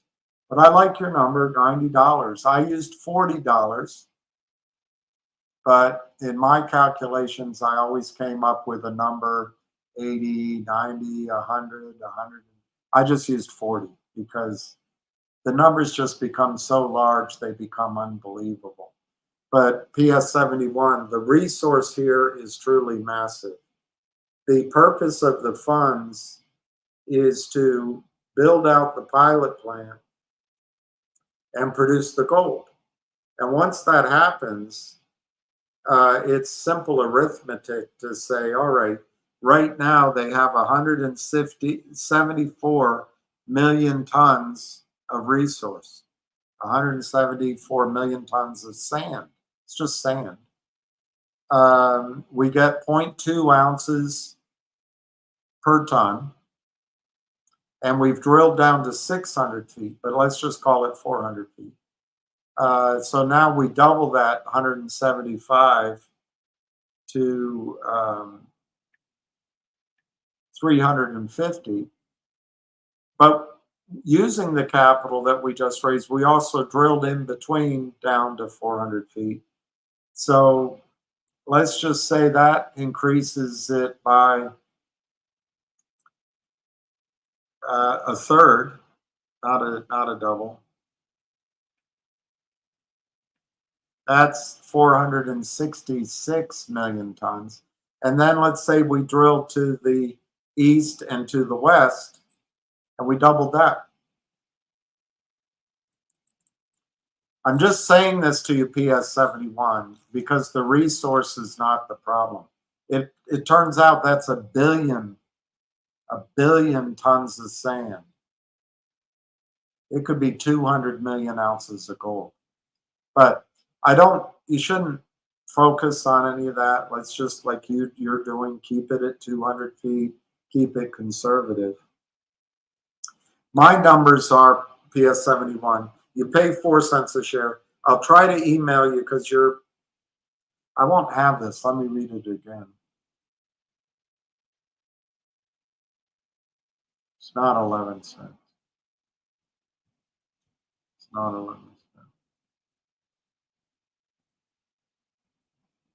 I am doing this to give you a win. That's what I'm trying to do. I mean, that doesn't mean there's no risk. There's risk of time, and there's risk of that it all craps out, zero. But I think the zero is very unlikely because even with, let me just do it again before I say it. Even with no success with the new process and no success with the drilling, but assuming they can still get out what they did 15 years ago at the lower ratio, and only that, I'll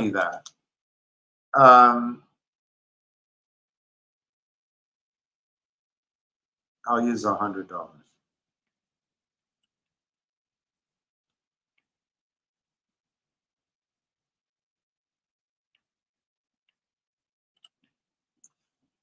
I think Newmont and Barrick might buy it for 80 cents a share, 80 cents.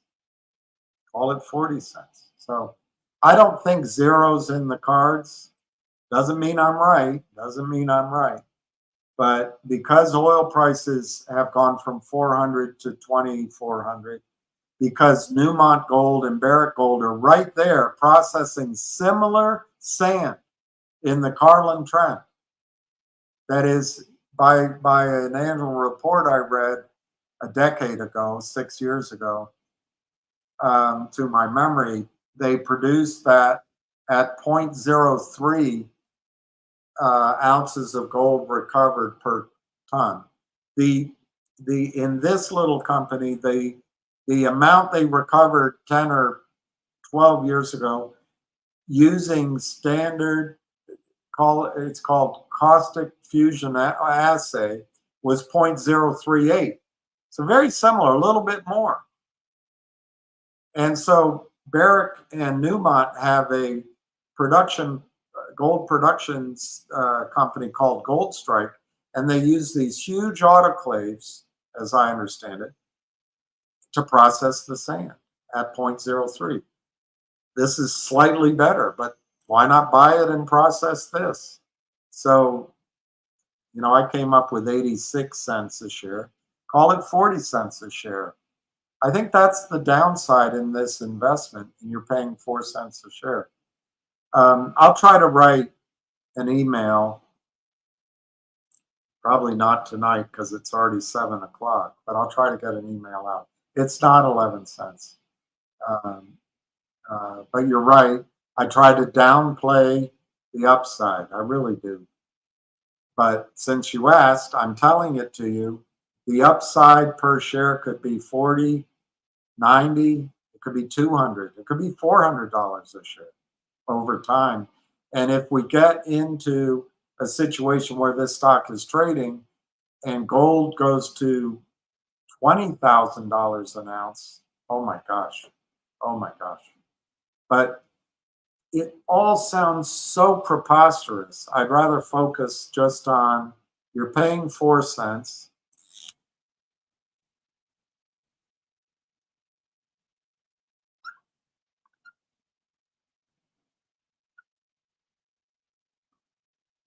Obviously, we have to admit in anything speculative, 0 cents is possible, but you're paying 4 cents.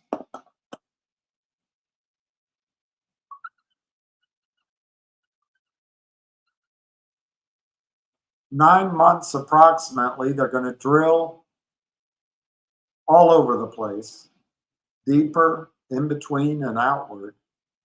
And they're going to build out, refurbish the pilot plant to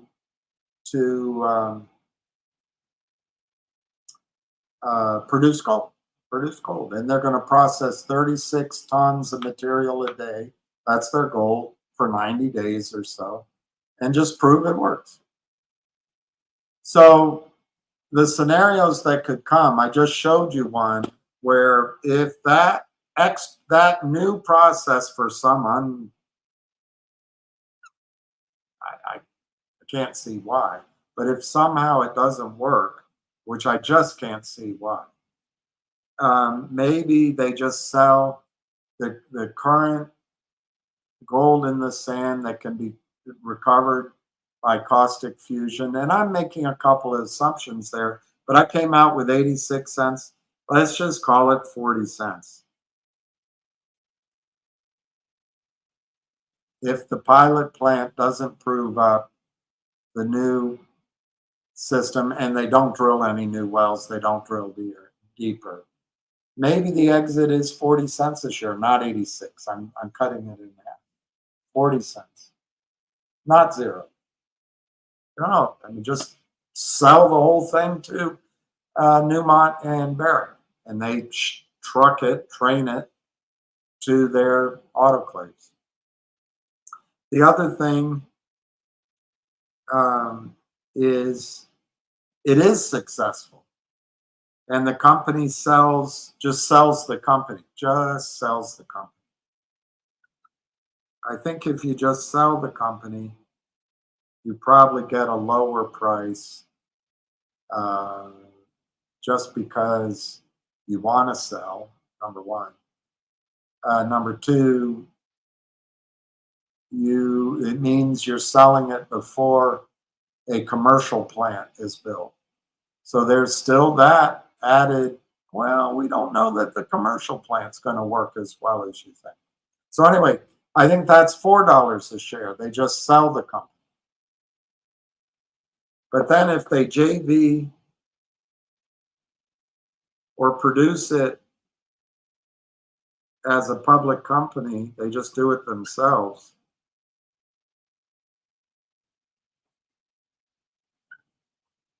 I think your number makes sense at $90 a share, but let's just use 40 over time. But remember, when a stock market works, it discounts the future, so it shows up in your public price. But anyway, if we did a joint venture, we would probably get cash payouts, maybe stock, and then dividend streams for the rest of our life. If we just ran it as a public co, same, get probably distributions, but it might show up in the stock price. But I would estimate $40 over a period of time. I don't know, 5 years, something like that. So you invest 4, obviously it could go to 0, but I think the fallback sellout is here. 40 cents. I mean, it's my view. I can't promise it. But if there's success and the company's just sold, conservatively you get $4, I think, which could be in the form of stock in Newmont Mining or Barrick Gold. And if they go ahead and produce it, instead of sell it as a company, they produce it.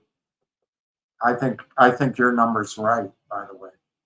But just for trying to be conservative, $40. So 4 cents times 10 is, I think, the exit. That disappoints.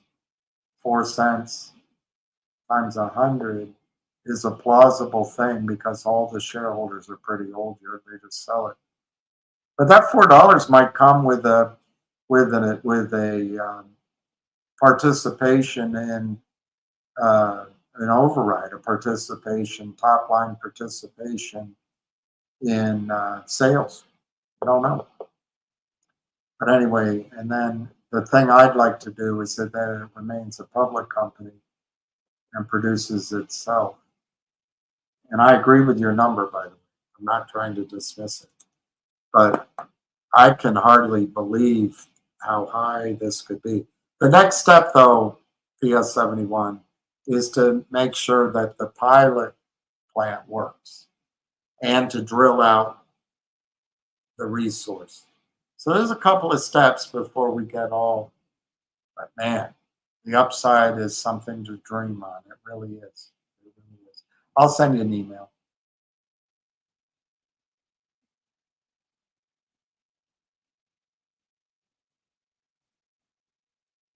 What the heck? You, Ham Ace, talking finger squeeze for over a year now, and now you say no squeeze. So finger won't succeed now. I don't know what. I don't know where you get all that. I didn't say finger wouldn't succeed. I think finger on its own, as a company, is going to be a massive success. I think it's a $25, $30 stock, maybe a $50 stock over a period of time, just on its own fundamentals. It could even be a $100 stock. 3 years, it could do something like that. So I think that's pretty successful. Ham and Ace both think there could be, I don't know what Ham Ace is saying. I know what Ham just said. Ham believes anytime that there could be a squeeze. He sees, Jim, from his years, that if they could win, they would let the price go up. He sees shorts in trouble. I'm telling you, Jim,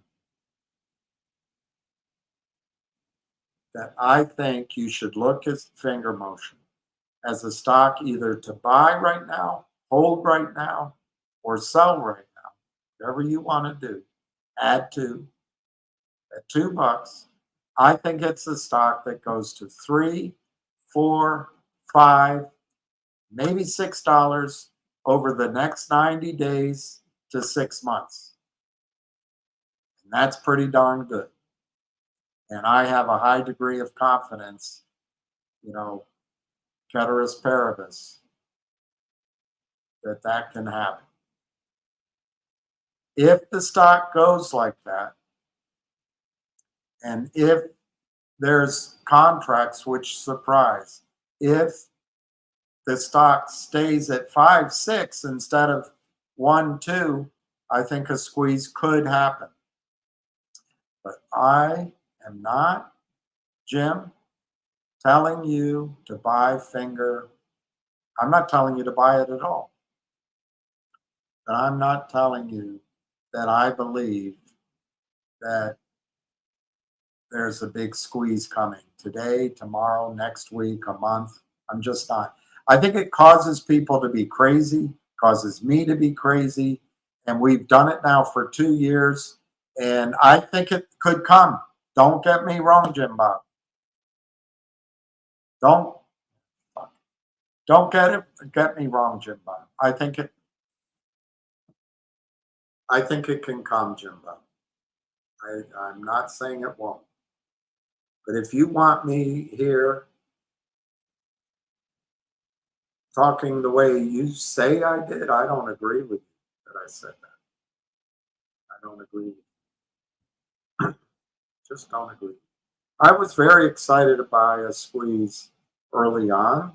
I didn't sell any stock. I was excited by a squeeze 2 Novembers ago. Do I have to tell you, Jim Bob, that your friends came and bribed a CEO and 2 or 3 other guys to promote COSM at the same time they continued to crush the stock in Finger and GTII to drive it down? I think short squeezes were happening. But you showed me, Jim Bob, how powerful you guys are on the other side of the crime. And I learned lessons. You guys have ways of capping out a short squeeze.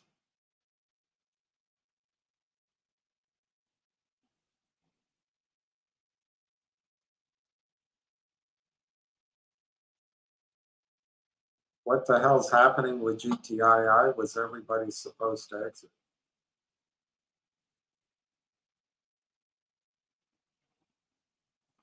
You know, at Gargo, we've talked about GTII quite a bit.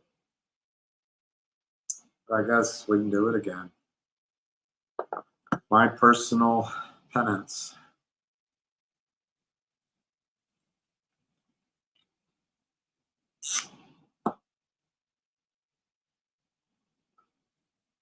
If I'm off by a year, it's just because of my memory.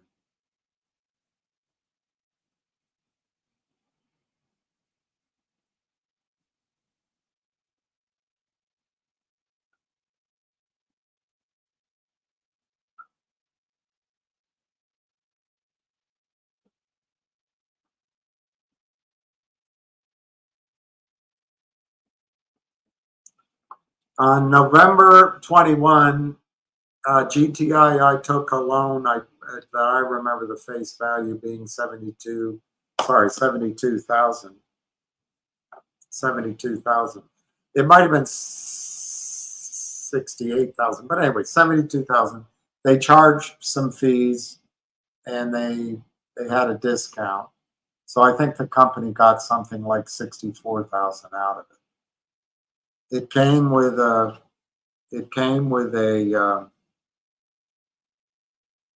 backward-looking formula that was something like Power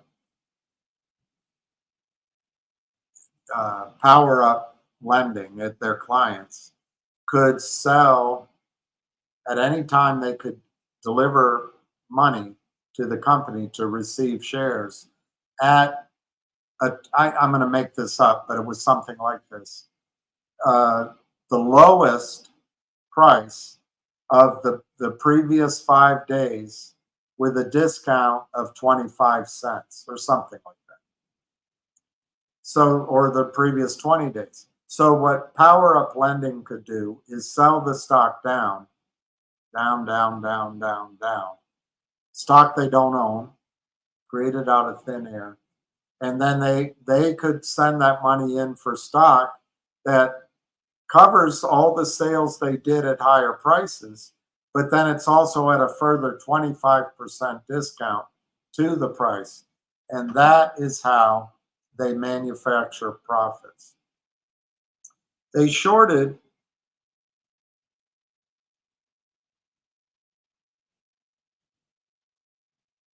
plus or minus 50 million shares. Now, I don't know what the exact number was. This is what I was told. I think I was told 40 million to 60 million. They probably started shorting it before November of 21. They shorted it during all those months, which by shorting, I mean they sold stock that didn't exist, driving the price down to a penny, less than a penny, well under 5 cents. And they sold a lot of stock. Reichman, David Reichman, the CEO, paid all the penalties, 25% premium, and bought the note back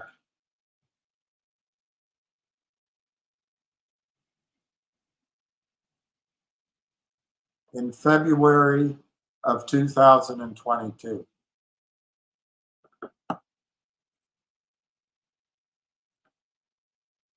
The stock went from 9, 10, 15 cents, let's call it 20 cents,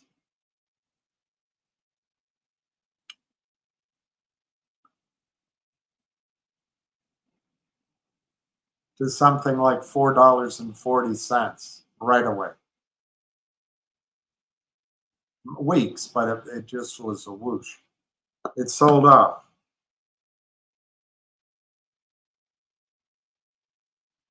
It came down to $1 or something. And then it rallied.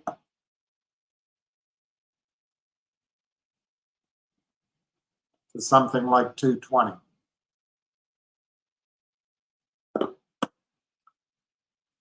There was a guy advising the CEO listened to. They put a Picasso, a second Picasso. They bought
I mean, these are some of the things they did at Fargo.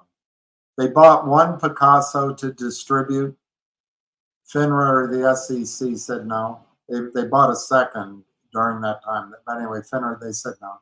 They bought Beyond Blockchain to distribute to investors. FINRA said no, or SEC said no. They bought Carnegie Learning, distance learning, Carnegie Learning. It didn't work out. They bought 30 million coins of Shiba Inu to distribute. FINRA said no. They issued a warrant as a dividend at $2.70 to get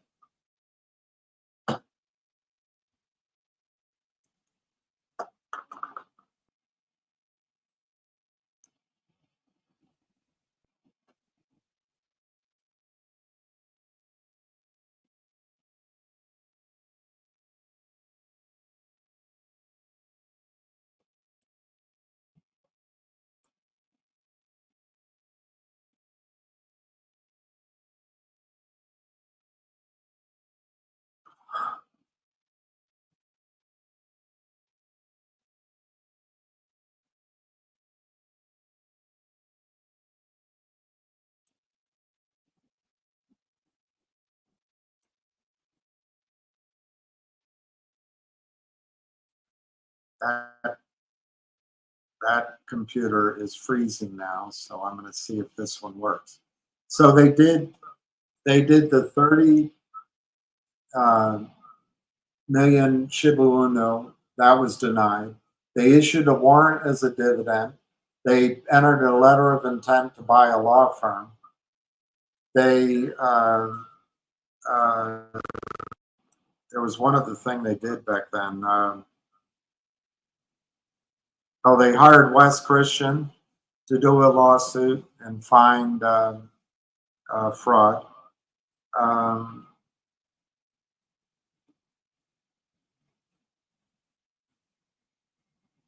I'm forgetting one thing. It doesn't matter.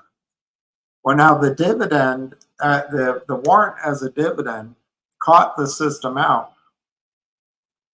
Fidelity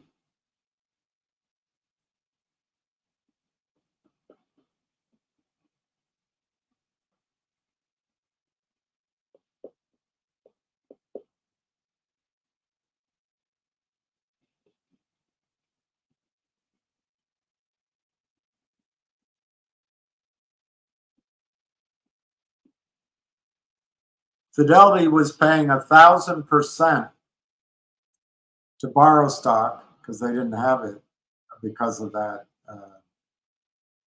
warrant as a dividend. Wells Fargo took away the buy button. The stock went to $9. Three guys came on to the crowd. There was a lot of excitement, a lot of energy.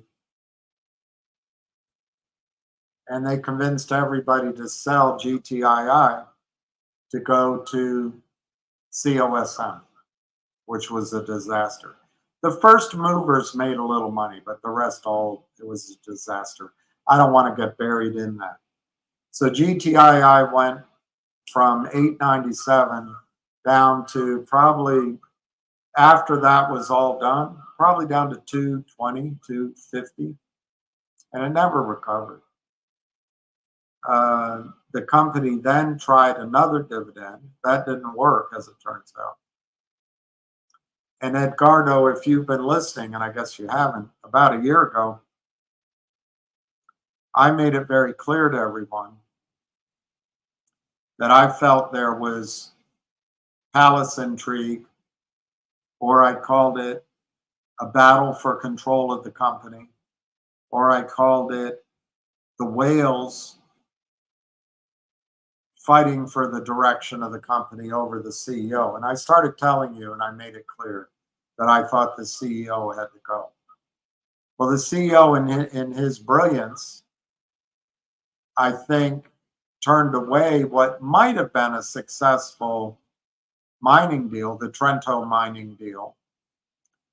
And there a lot of money went into that. The guys working on that deal put up their own money and their contacts and engaged that deal. And the gentleman that's leading that, I find to be sincere, hardworking, believable in terms of his contacts down in Chile and elsewhere. But also, I really do believe he put something together. The company pushed it away. I'm not privy to the reasons why or not. But once that happened, it looks like, Eduardo, that the CEO never intended to create anything from that point on, about a year ago, to never try to do anything to fight the shorts or to cause there to be a reason for the stock to go up. I don't know if it was laziness, he just wanted to spend the money. I don't know. If he was bribed, I don't know.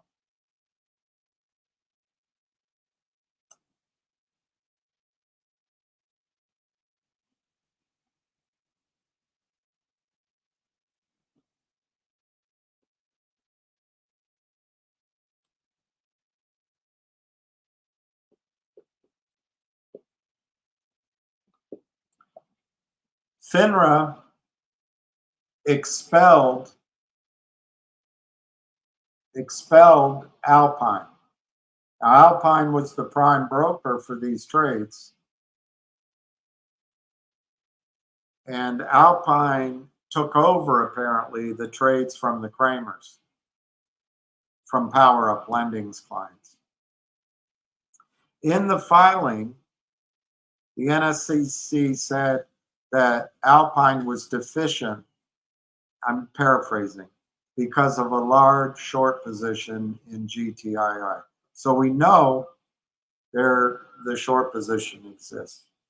The stock continued downward from 3 to 250 to 150, 150 cents. And people that have been paying attention, this gentleman that we just highlighted, normally people seeing a stock go down, Edgardo, from 897, which should be profitable for everyone. But it depends on when you bought. I don't know when you bought. If you were listening to Lou's recommendation to buy, maybe you bought at the higher numbers. But Lou also made a recommendation to sell in the sort of the 3 to 4 range, to buy COSM and then come back. But whatever. People say he was right. Yeah, but the other half wasn't. And I'm not trying to pick on him. Most of these trades don't work because the whole system is designed to make sure that they don't go up in a squeeze. So anyway, if you held it down at Guard, if you held your shares of GTII, I don't know what you paid for them, and you held them all the way down through to 151, 175, I'm sorry, 75, 60, 50 cents, 45 cents, 40 cents, 25 cents, 20, 17 cents. Then it rallied back up in the 30s, 38 cents, 37 cents, 32 cents, 33 cents. If you held it all the way through that, and now you come on and you say, what's the hell's happening with GTII? Was everyone supposed to exit?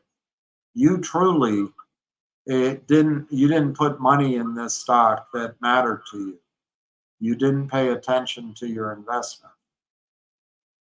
Maybe you were just too busy.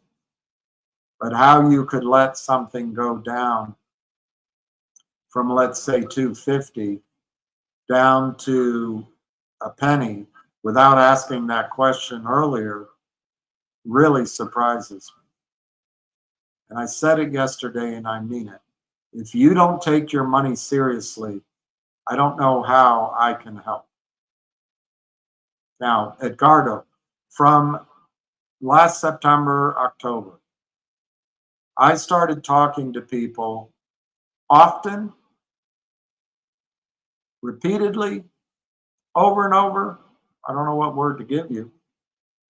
And I used specifically GTII as the stock to do it, about selling to take your losses and buying another stock during the 31-day period where if you worried about the upside, missing out on the upside,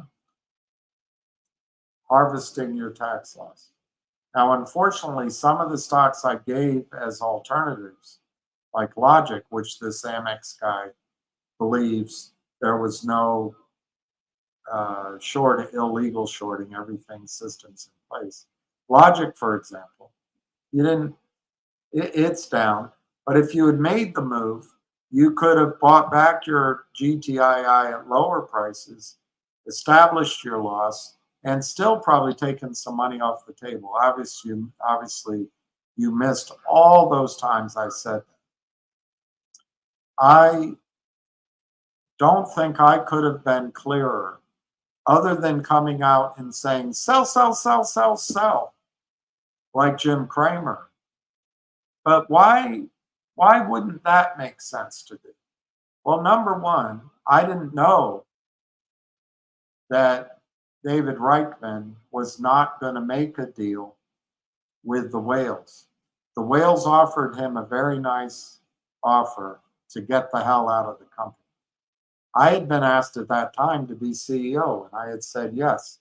So in my mind, there was a chance that if the whales prevailed, Reichman's out, maybe me, maybe someone else, but me, a team, could come in and make something happen with the stock. But Reichman dug in his heels, and the genius CEO he is, he told people, I have $1 billion market cap company. So all that arrogance, all that certainty, and all that control, he retired when the stock's under a penny on the bid. Now, during that time at Gardo, if you followed the news, a guy named Luke Rhubarb came in. He is a derivatives specialist. He works at probably it is a short hedge fund. Don't know that for sure. And he came in to help the company. I believe at Gardo, he came in to help the shorts and protect the short position. Now, today, the company is in court and came out. If you need to know something on the legal side, I would recommend listening to Not Legal Advice. He has YouTube videos. He's terrific. He's honest as the day is long. But yes, I think you probably should have exited GTII. Now, you didn't exit. You didn't exit, obviously. So what can you do now? My opinion, the company has just filed for receivership.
CEO, who comes from this hedge fund, has a deal that if he gets the stock to $2, he makes $20 million. Now, for me, if I were CEO, I wouldn't have that provision. that $20 million would be going to the shareholders. But I called in today to a gentleman who is extraordinarily active and probably will be the receiver in this situation. And he asked me not to put my name in for CEO. And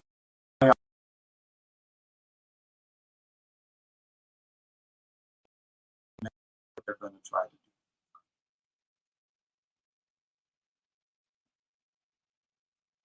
If I had to guess, after this process, there will be a drive to put an asset into GTII. Will it be mining companies? Will it be an AI company? Will it be something else? I don't know.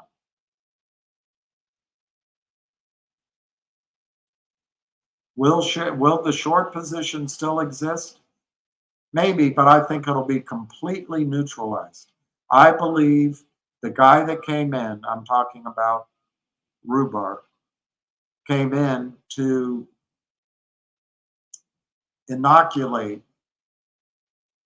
the Kramers and the Kramers' clients from the exposure they created to the short position.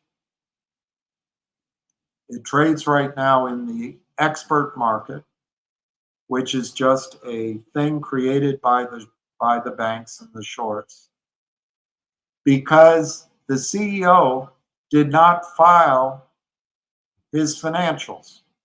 This is a guy that's whole business model is based on his abilities as a financial expert. So it doesn't pass the smell test. He was either bought out, bribed, or his lawyers told him, don't put anything else in writing. You're so FUCK'd right now. Just don't make it worse. I don't know. I'm speculating.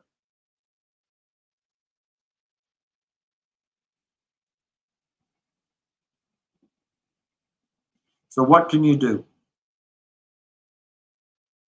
You could try to sell your shares and establish a tax loss. I think that's insane right now because you don't know the bid, you don't know the ask, you don't know. You'll just be raped.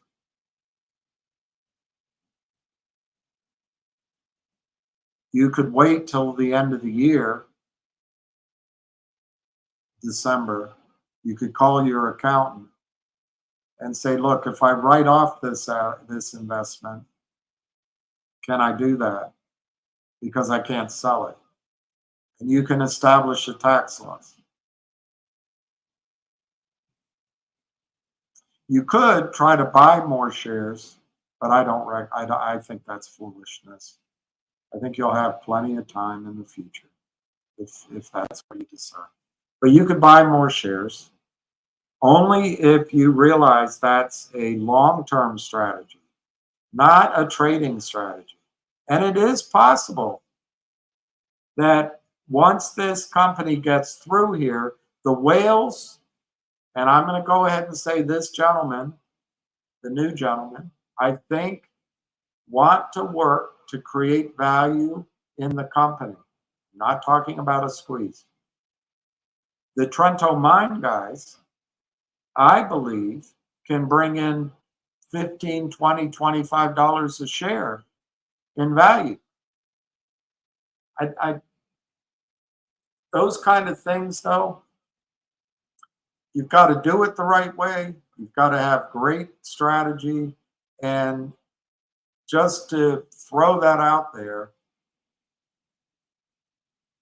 I would have to just say that you got to take that with a grain of salt until we get further down the road. But I think it is believable that they have a strategy to do that. An AI company could come in and with some money, you have an asset, revenue, and maybe something happens.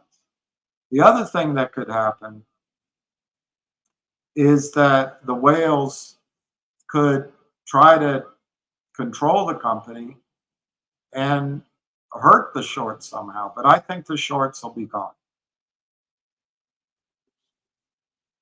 Now, in all of this, Edgardo, You have to realize that if you own this stock, even from $1, and you let it go to a penny, you let 99% of your money go away. And I just find it so hard to believe there wasn't some instinct in you to at least take 10% of that money off the table so you could still have something to play with. But all right, you did that. Do you know for a penny to go to $1?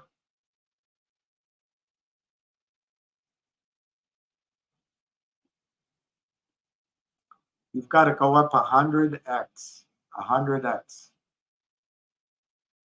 Do you know how rare that is? So that's the situation you're in. Now, what is GTII right now? It is a shell, but it's not clean. It hasn't made its filings, and it's in a lawsuit. There's some question of theft of assets. So this shell is not attractive as a reverse merger candidate right now. What would make it an attractive one? Receivership's one way. The best way is bankruptcy, and to cleanse the shell through bankruptcy. That's a whole different world, whole different rules. It takes money, but it might make sense because then that maybe the judge would let the equity shareholders survive that so that good-hearted whales and good-hearted people could start to build that company so that shareholders could make some money. But my opinion, Edgardo, the shorts won, the counterfeiters won. Now, Edgardo, let's say you bought 10,000 shares at $4.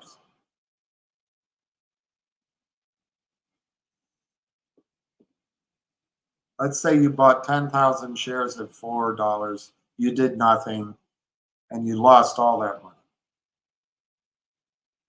10,000 shares, remember. And let's, Edgardo, because I think it's at least 50% chance. Let's assume that Kamala Harris wins, and the Joe Biden tax proposal, which is in writing, passes and is approved.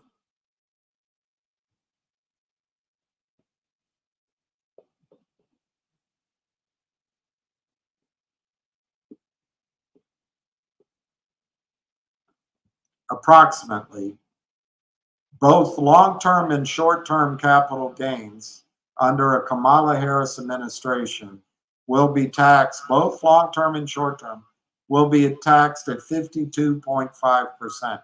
50% plus Obamacare, whatever that is. Let's just call it 50%.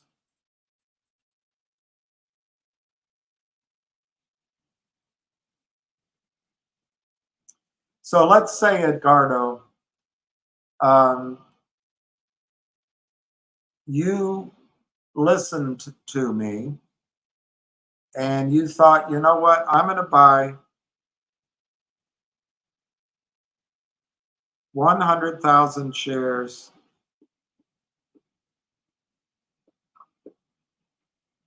of Logic at 2 cents for a trade. So I'm going to put $2,000 into Logic.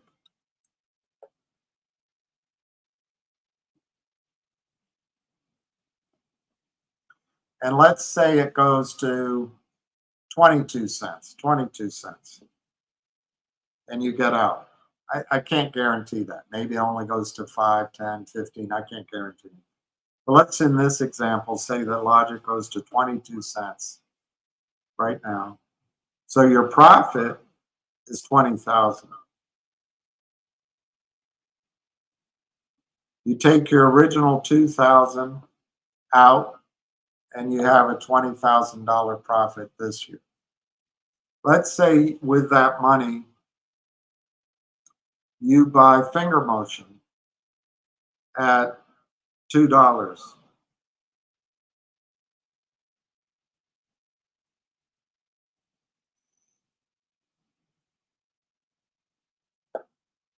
So you buy 10,000 shares of finger motion. And let's say it's $2 and it stays there and it goes to 3, comes back, goes to 350, comes back. You're mad. What am I supposed to do something? It's a piece of shit. I don't want to be in it. This is all crap. But then they announced their third quarter in February, and or January, and it turns out they hit positive earnings. They have a big contract. Let's say Finger, your 10,000 shares of Finger,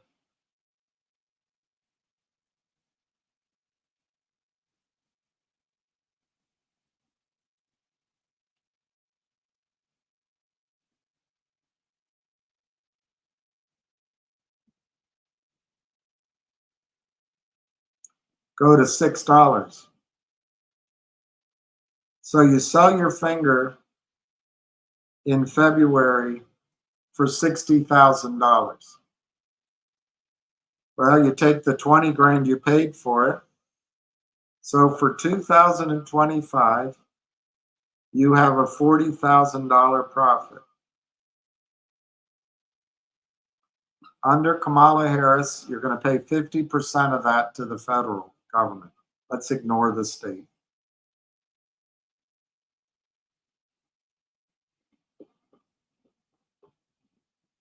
So you'll net $20,000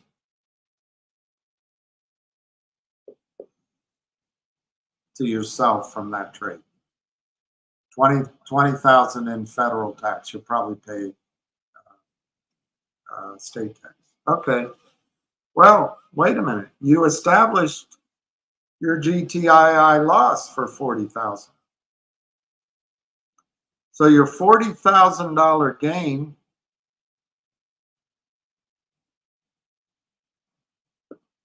is offset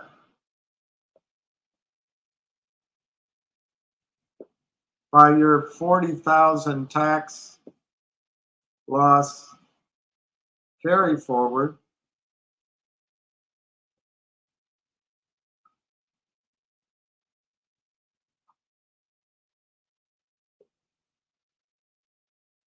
And you have zero gain to report to the IRS.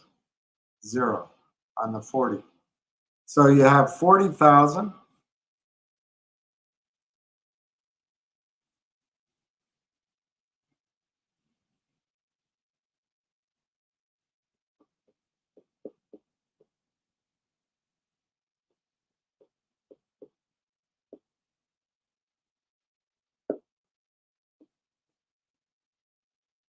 So you put 40K in your pocket instead of 20K. Now let's go back. Let's go back. I know you paid, in my example, you paid $4. But let's go back to how many shares of GTII you had. You saved 20 grand in taxes. So let's take the 20 grand. 20 grand you did not have to pay in taxes. You have 10,000 shares. You get $2 of your loss back in that example. So what my recommendation to, and by the way, Edgardo, if you never want to put money in the stock market again, this is something you could do with other assets. Or, unless they change the law, you can use that tax loss carry forward to reduce your income by $3,000 every year until it runs out. So let's say in the first year, you're at a 50% tax bracket. That saves $1,500 on 10,000 shares.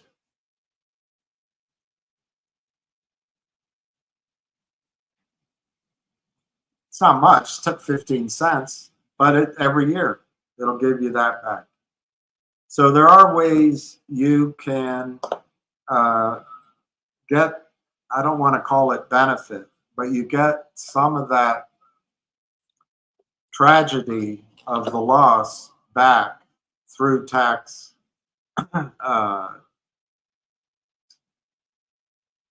planning, I guess you call it.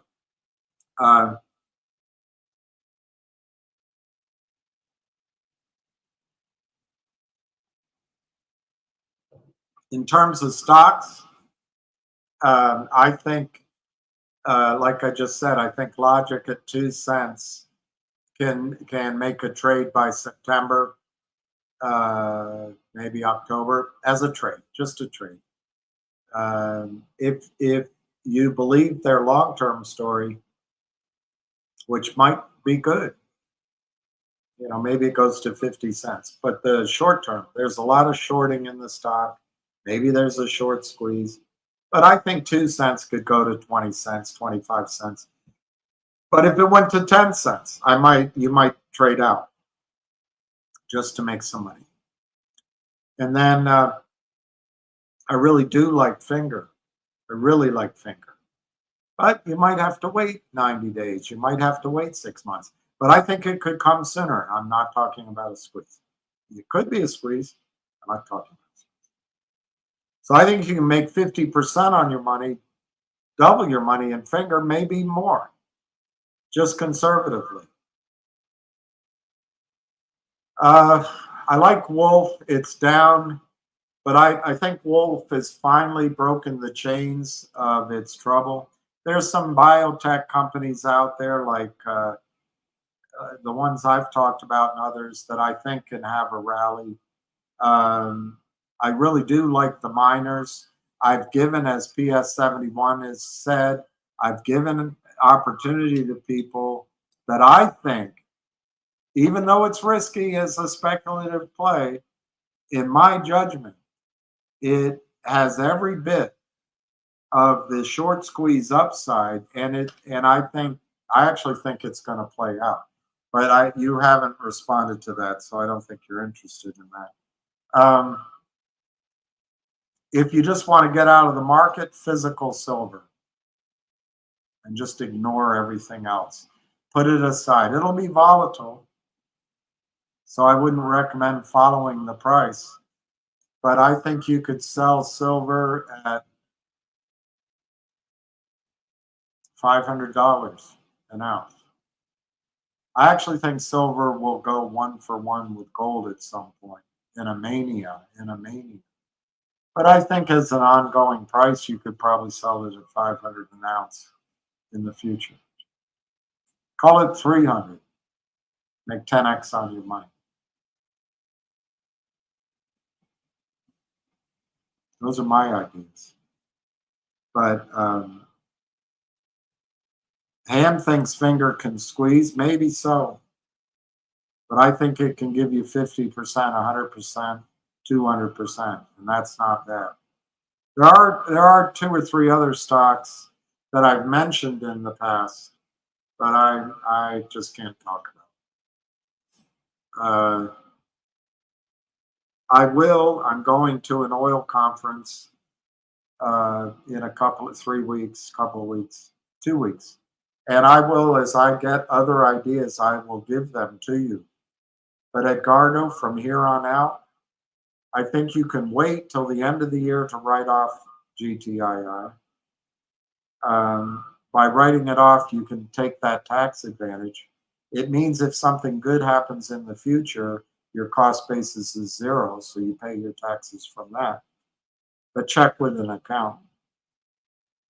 I think you need to study other ideas, not quick, hot, this one, AMC, I'm roaring kitty, no idiot ideas like this. If you have access to trading ideas like this gentleman that just came up, if you're a trader, sure, do them. But I think that the stock markets are going to go up by 50% by the end of the year. It could be longer, but I think it could happen in 30 days. It doesn't look like it right now. The markets look like they're going to crash. But I think we're at the end of the bull market. And I think the uplift is going to be massive, and it's going to go to the numbers that are preposterous. And in that, you might study it and say, you know what, I want to buy this stock, and this stock. I think there's a rotation going on from the 6 or 7 stocks, and maybe you start looking at some others. I would look at Freeport McMoran, copper. But copper's going to run up right now, but then it's going to pull back. All of these metals, by the way, are going to run up, and they may have a crash when I believe the stock market, after it goes up, and I don't know when, I can't give you the time frame, but I think the up is quickly, fast. It's soon. It's going to be like a roller coaster going up, and then the down is going to be rapid too, and it's going to be permanent. It's going to change everybody's lives. But I don't know if that happens, first quarter, second quarter, third quarter. If they delay it a little bit, I don't know. But I think it's coming. And you'll have time to think about that. So my point is, you may have some trades in your own head. I want to buy Tesla. I want to buy Amazon, or I want to buy Costco. They're down. They're going to go up. I don't know. You have to sit down and come up with the ideas yourself. I wouldn't put all your money in one idea. If I'm right, you could do 5. Here's what I would do. Not that you care, but if you had $10,000, I would put half my money in Finger, because I think Finger will double. So I know I'll get my 10 grand back. That's how I would think for me. I just have to wait. And then with the other 5 grand, I might come up with 5 ideas of my own. I think one of them right now would be Logic, because I think Logic is going to have news. They have the press releases out that tell you so. That's a trade. I'm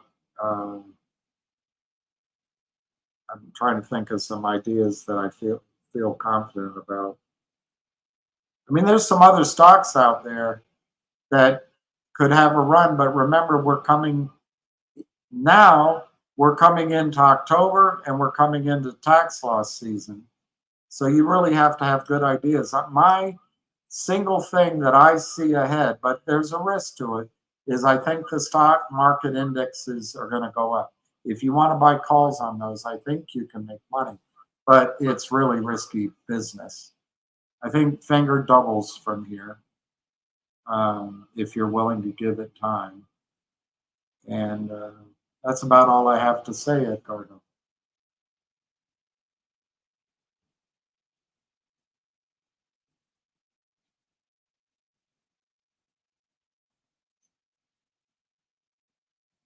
All right, so that computer is very slow. I'm not going to go, if I missed your questions, I missed them, because they don't show up here.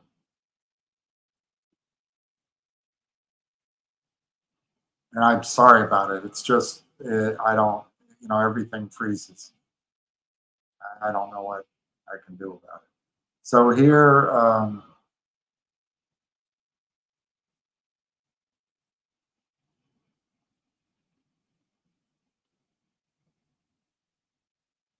okay, so Mantan is saying everyone still depends on the SEC approving the dividend for Finger, and hope they don't short before $1, and they hope they don't do a reverse split.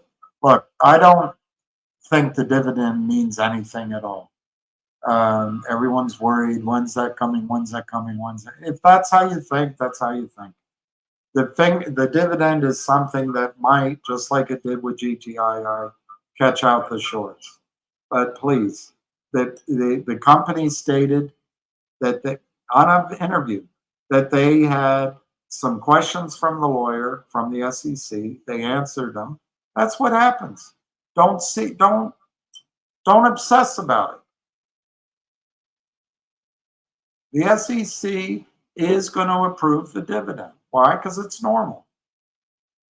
It's normal. But the SEC asks questions.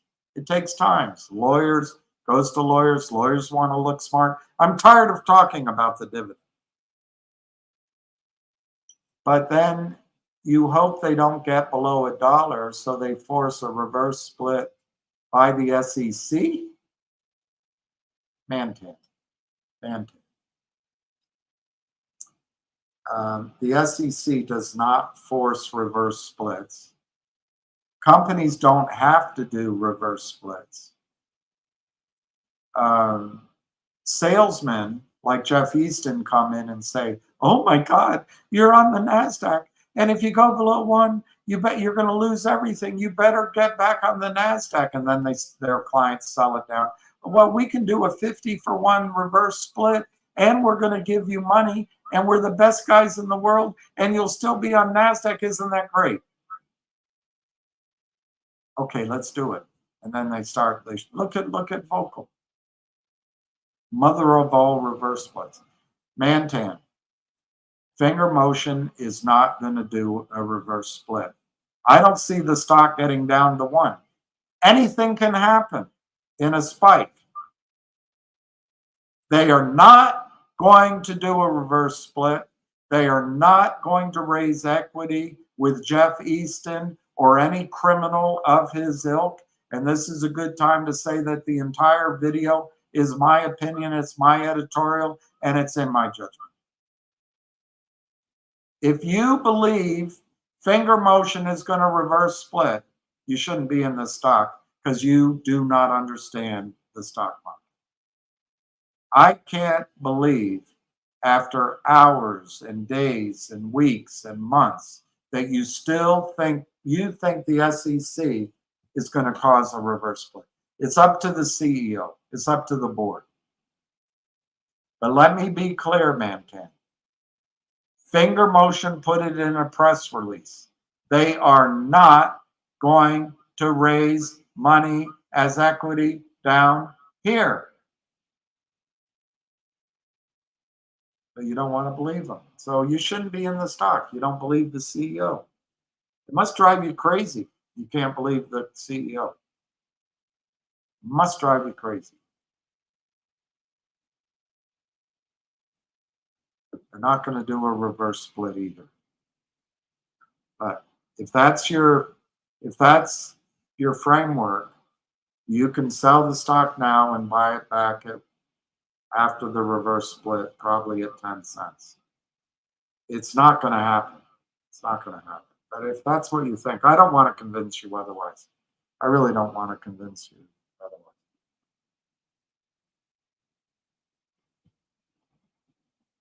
Really need Patrick Byrne to come in the SEC. Man-Tan, are you here to fight the war against the banks? Is that why you're here, or are you here to make money? Or both? It can be both. I've been fighting the war against the shorts. I do it to the point of absolute exhaustion, embarrassment, insecurity. But I turn it on every day because I know people are hurting. It's mind-numbingly repetitive. I can't believe, for all the people out there that I find extraordinarily intelligent, and that's most everybody, including you, as a group, as a mass, I just can't believe how stupid human beings can be as a group. But we can trade against that. We can trade against that. But Man-Tan, it takes so much effort. But I'm doing it. And I'm not complaining. I'm just telling you. But if you're hoping that Patrick Byrne comes in on the SEC and you're fighting against the shorts, let me tell you this. The banks have turned the entire security system in the United States into fractional reserve custodialship. It is all fraud. They are not going to fix it.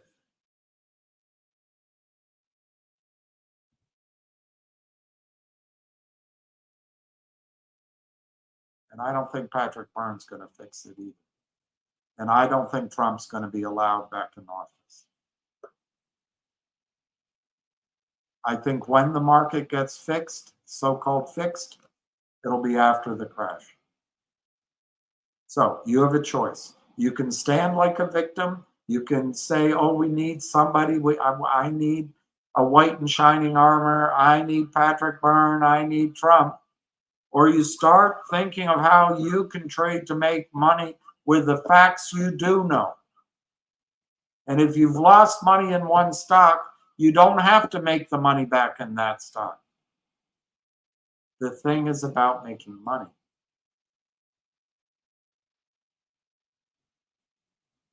If you're worried that finger motion is under $2, Mantan, you know that the criminal hedge funds that Jeff Easton funneled the toxic note to are shorting this stock, and they're shorting it to cover their short position. Counterfeit. It happens every day. It never ends. It's constant. You also know that the CEO recognizes it. He's not going to raise money down here. He's going to do everything he can to fight it. They have a good business plan.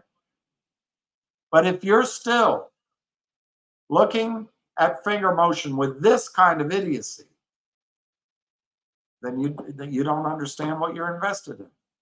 It's okay. It's okay. This kind of thing can make it go up. But my premise to you on finger motion is that the company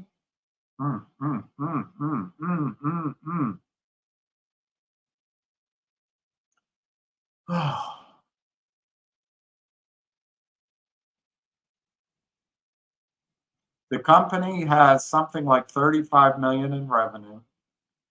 They have repeatable revenue in the top-up business, which they've been doing for years, and they've gained the trust of the top telecom companies in China. They have the text messaging business, which is a commercial business for advertising, and as it turns out, it too can be large revenues and even replaced the lost revenues last quarter that happened in the top-up business. Both of those businesses are low margin, but they're repeatable and they cover the lights and the rent. They also develop top-notch relationships with the Chinese government and the telecoms. They have a gateway to all the shopping malls, I forget the names, Alibaba and the others, where they get a fee for just being in between any online sales which occur. Small, but it exists. They own a sort of Netflix type company that has over 100 million users. It might be small revenue, but it's revenue. They have, I don't know if it's exclusive, but they've been working with the data accumulated by the top telecoms to run algorithms to track, for example, if somebody goes home every single day at 5 o'clock and brings their phone with them, they can tell that on Thursday nights, he stops off at Shangli Bar and Grill and stays until midnight, and how many times he goes to the men's room. They can guess how much he's drinking, and then they can even track, apparently, how he drives home. So that becomes a risk for life insurance, car insurance. They're working on this. They're working with Munich Re and Pacific Life. They're in the second stage or third stage of this. They have scientists, they have laboratories, and they're developing insurance products that could range from motorcycles, boats, to warranties, to fire insurance, to life insurance, health insurance, car insurance, home insurance, rental insurance. They're doing all of that. This is huge, but that's just the insurance. The data could also be used for other things, like government contracts.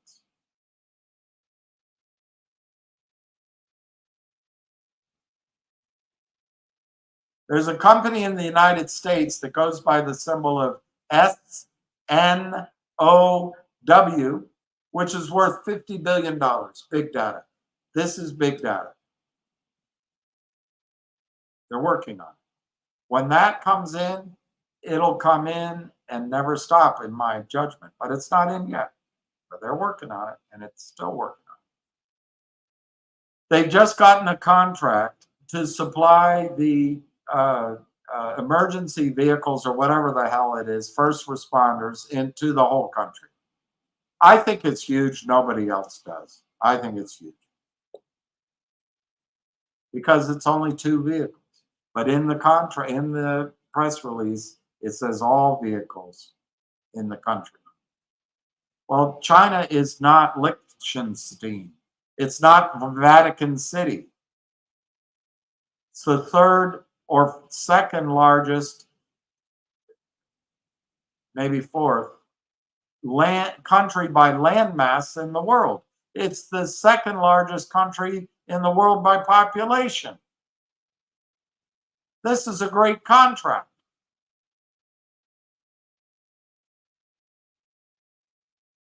It has to grow. And as it grows, it gets bigger and bigger and bigger and bigger and bigger. I think it's huge. It is an example of one contract, that the trust that Finger Motion has created with the government is an idea of one contract. There could be more.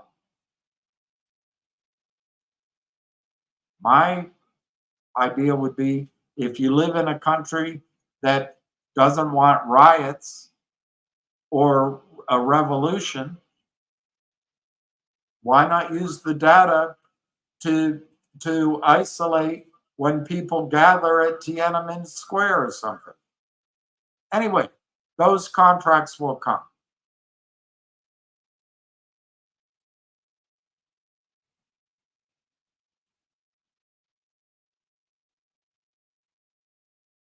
I'm sure I'm leaving something out. But let me stop there. Mantan, Finger Motion, is a team who have mostly been together for over a decade. They've worked closely with the Chinese government, the world's largest economy. And it's in telecom, big data, and I'm leaving out the lifestyle service applications. They're growing their lifestyle applications that you can use with your phone. For example, being able to charge your electric vehicle through your phone. And they have more coming. They have cloud data they can rent out to companies. It's not predictable revenue, but when it comes, it's highly profitable and it's big. But Mantan, if you think you're in Finger Motion, so it doesn't go down to 1 and they reverse split, you don't know your story. If you think you're in Finger Motion that you hope the SEC doesn't make them reverse split, you don't know your story. If you think you're in Finger Motion because you need Patrick Byrne to come in, you don't know your story. You're just throwing darts against the wall and hoping.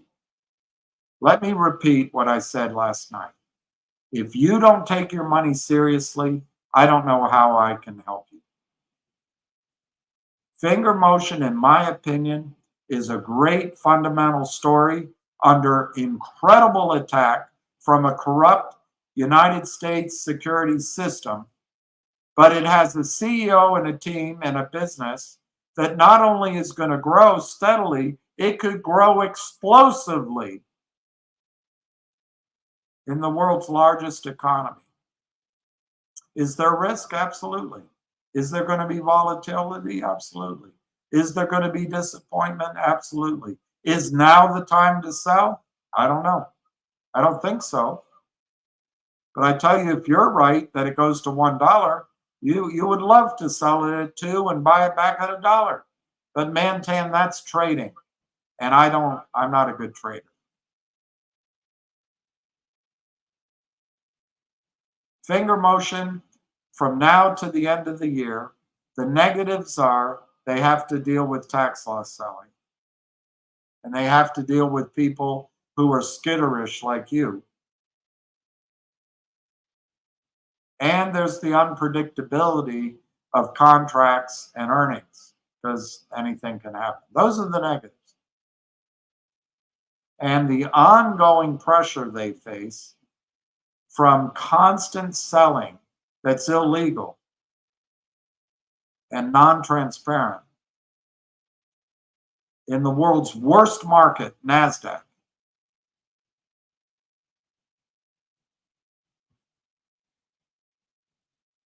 They have to deal with all that. Those are the bad things. What are the good things? Mantan. Ham says that one of his friends at a large New York institutional firm, it's on their calendar and there's going to be a research report. That could be positive at an institution. That's great. I think if they're going to do a financing, it'll come out over the next month or so, but it won't be equity. It might be debt. They have no debt. If it's debt, what does that do to the shorts? They go, oh my gosh, they're not issuing stock down here. I think the fact they only have 52 million shares and are tough on issuing more shares is fantastic. I think you're going to start to see their third and fourth quarter numbers, which is our fourth quarter and first quarter next year, which could turn positive for earnings, according to the CEO, if you ever do any homework on your investments.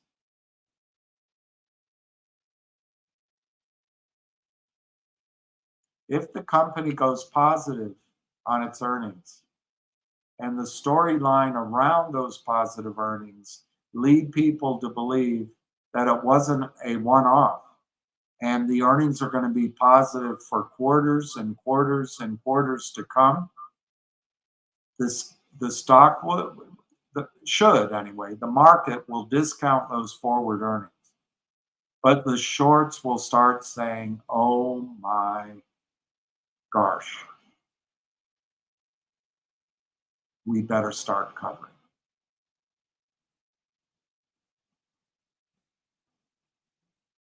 There could be, before the end of the year, one or two more major contracts announced. Major, big. And that could shock the system so much, so even you, Mantan, could read just the headline without studying the full release. And it could be so big that even you would recognize, oh my, that is great. And you know what? One other last thing that could happen before the end of the year. There could be a short squeeze. Or there could be a rush to buy back the stock, and it's not a full-fledged short squeeze, but it just goes to $20 or $30 or $40 as people are panicking to buy it and cover. And that would be a chance to sell.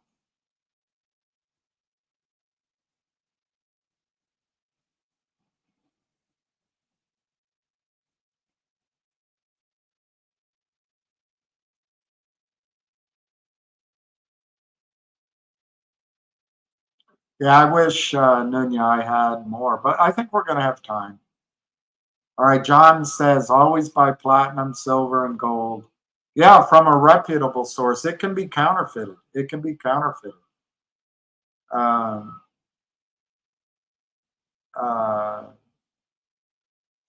And I should do some videos on it. I'm so sick always, every day. Can we talk about GTII? Can we talk about finger? Can we go over the same information over and over and over again? Can we talk about the same thing you talked about just half an hour ago? Can we talk about it, what you talked about last week? You know, you talking about it 6 months ago. And then it just drives me crazy. John, I would much rather talk about metals. I'd much rather.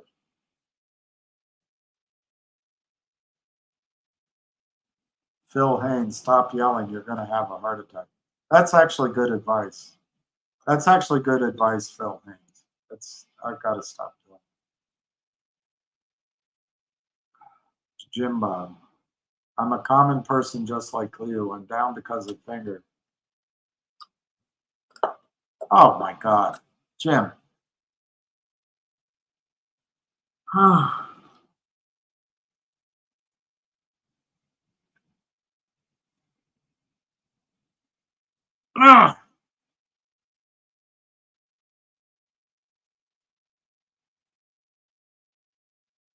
Here's the argument for a squeeze, Jim.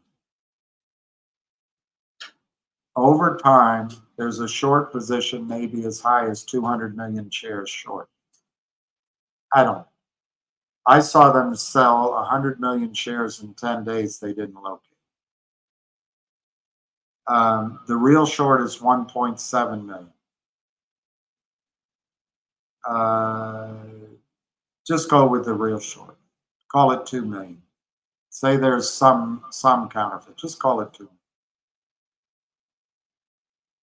If the company comes out with a contract that is a surprise, if the company goes to positive earnings, if the day trader shorts stop selling, and if you guys stop just saying, oh, I'm down because of finger.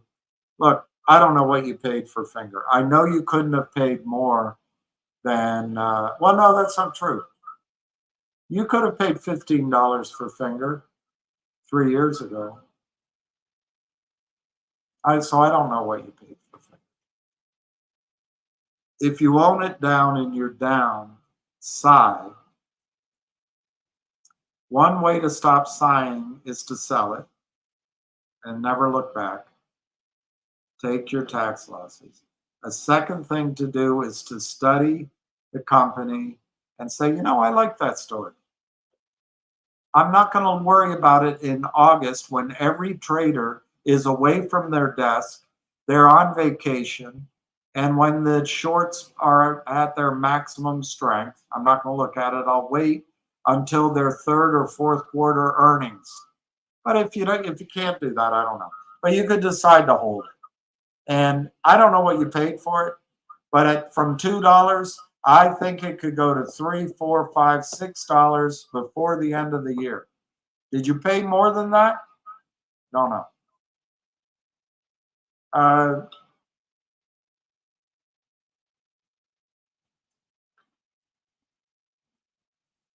The other thing is you could buy more. One thing you could do is if you have a loss, you could double up on your position right now at $1.95. And in 31 days, sell the original position. If it's still down here, you'll have a big loss. If both positions have gone to $3 or $4, you'll still have a loss on the other one. And you could sell that then, take some cash off the table, and feel better. But let me be clear. I believe the investment and the holding finger right now, just so that you can have peace of mind, should be that the stock can go from $2 to $3, $4, $5, maybe $6. You just have to give it time. If during that period or later, there's a surprise, Jeffries increases its capital requirements. If a big contract comes in at $400 billion over 5 years, that even Mantan could read.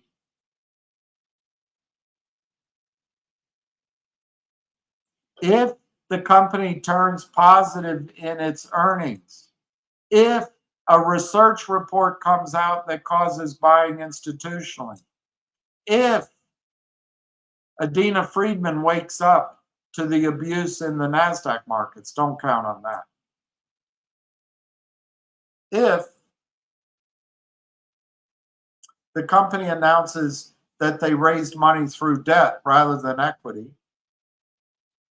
if buying comes in that begets more buying, that begets more buying, you could get a short squeeze, Jim Bob. Sigh.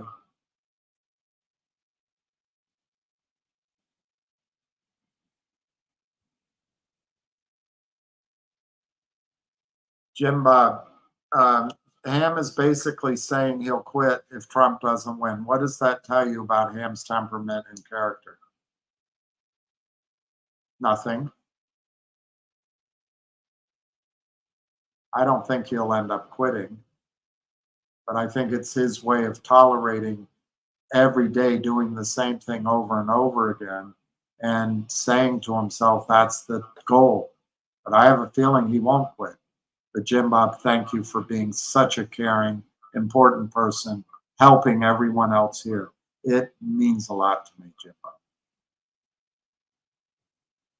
Folks, this is just so overwhelming. There's just too much drama on this board and infighting. Jim, I'm so glad I met you.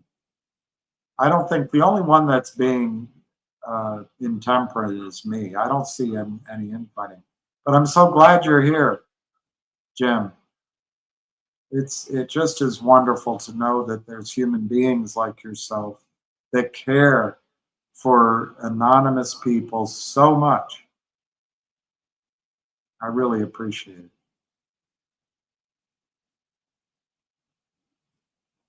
Why would someone in a GTIR, you can't take a tax loss. You can't do it. In an IRA, John, in an IRA, the tax loss is meaningless. It's meaningless. I think I owned 170,000 shares of Vocal in my IRA. I think that was the number. It might have been 180. And the CEO had a deal to sell Vocal to GTII at $3 with the whales putting up money, and he turned it down. And I lost a lot of money, John. I can't write it off. You can't write off anything in a tax-free account. That's the flip side of not paying taxes on the gains. Watch Hunting the Elements on Nova. Oh, I'll write that down. Brandon, thank you. I'll look that up, Hunting the Elements. I don't have Nova, but I can probably pay to find that show, right? I can probably, rent it for 48 hours. Ripple won the lawsuit with the SEC. That's amazing, Stoney. That's amazing. Tax loss carry forwards, Lou, are against income. Against income, it's $3,000. That's all you can take off. Against your, what do you call it? Is it 1099 income? Your income. If you have a long-term tax loss carry forward, you can write it off against your long-term gains 1 for 1. I think the law, because it's been a while since I advised people, I think the law changed. In the short-term capital gain, I think it's still 1 for 1. But anyway, um, how can I say that better? If you had a $9,000 tax loss and you had no gains, you could write off $3,000 against your income for 3 years. If you had a tax loss of $9,000 and you had a $6,000, let's call it long-term gain, not short-term, you could match it off against your long-term losses. Whatever. I don't think it matters anymore. Just the net amount changes. There used to be a ratio. Anyway, let's just say short or long. Let's skip that. Let's say you have a $9,000 tax loss, and next year you have a $6,000 taxable gain. You can write the 6,000 of that loss against that $6,000 gain, and you can take 3,000 of that tax loss against your income, so you can take 9,000 all in 1 year. So yeah, for your income, it's maxed out at $3,000 for sure. I never said it won't squeeze, Nicole. You're quoting somebody else. You're quoting somebody else. What I said is that if you're investing in Finger, and I'll try to calm down because I get worked up. I have to say the same thing over and over. What I tried to express, and I'm different than Ham. Ham thinks Finger could squeeze at any time, Nicole. Ham believes that the trading action by the shorts shows that they're trapped, shows that they're in trouble. And Ham believes that there could be the real short covering. The stock could go to $15, and that would trigger covering in the counterfeiting shorts. That's what Ham believes. Now, that's what he believed 2 years ago, a year and a half ago, a year ago, half a year ago, last month, last week, yesterday. I guess what's changed for me, I watched what they did with GTII. I watched what they've done with Finger. Everybody can see how they corrupted CRTD. Anyway, Nicole, I'd say that there's at least 24 examples of the other side. Nicole,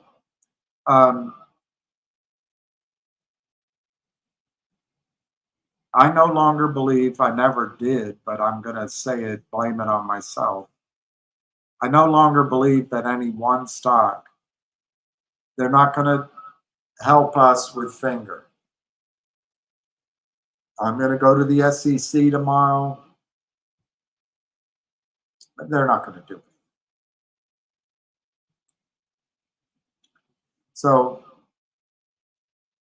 I didn't say it wouldn't squeeze. I guess I got to repeat myself.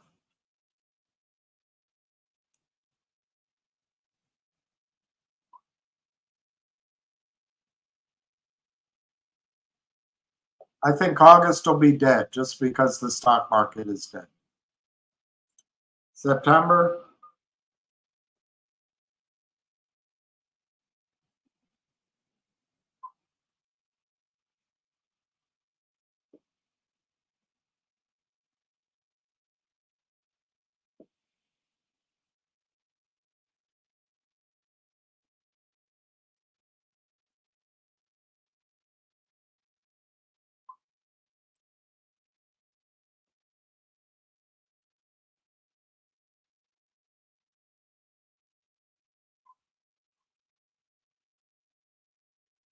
so Nicole, I think in September, Finger Motion I think August is dead. I could be wrong. September, I think there'll be research based on what Ham has said. Could that research trigger buying? We'll see. I think there could be a new contract in September. I don't know anything, but that's based on months of conversations, but I don't know. I just think people come back from vacation. Could a debt deal be announced which removes the reason to short sell? Yes, that's what I think. So I think September could be a big month.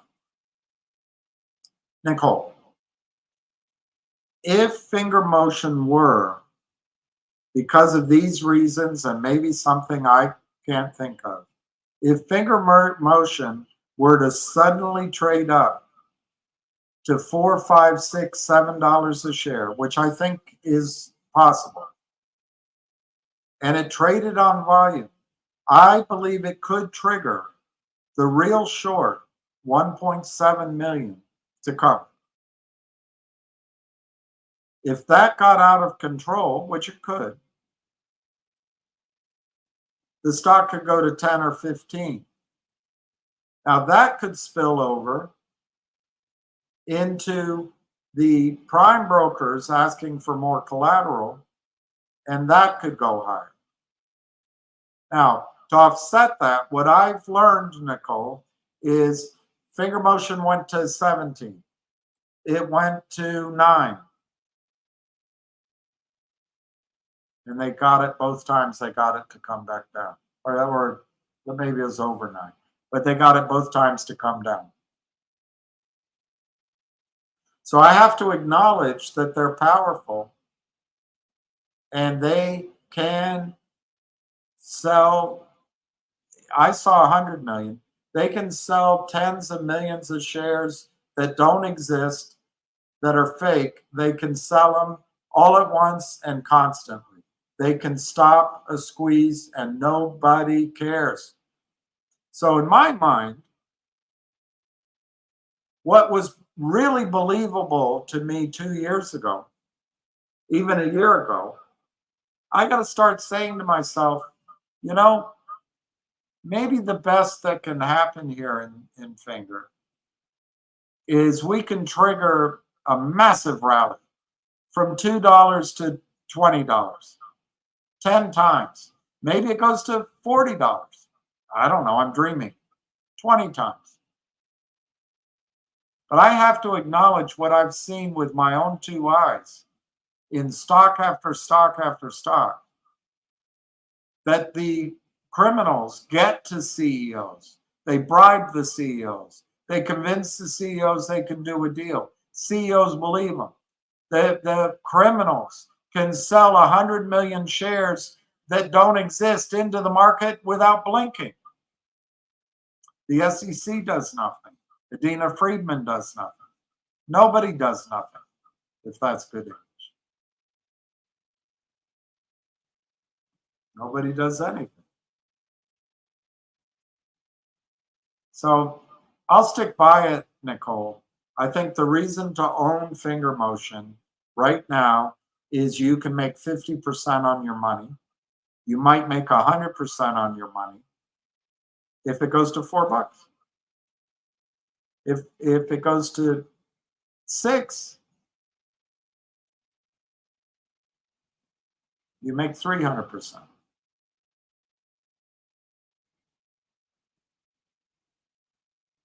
If I made that right, if I did the arithmetic correctly in my head. There is a way to make money on Finger, and there's fundamental reasons to own Finger to make that money. If the real short covers, the stock could spike. That would be an opportunity to take some money off the table and see what happens. If the real short covers, it spikes, and that triggers margin calls in the prime brokers accounts, it's possible it's off and running. And then big money comes in and makes it go. But Nicole, I think the odds of that happening, they're not 0. They might be good odds, actually, that it happens. But if you're in here every day waiting for a squeeze the next day, I just think that's a horrible way to live a life. I think you should be confident, Nicole, that if you buy Finger at $2, you own Finger at $2, that over the next, let's say by the end of the year, that it easily could be a $6 stock.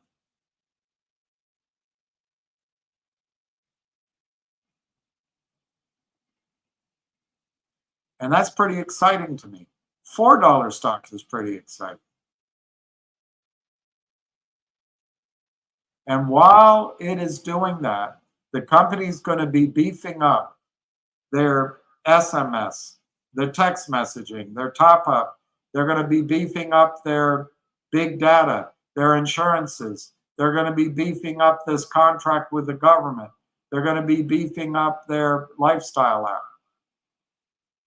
And as revenues grow, Nicole, the stock might justify, instead of $5, it might justify a $10 valuation next year. I do think, Nicole, that if the short position is as large as Ham thinks, that if the stock goes, let me use that number, if it goes to 10 and stays at 10, I think you could have covering that drives the stock much higher. So I have not changed my mind on it squeezing. What I have changed my mind on is it definitely going to squeeze? Is it going to squeeze tomorrow? And if in a squeeze, could it totally run? I have moved to the side of saying, let's watch what happens.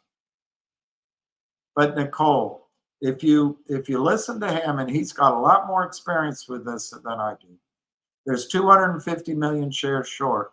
There's only 52 million shares out. The shares are all closely held. The company is not going to do another toxic convertible note transaction. The company is not going to reverse split their shares. They're not going to raise money at $1, $1.50, $2, $2.50, $3, $4, $4.50 is equity. The earnings are growing. The revenues are growing. The contracts are coming in. Everything is there that the stock could have a short squeeze. So I'm not ready to say it won't short squeeze. I just think the other side, if you listen to me, Nicole, I said over and over again, just like in AMC and GME, I think the other side has time to have gotten this under control. So GME, I guess a month ago, went up to like 80 bucks or 65 bucks. Everybody said Roaring Kitty is great. But guess what? That was a trade. That was a nice trade. So that's what I'm saying. You could see a move that takes it to 40, 50, 60. But is it going to take it? I think they have it under control. That's all I'm saying. They could lose control. They could lose control. But for me, watching the evidence, watching stock after stock, fighting it day in and day out, I think they have it under control. But it doesn't mean it won't squeeze. It doesn't mean you can't make a lot of money in Finger. I don't know what your exit price was you're looking for. I think there'll be other stocks out there. I can't talk about some, but I think there are stocks out there that might squeeze, and then we're all back in that ball game again. So Nicole, in a time of tightening liquidity, in a time of higher interest rates, if one or two of these stocks squeeze, I'm not talking about Finger, but elsewhere, and they get a prime broker in trouble, that could change this situation. And then Finger could squeeze then. All my premises, Nicole, and these bastards are maybe my words aren't clear, but they change my words. I'm telling you, for your own sanity, look at Finger Motion as an investment that could double or triple your money by year end, which is pretty damn good. I think Logic can double or triple or quadruple your money by September. but no one's excited by that. I don't know why people wouldn't be buying Logic at 2 cents. They, in their press releases, they're going to bring in assets worth 750 million. We're going to have 15% of that. It works out to like 40 cents, 30 cents. But no one believes it. Stock's down. They're shorting it. But I think you can make, in Logic, you can take 2 cents maybe to 8 cents, 4 times your money. Oh, that's boring. I want to squeeze. Well, okay, if you're in it just for squeezes, Logic's not, it could have a small squeeze. Logic's not going to squeeze. If you're in AMC and GME for the squeeze, maybe you're right. But I think, you know, for 2 years or so, I've said they have them under control. Why did I say that? I was watching the trading. If I'm honest with myself, and I've been saying it about GTII for a while, but if I'm honest by myself, finger motion seems to be under control. Now, Nicole, last year, as finger motion had a powerful surge from under $2, I think it went to 7 something. I recognized that, and I started sensing that something could happen. Nicole, part of it is you studied the story. You know there's only 50 million shares issued. You know the CEO is not going to do a shitty deal. You know the company's revenues are growing and they have a good business plan. You know they have a great reputation. But they're in China. There's boo birds. There's shorting. There's going to be volatility. Everyone's going to come on and say, oh no, oh no. So you know all that. So it's not going to be fun. And it certainly hasn't been. But they're uplisted to NASDAQ, which should have been good. But they're still there. They're on NASDAQ, and that's good. They have institutional, it looks like, I haven't heard this from the company. It looks like they're going to have institutional research and an institutional following the stock. That means institutions might buy the stock and put it away. That could trigger a short.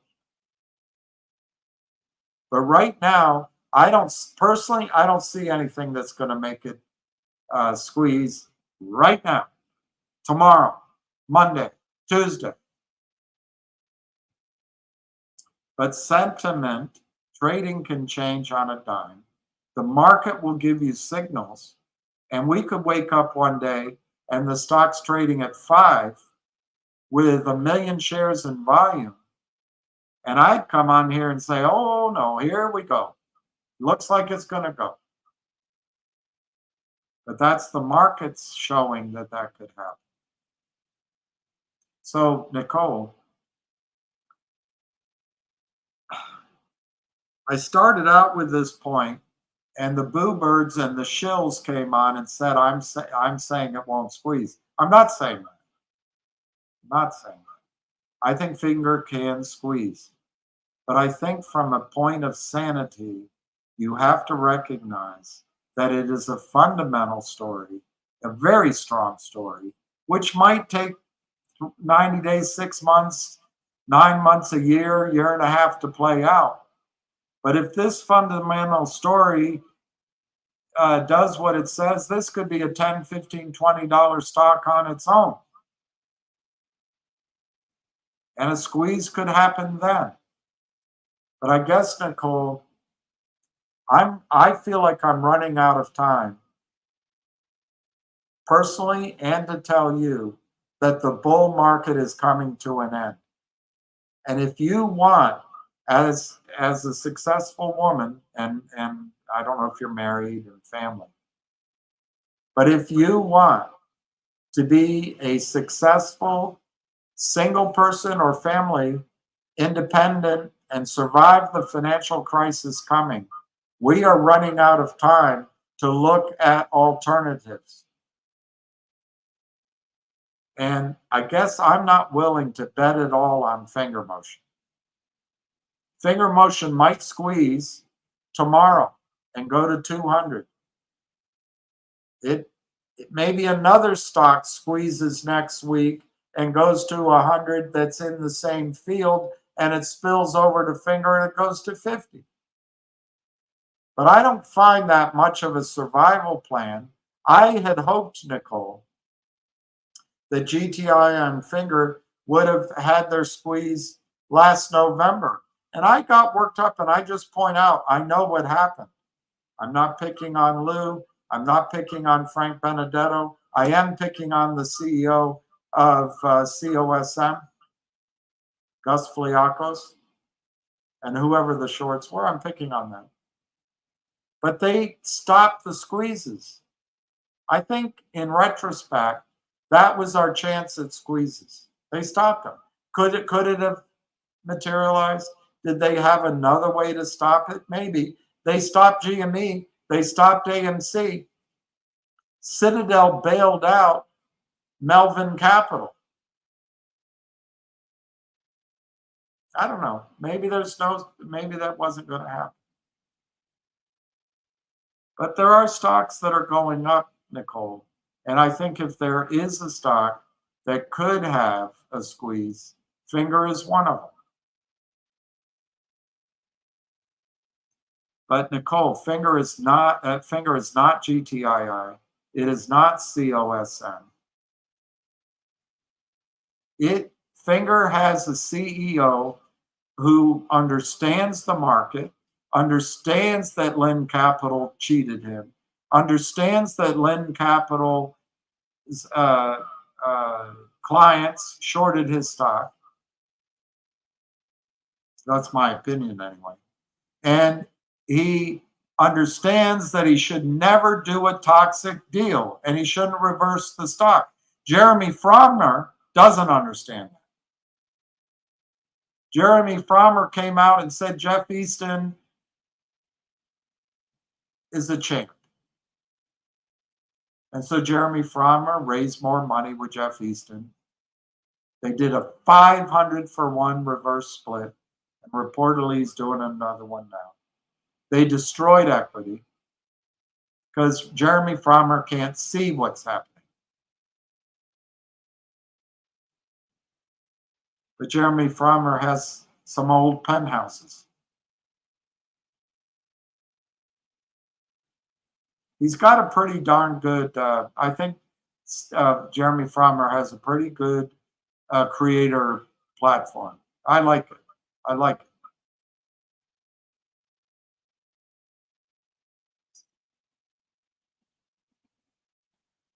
I think Frommer's honest. I think he's hardworking, but he doesn't see. Martin Shen sees. Frommer has a business which could work. There's other people. It's highly competitive in a mature economy that a lot of people are doing the same thing. Finger Motion has a business that a lot of people are doing in China, but their top-up business is licensed to 2 or 3 companies, and Finger Motion is one of them. There's legacy companies, but as they fade away, the business goes to these handful of companies who have licenses. Finger Motion has built up trust with the telecoms, so they have access to all the data of the telecoms. Finger Motion has built up trust with the Chinese government, and they're starting to get contracts from the Chinese government directly. Finger Motion has developed a separate arm for their big data, and they're working with Pacific Life and Munich Life to provide insurance into the world's largest economy, yet it's virgin for insurance business. Finger Motion has started a lifestyle app that already has uses that dwarf the user base that Jeremy can have in the United States. And I'm not picking on him.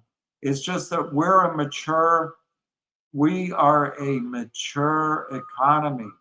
It took us 200 or 300 years to industrialize. It took us a long time to get where we are. China's done it in a generation, in 2 generations.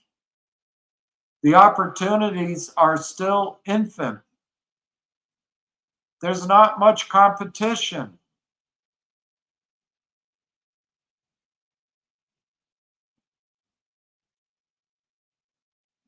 So finger motion, to me, is an extremely strong fundamental story, one which, without any squeeze,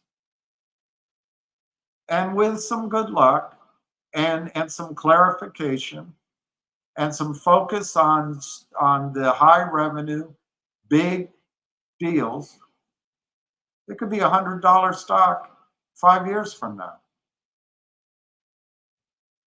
I think finger motion is as good a team as I've ever seen. I think finger motion has a CEO that is in the top of all CEOs I've ever met. I think finger motion has been hardened by the criminality they experienced because of the Lynn Partners of New York City, such that they will never be abused again. I think finger motion has built relationships in China, which are going to lead to government contract after government contract after government contract. I think finger motion is so careful that their revenues from even their low margin revenues are going to grow into the sky. I think finger motion is going to achieve break even soon. Now that it hasn't happened yet, maybe it's 9 months from now. But I think it could happen in the next 6 months. If they break even in earnings, I don't think they're ever looking back. The team doesn't cheat. The team is not greedy. The team is parsimonious about issuing shares. So, Nicole, I have not changed my mind that it can squeeze. But I want people to see that the company is on the verge of reaping the rewards for 10 years of hard work and building trust and learning lessons. Am I wrong? Maybe I'm wrong. But I think finger motion could go to from $2. I think you can double, triple, quadruple your money by the end of the year. And I think that's just fantastic. If finger motion takes longer than that, maybe you only make 50% or 100% on your money this year.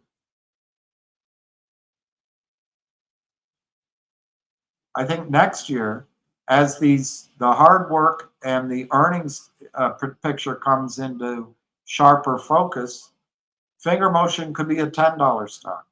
At that, somewhere in there, maybe higher, it's going to be impossible for the prime brokers to not ask if the short position is as large as estimated. And there's no way to know that for sure. I think the prime brokers are going to have to ask for more collateral, and that could cause buy-ins, which could beget buy-ins, which could beget buy-ins, which could beget buy-ins all the way down to David.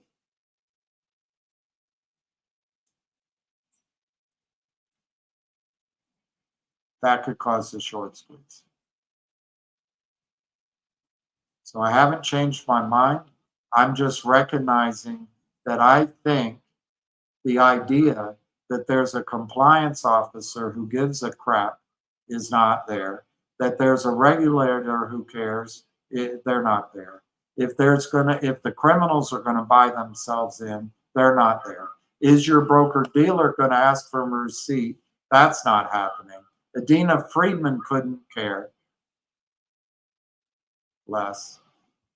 So I don't see the trigger for a short squeeze just because.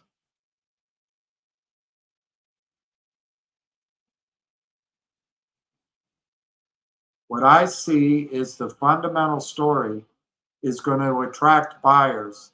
And when that attracts buyers, they'll attract more buyers, The story will get around. People will realize that this is a good company with a good management team, with a good idea and a good business plan. And it could be $1 billion, a $2 billion company. It's not right now. And in that transition, a squeeze could happen. Yes, there could be many squeezes. There could be many opportunities to trade the stock. We'll see. But if you're just buying the stock for a squeeze, and you're hoping it happens when the redheaded guy gets into office, I don't think that's the reason to buy finger motion. And what has changed my mind? I don't know. I guess 2.5 years. 2.5 years of the power of the criminals, the complicity of the regulators, the obliviousness of Adina Friedman and the other markets. And I don't know, the dunces at the broker dealers, no one cares. So Nicole, I can't come to you now and tell you I believe that just because Jeff Easton's criminal clients have sold 200 million shares of finger motion short, there's going to be a squeeze.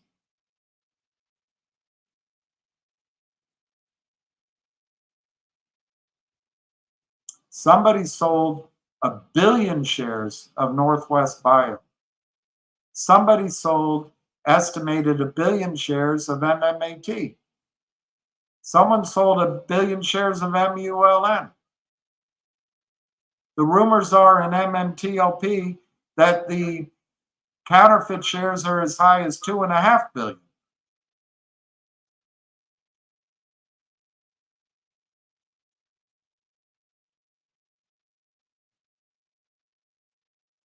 At what point, Nicole, should I realize that my hopes of a squeeze are probably foolish because they control everything? Look at GME.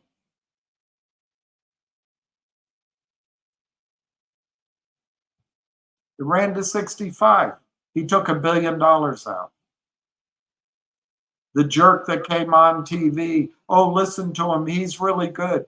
It ran to 35. He put out a tweet that said, chill. It ran to 30.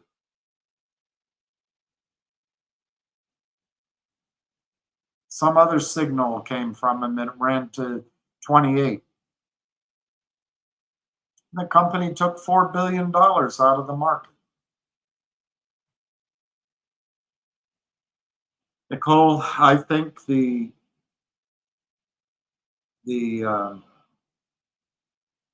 U.S. security system has been designed to be a fractional reserve security system and custodial system. It increases assets under management without doing any work. It increases annual fees without doing any work. It increases annual interest payments without doing any work. It is the source of profits for the brokers on their lending desks without doing any work. Very small commitment of people.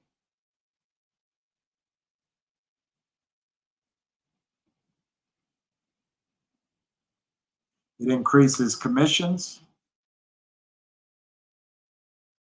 And it ensures that any congressman, any back office person, any regulator goes along can retire on a scale that you and I can't think of.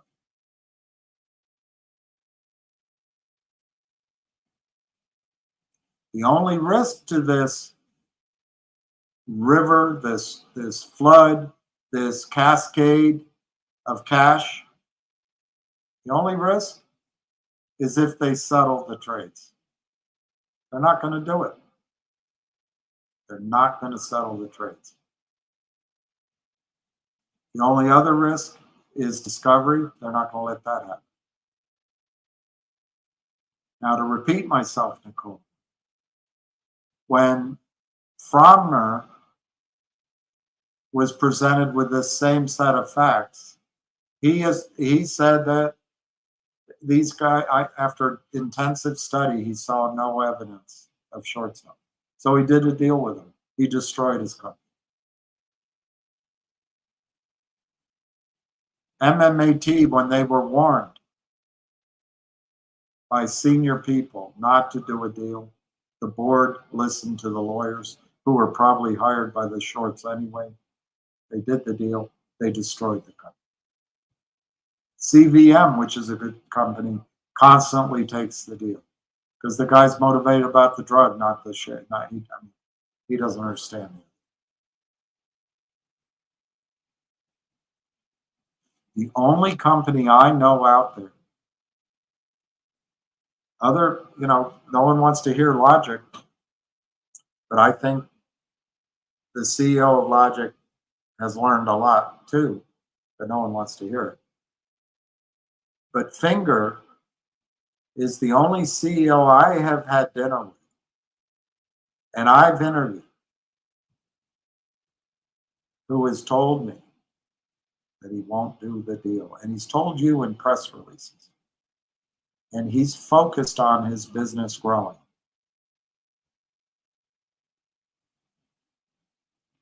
And as that growth kicks in, it'll accelerate. And the key, Nicole, the secret sauce, the magic potion is that Martin Shen has kept his outstanding shares at 52 million. Now that may go up depending on strategies of acquisition and et cetera, but he's kept it at 52 million. So when earnings grow, when revenues grow, when contracts come in, it's going to mean something to the bottom line. What Jeremy Frommer did,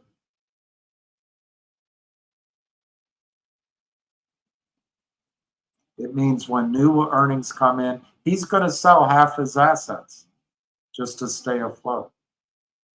They're going to destroy his company because he's blind to what the criminals are doing. And in fairness to him and every other CEO, it shouldn't be a CEO's job to study this, to stop it. It's Adina Friedman's job. It's Robert Cook's job. It's Chucky Cromwell Cheese's job. It's Gary Gensler's job. It's Ann Wagner's job. But they're all bought. Gary Gensler's worth $150 million. And he wants to be Treasury Secretary under Kamala Harris. Adina Friedman makes $2.5 million a month. All she did was work at Carlisle Group, and she's no genius. She's a woman. Let's give her a job. Robert Cook, there's just competency there. Barely competent. Barely competent. But he's not going to do anything that Gary Gensler can't control. And the Cromwell guy at OTC Markets is a complete joke. Ann Wagner, she doesn't want to interrupt the gravy train, so she buys the line. We don't want to interfere with the privacy of these traders. So Nicole, you seriously ask me what's changed my mind? I'm worn out by this. I see no hope. I admire everyone, but I see no hope. So the question is, do I want to be here fighting for what's right in the markets? And I do. I'll do it. And tell you at the same time, therefore, fingers going to squeeze? It doesn't make sense to me. What I'd like to have you invest in is in stocks that you should own anyway. And I think that's finger. It also happens to have the potential of 250,000 shares that need to be covered. Now, if you talk to my friend from the American Stock Exchange, he says, no, that never happens. There's systems in place. Of course, he believes that what's happened to Logic and Collective Audience is all normal. So, Nicole, you got to choose what you believe. I'll state it one more time. I think finger motion can double or triple from here if the earnings visibility becomes obvious, and if reports and projections show that the company is growing at a clip. Buying could come in and you could have a squeeze, but in that order.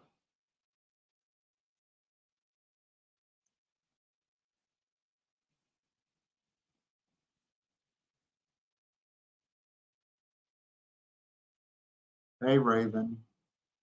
That's the best picture. That's the greatest picture. It's the greatest picture.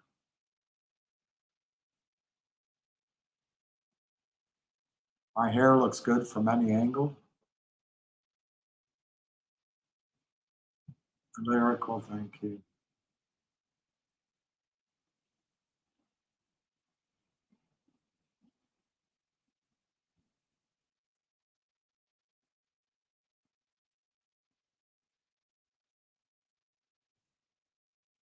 You're saying that if finger is below $1 for over 6 to 9 months, there is a rule to get it above $1 in the NYSE. Well, they're not on the New York Stock Exchange. So that rule, if there is such a rule, doesn't apply. I don't know. I'd have to look at the New York Stock Exchange rules. I think it has much more to do with other reporting issues and other financial issues on the New York Stock Exchange, but I'd have to look. But they're on the NASDAQ. They're not on the New York Stock Exchange. And Mantan, if the company, it's just a choice the CEO has to make. If the company were, and it's not going to, but if it were to trade under $1 for, like you say, 6 to 9 months, and the NASDAQ said, we're going to delist you, the company has a choice. Should we reverse split or screw it? We're delisted. I think they should just be delisted. It doesn't matter. NASDAQ doesn't add anything. Anything. It used to. NASDAQ used to be the premier exchange for the over-the-counter market. You couldn't beat it. But it's just worthless now. Everything goes woke, goes broke.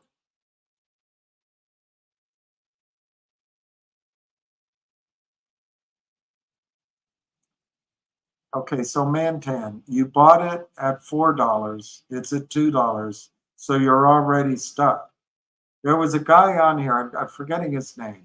He got out of GTI out of 75 cents. He took a loss. He wasn't stuck, but he made his own decision. Now nobody can get out of GTI. Now I don't feel that's the case here with Finger, but you should never say that. I bought a stock at $4. It's $2. I'm stuck. You shouldn't be trading stocks. I'm telling you, Mantan. Every time, and I should do a video on it, but every time you invest, if you're this inexperienced or of this mindset, you should take out a notebook and you should write down, I And I bought 10,000 shares of Finger Motion at $4. Here are my reasons. And you write them down. And then at the bottom, you write your goal. This is my goal. You write it down. And then after that, you write the risks. And then you might even, from time to time, say on a Sunday night or a Monday morning, open up that notebook and start another list. Well, the stock's not at 4 anymore. It's at 2. What I think I'm going to do, I'm going to listen to the 3 interviews that Martin Shen has out there. I'm going to read the benchmark research report of a year ago. I'm going to study all the press releases and news. I'm going to go online and read the presentation. I'm going to then make my own judgment of whether or not the stock faces a reverse split or trading under $1 or an equity financing down here. William tells me that in the videos and in press releases that the CEO has said he will not do an offering down here, equity offering. Let me see if he says that myself, because I don't believe William. Now, I have put out there to William that I'm concerned that the New York Stock Exchange has a rule that if Finger Motion trades below $1, they'll be delisted. And William is telling me that Finger Motion is not listed on the New York Stock Exchange. So maybe I should just, while I'm having coffee one morning, pull up NASDAQ, Google NASDAQ listing requirements, and see what it says. At least I'll know that. So you start a notebook and you start writing those things down, because you can do it in your head, but if you write it down, you won't be as emotional. I'm not saying you are emotional. I'm more emotional than anyone here. But then as the stock trades, you have a framework for what to do. And if you bought into it because the company was going to have Apple Care up and running in January of 2024, and now it's delayed for 2 years or whatever, I don't know. That might be a reason to say, you know what, I don't like this thing. But if you bought into it and you didn't even know that they were going to get a government contract for all emergency vehicles, you might say, well, wow, that's pretty big. Then you can take what you think, you can pull out the revenues, you can read the earnings reports, and you can take what you think the revenues are going to be. And if you want to be conservative, just assume the revenues are flat and assume the number of shares. You divide it out, and that gives you a number of where you think the stock should be valued on 1 times revenue. And it's probably pretty low. But that might be a place, if it gets down to, you can buy more. And then you start to study other telecommunication companies. You pull out a research report on snow. You read some insurance company reports. And you find out how valuable is the earnings stream from an insurance product. You start to get comfortable with why you own Finger Motion. And your Finger Motion ownership has nothing to do with the New York Stock Exchange.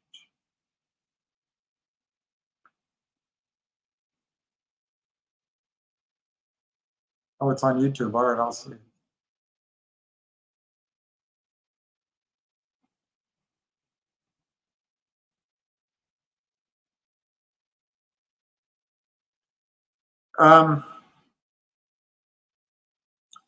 X1, if you're still there, what's the stock trading for? GNS. Where, by the way, where did he get the $10 million? From his salary? From the deals he did? Oh, it's 13 cents. So he's going to buy 10 million shares. All right, let's look. He's going to buy 10 million shares times 0.13. He didn't say when, but let's say he buys it at 0.13. Let's say he spends $1 million. That's a lot of money out of his own money.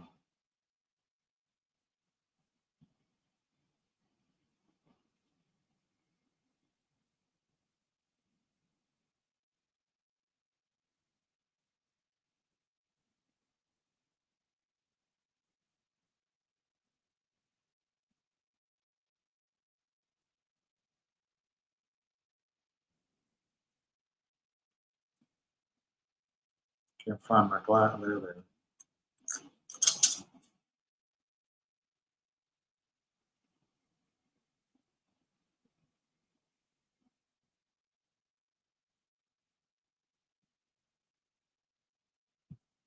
They did a lot of trading, a lot of shares offshore, foreign issuers. I wonder where Roger Rabbit is getting his money.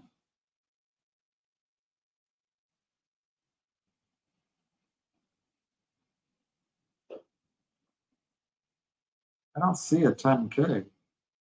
Is this a U.S. company?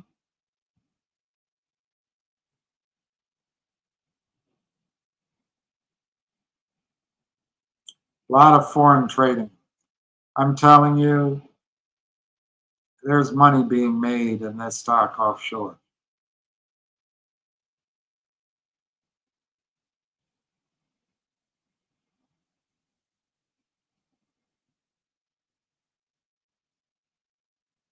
I can't see. There's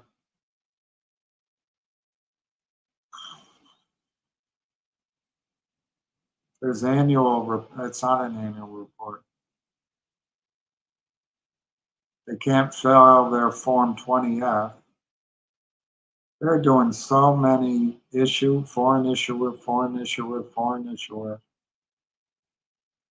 Securities to be offered to employees. Okay, statement of beneficial ownership. Let's see this. 8 million shares.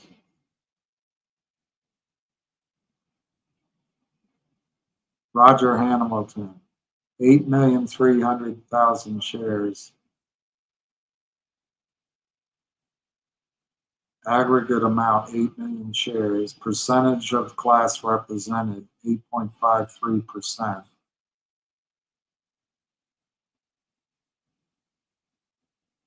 Doesn't say how he got them.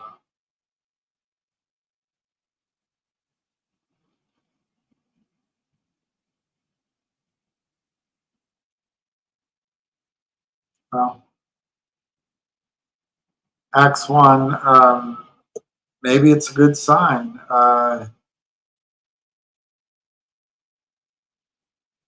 It would more than double his ownership of shares. He diluted everyone by his poor choice of financings. And his financings allowed him, I guess, to get contracts, which allowed him to earn a salary. There's a lot of foreign transactions going on. I assume he's kept an arm's length from those. But where did he get his money?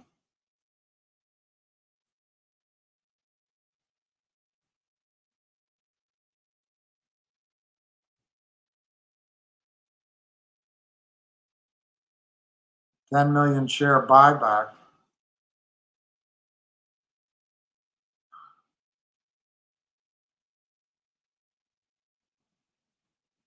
I don't know. That's my first reaction, X1.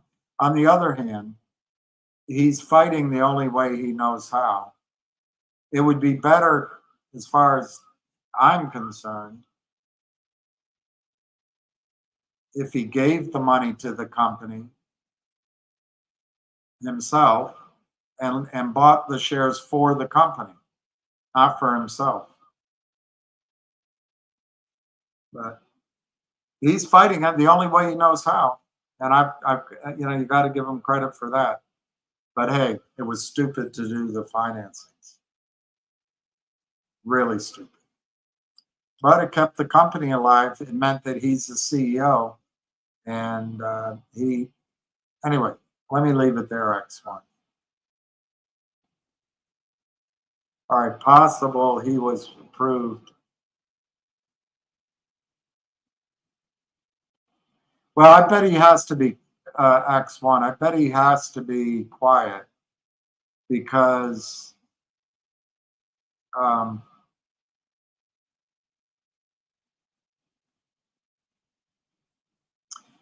don't know how he would announce it, but how do you disclose it? I don't know. I would bet he would have to be quiet. Many people are skeptical of LGRQ. After all, it's going to go 4x. Last chance to buy at a quarter. I don't know that I said last chance to buy at a quarter X1. Maybe I did. I don't believe it. It was the last chance to buy it before the D-SPAC. I've already told you, X1, and you're 100% right. Aubrey Advisors was either incompetent or complicit in the most destructive D-SPAC I've ever seen. The stock did go to $38, collective audience, but then they destroyed it. And X1, let me see if I can figure it out. It was like 8-1.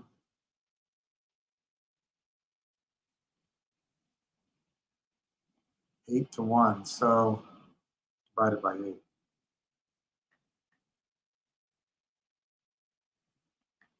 Yeah, you still have both ownerships, and it's still worth, I think, around 10 or 11 cents a share. But it's shitty. But X1, that's fine. You don't have to buy Logic at all. I mean, I don't get it. Yeah, it didn't. The SPAC didn't work because I think out of corruption. But now the company has put out releases that they're going to have, let's use over 750 million. Let's call it 1 billion. How do you know that? I don't know. Call it 1 billion.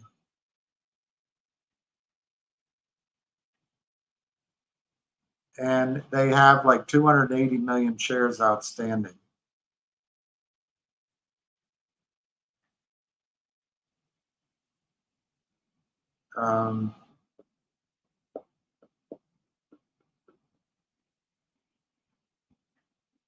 And we'd have 15 cents of that, 15% of that. That's 53 cents, X1. But all right, it didn't work before, so it's not going to work now. That's good. It's good. I'll go with that. I like your logic. I do. They've announced they're going to bring in 50 cents worth of acquisitions per share to the company. The stock's trading at 2 cents, and therefore it's going to go down. Okay, I get it. Makes sense to me. Makes sense to me.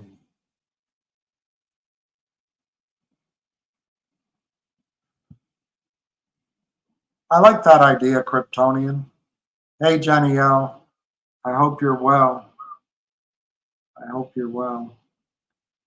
I hope Moose is well.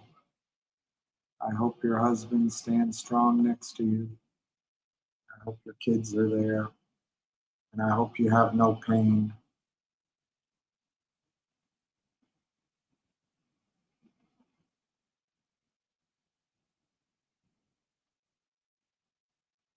I hope you have surcease from pain.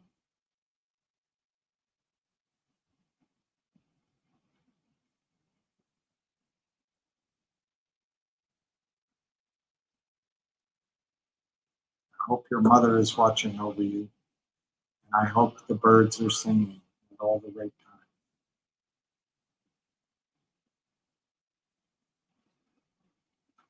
times. Direct registering finger, no. No. I mean, if you're doing it for yourself, you can do it, but it's going to cost you money. Then it's going to cost you money to get it back in the system. I wouldn't recommend it. It's not going to cause a squeeze. They don't. They're not scared of that.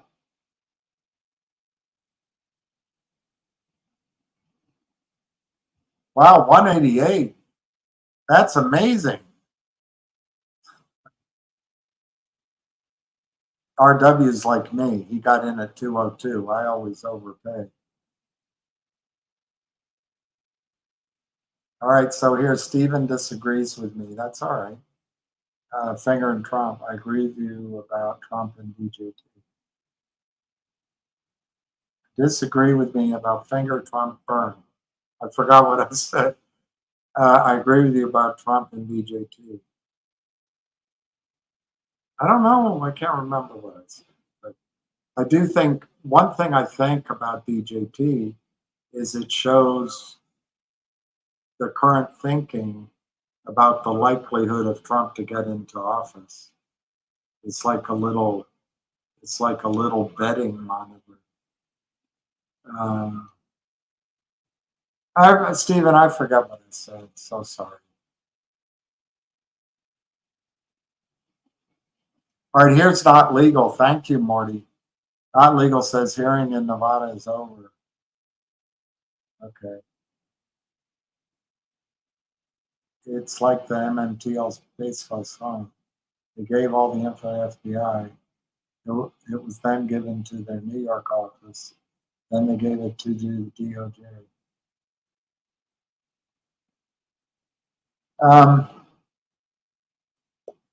If Trump gets into office, I think he should walk over to the Department of Justice. He should take the top floor and fire everybody on the top floor, every single one. Then he should call Robert Kennedy and say, I want you to run the Department of Justice. I want you to be the Attorney General.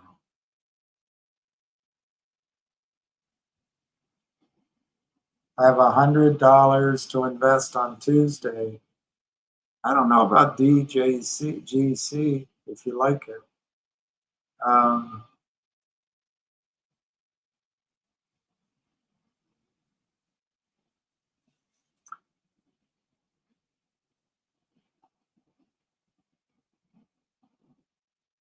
You might be able to, nobody likes this idea.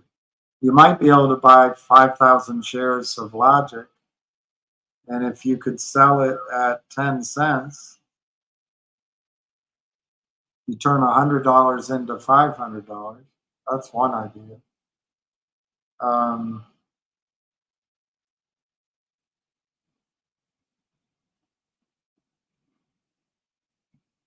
If I had $100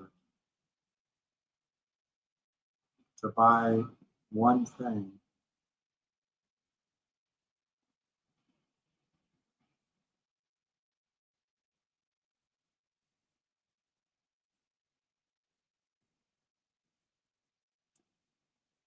$100. Let me see where this closed.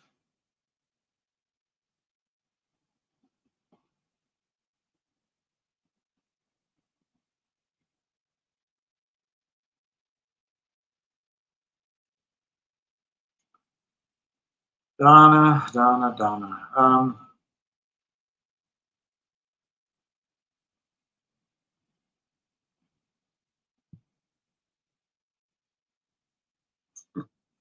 There's one or two stocks I would probably buy, but I can't.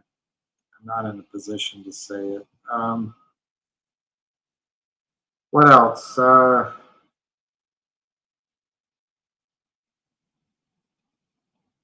I'll think, Donna, as we go. I'll think.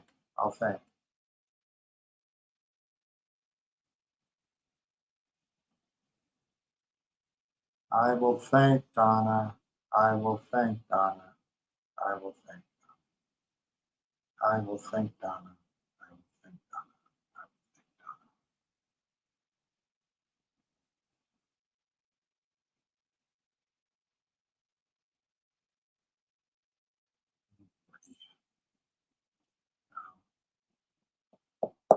Donna. I guess, I mean, that to Nicole, I'm starting to think Jim Bob is short fingers. So it's a good sign he's here. And maybe it means there is a chance of a short squeeze. That's, you know, so Nicole, it's possible still. It's possible.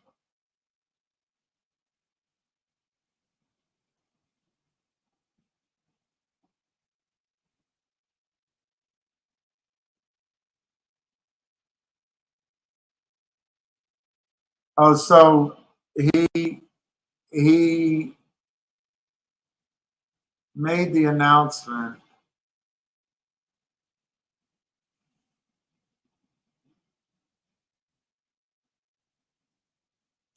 See, I think X1, I don't understand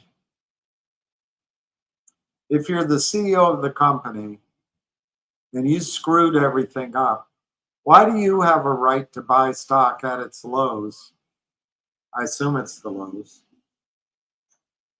Increasing your ownership position because you're the one that diluted everybody. I would like it much better if he returned his salary,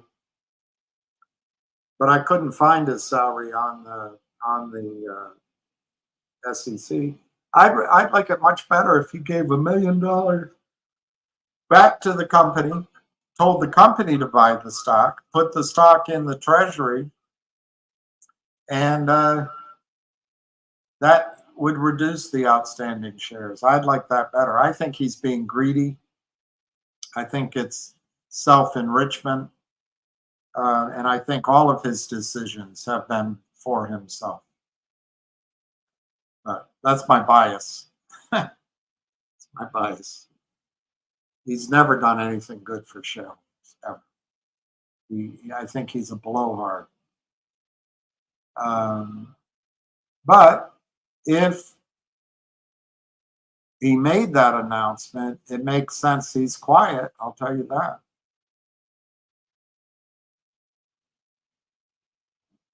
But I think it's very manipulative of the price. He's all about himself. I've never seen such a narcissist in my life. Never. Other than my mother. And even she is not that bad.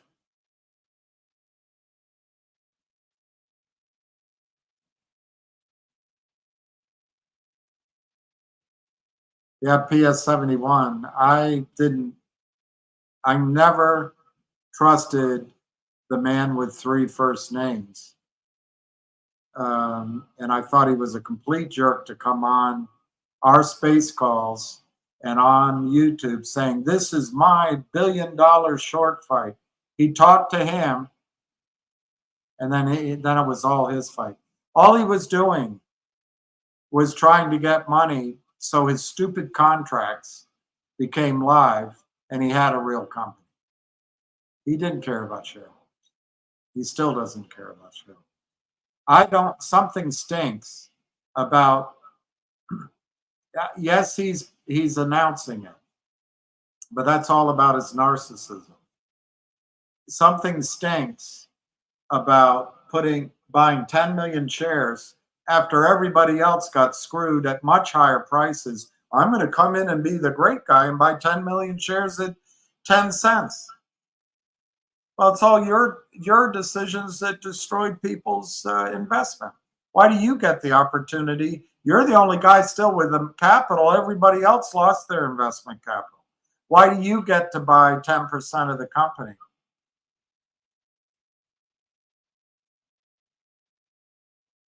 You're showing confidence? I would be much more impressed if he voluntarily regurgitated his salary and anything he made from trading the stock offshore, put that money in the company, and then let the company buy the stock for the company, reducing the outstanding shares, I'd much rather see that. I'm not impressed with Roger Rabbit.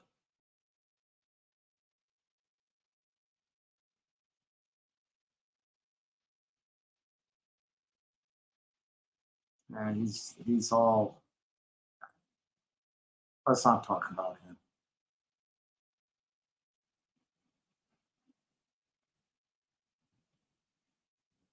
And X1 on this, I accept that I wanted people to buy it.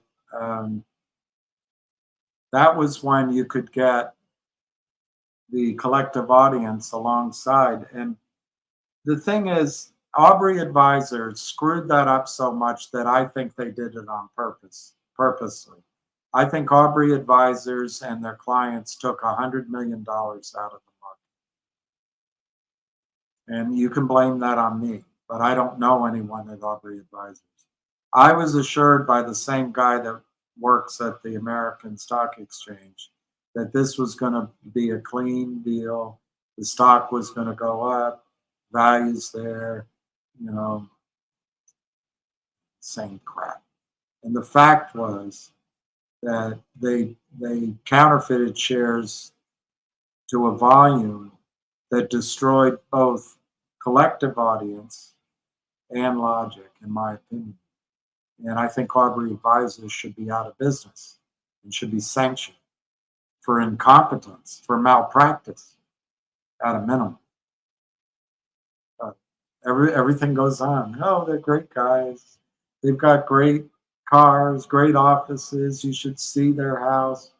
They all go on, but it's all criminal. It's all criminal, or it's incompetence.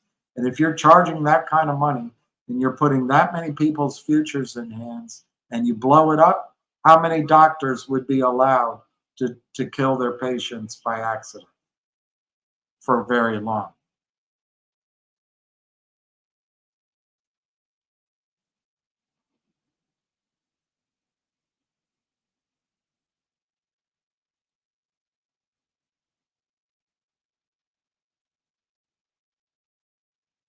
He's a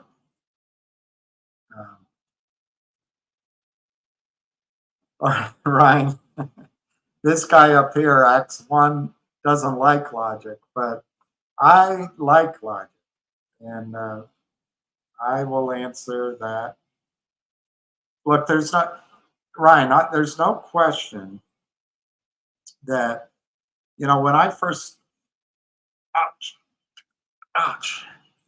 when I first, as X1 says, I don't think I used those words, but maybe I did. That it's the last chance to get in at a quarter. Doesn't sound like me, but maybe. But that's when logic was sponsored by Aubrey Advisors, and they were going to distribute what became collective audience, and you had logic. Okay. That combined looked like it was going to be massively valuable. But this guy, for example, from the American Stock Exchange who believes that short selling doesn't happen and that this counterfeiting doesn't happen and that there's systems in place, well, his predictive abilities with his theory didn't work very well.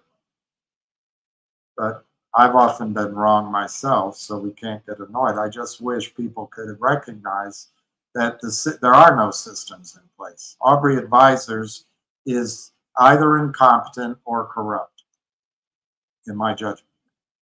All right, so anyway, what logic was going to do then, Ryan, was they were a shell, and they were going to do a reverse merger. They had, to my memory, 140 million shares outstanding, and that apparently was going to be reduced to 90 million shares outstanding. So I was pretty excited about it, but that didn't happen. The destruction of Logic, and Collective Audience by Aubrey advisors was total. Aubrey advisors delayed in their responses to the SEC, as I heard it. Logic always responded right away, but the delays caused the deal to stretch out such that they needed to raise more capital, or the deal wasn't going to happen, which would have been better in retrospect. So Aubrey Advisors and Chadron Investments said, we'll raise $5 million. How did the $5 million get spent? $2.5 million went to lawyers and $2.5 million went to the financial advisors, leaving Logic with zero and leaving Collective Audience with zero. If you were a good SPAC sponsor who had done 100 of these, don't you think instead of raising $5 million, you would have raised $7 million? So Logic could have $1 million and Collective Audience could have $1 million? Or did you do that on purpose so Logic was screwed out of the gate and Collective Audience was screwed out of the gate? I think they did it on purpose. So anyway, I bring that up, Ryan, because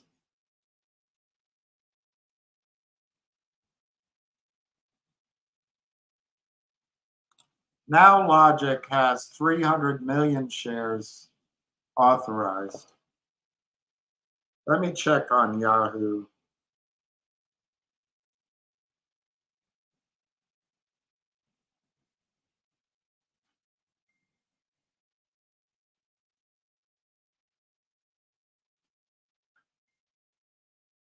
All right, so I have to go to statistics.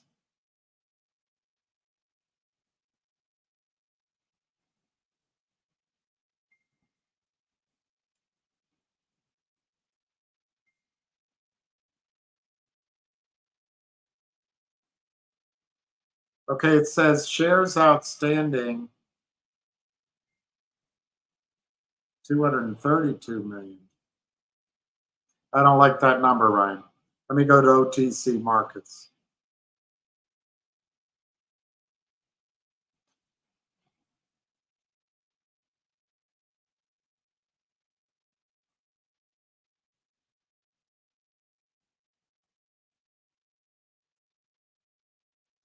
Okay, there we go. So Ryan, there's 279 million shares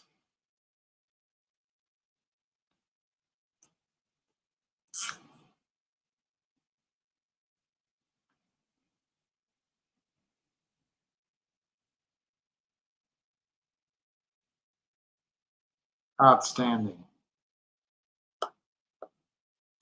There's 279 million shares outstanding. So anyway, that's a lot higher than before Aubrey Advisors worked their tragic efforts. So anyway, I have it here, but I'm not gonna, it's in the news. Logic has announced that they closed that one deal and it should be finished basically by next week. Then they announced they have 6 deals, I think all of them under LOI. Then they announced that it would be over 750 million in market value. If you allow me, you can discount this if you want, but if you allow me, I'm going to assume that they will add in $1 billion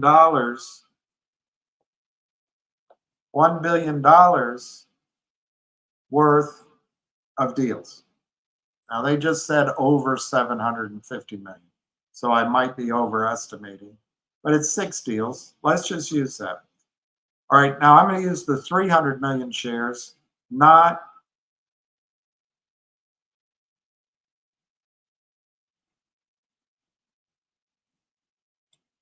the 279. So we get 15% of 1 billion. I'm going to use 300 million since I went up in one way. I went a little less conservative in one way and I went over, I'm going to be more conservative than this.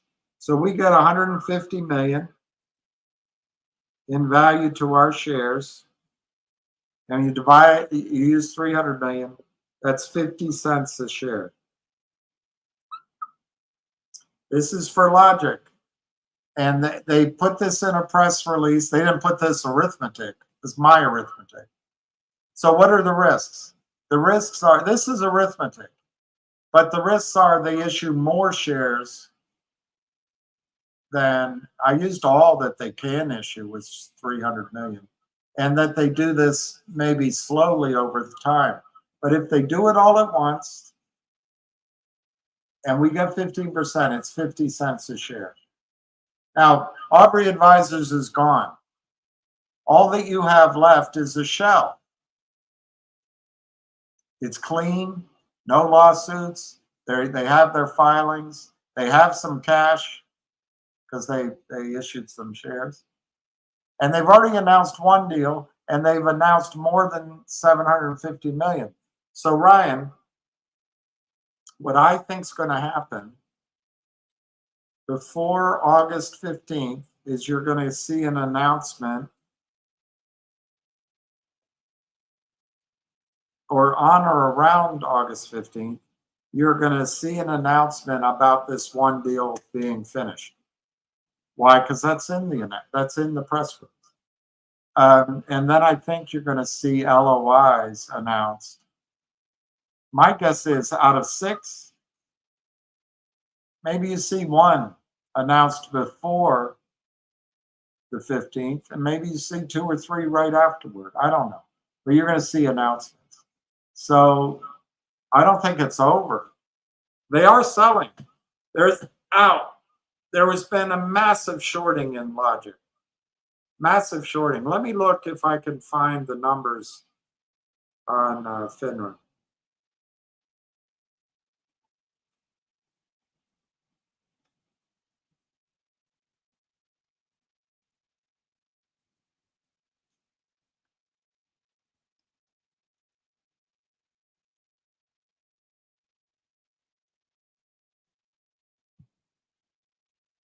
I can't.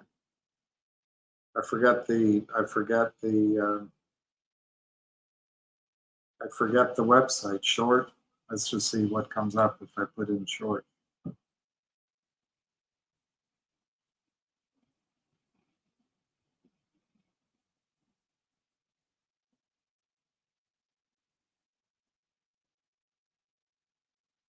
Oh, I can't remember the website.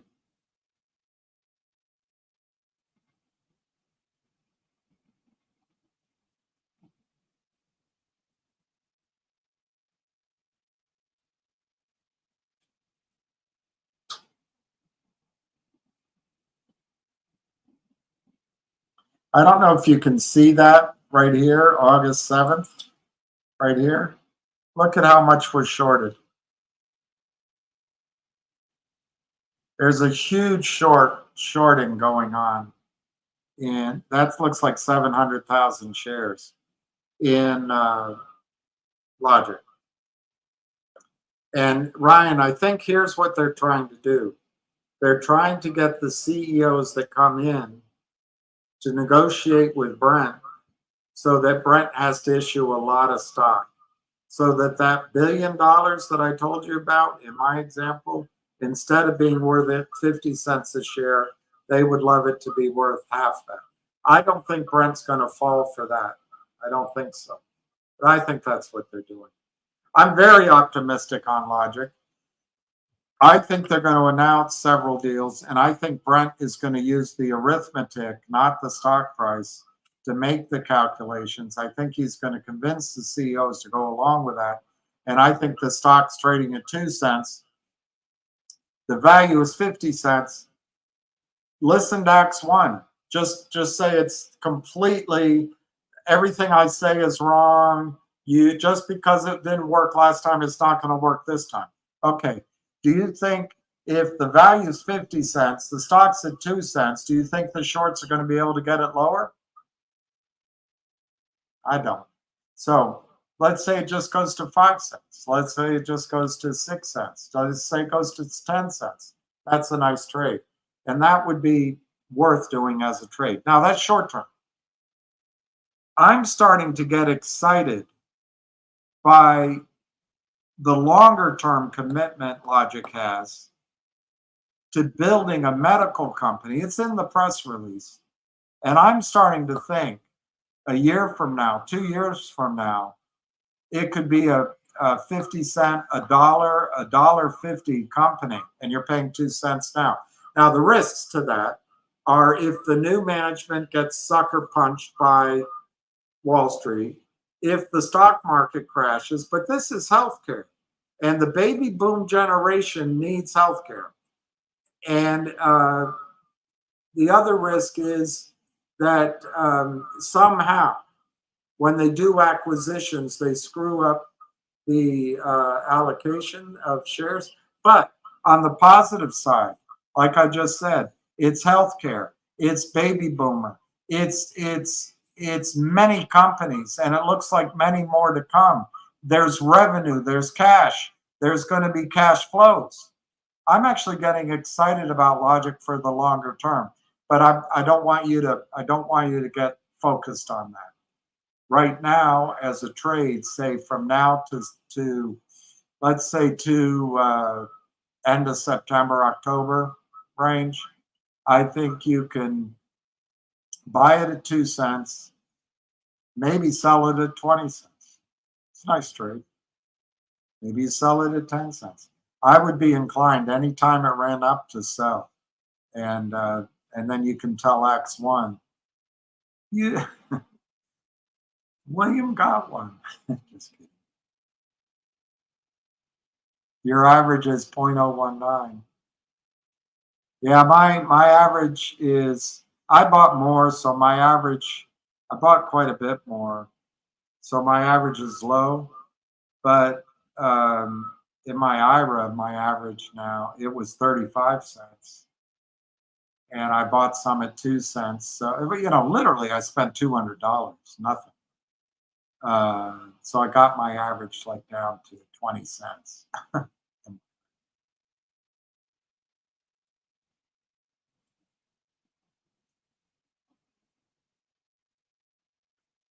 Oh, I said that the title is Last Chance to Buy. Did I put a question mark after it? Did I at least put a question mark after it?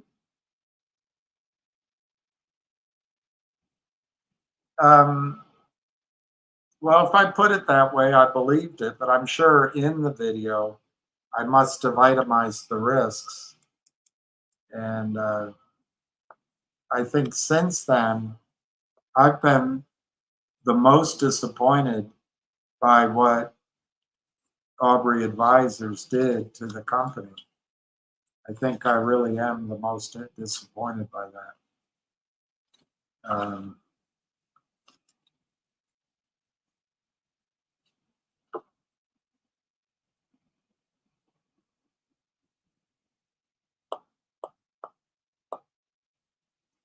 Yeah, Robert Kepke's right. I'm going to buy, but then they never do. You're right. You're right. And I know you're not saying it about GNS, but you're right. It's a pumping. I got to get off Darth Vader voice.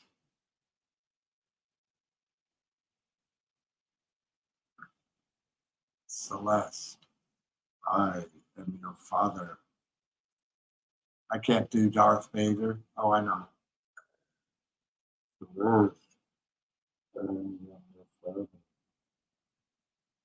I can't do it. All right, I'm going to sign off. I know that was a disappointing day. I didn't mean to be hard on Nicole or on that other guy. And X1, you were fine. You weren't hard on me. I know that recommendation blew up, but I don't know how. Number one, I don't know how people can listen to a group like Aubrey Advisors and sign that kind of financing I just really don't.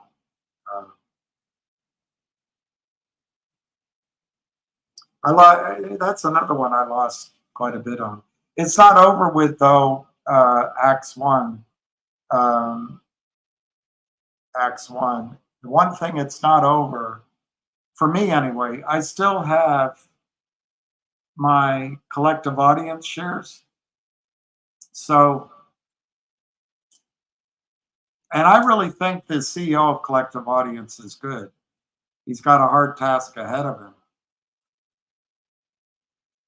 But they're going after a huge market, and he's building a great team. So I think he can get out of it. He can, if anybody can, he can.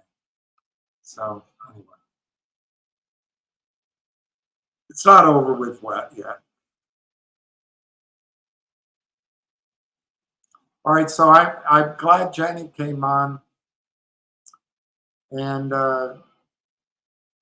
I hope Moose is holding her close, and I hope God is holding her even closer here, right here on this planet.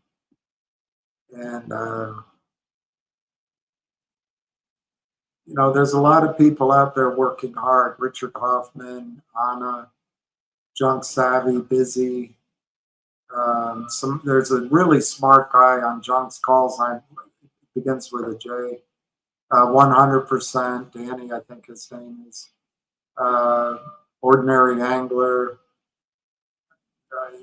Just so many people. The Trento guy.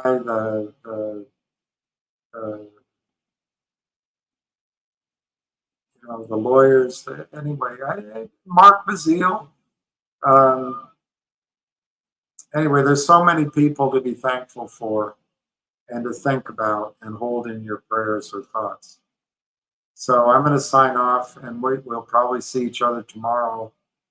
I wish everybody well, and I wish it weren't so painful. I know I add to that.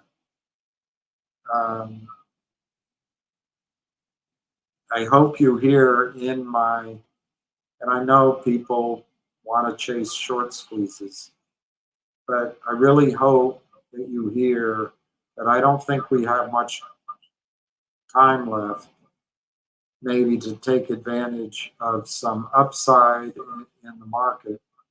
But regardless of that, we can start taking steps, even if they're small steps. You'd be amazed.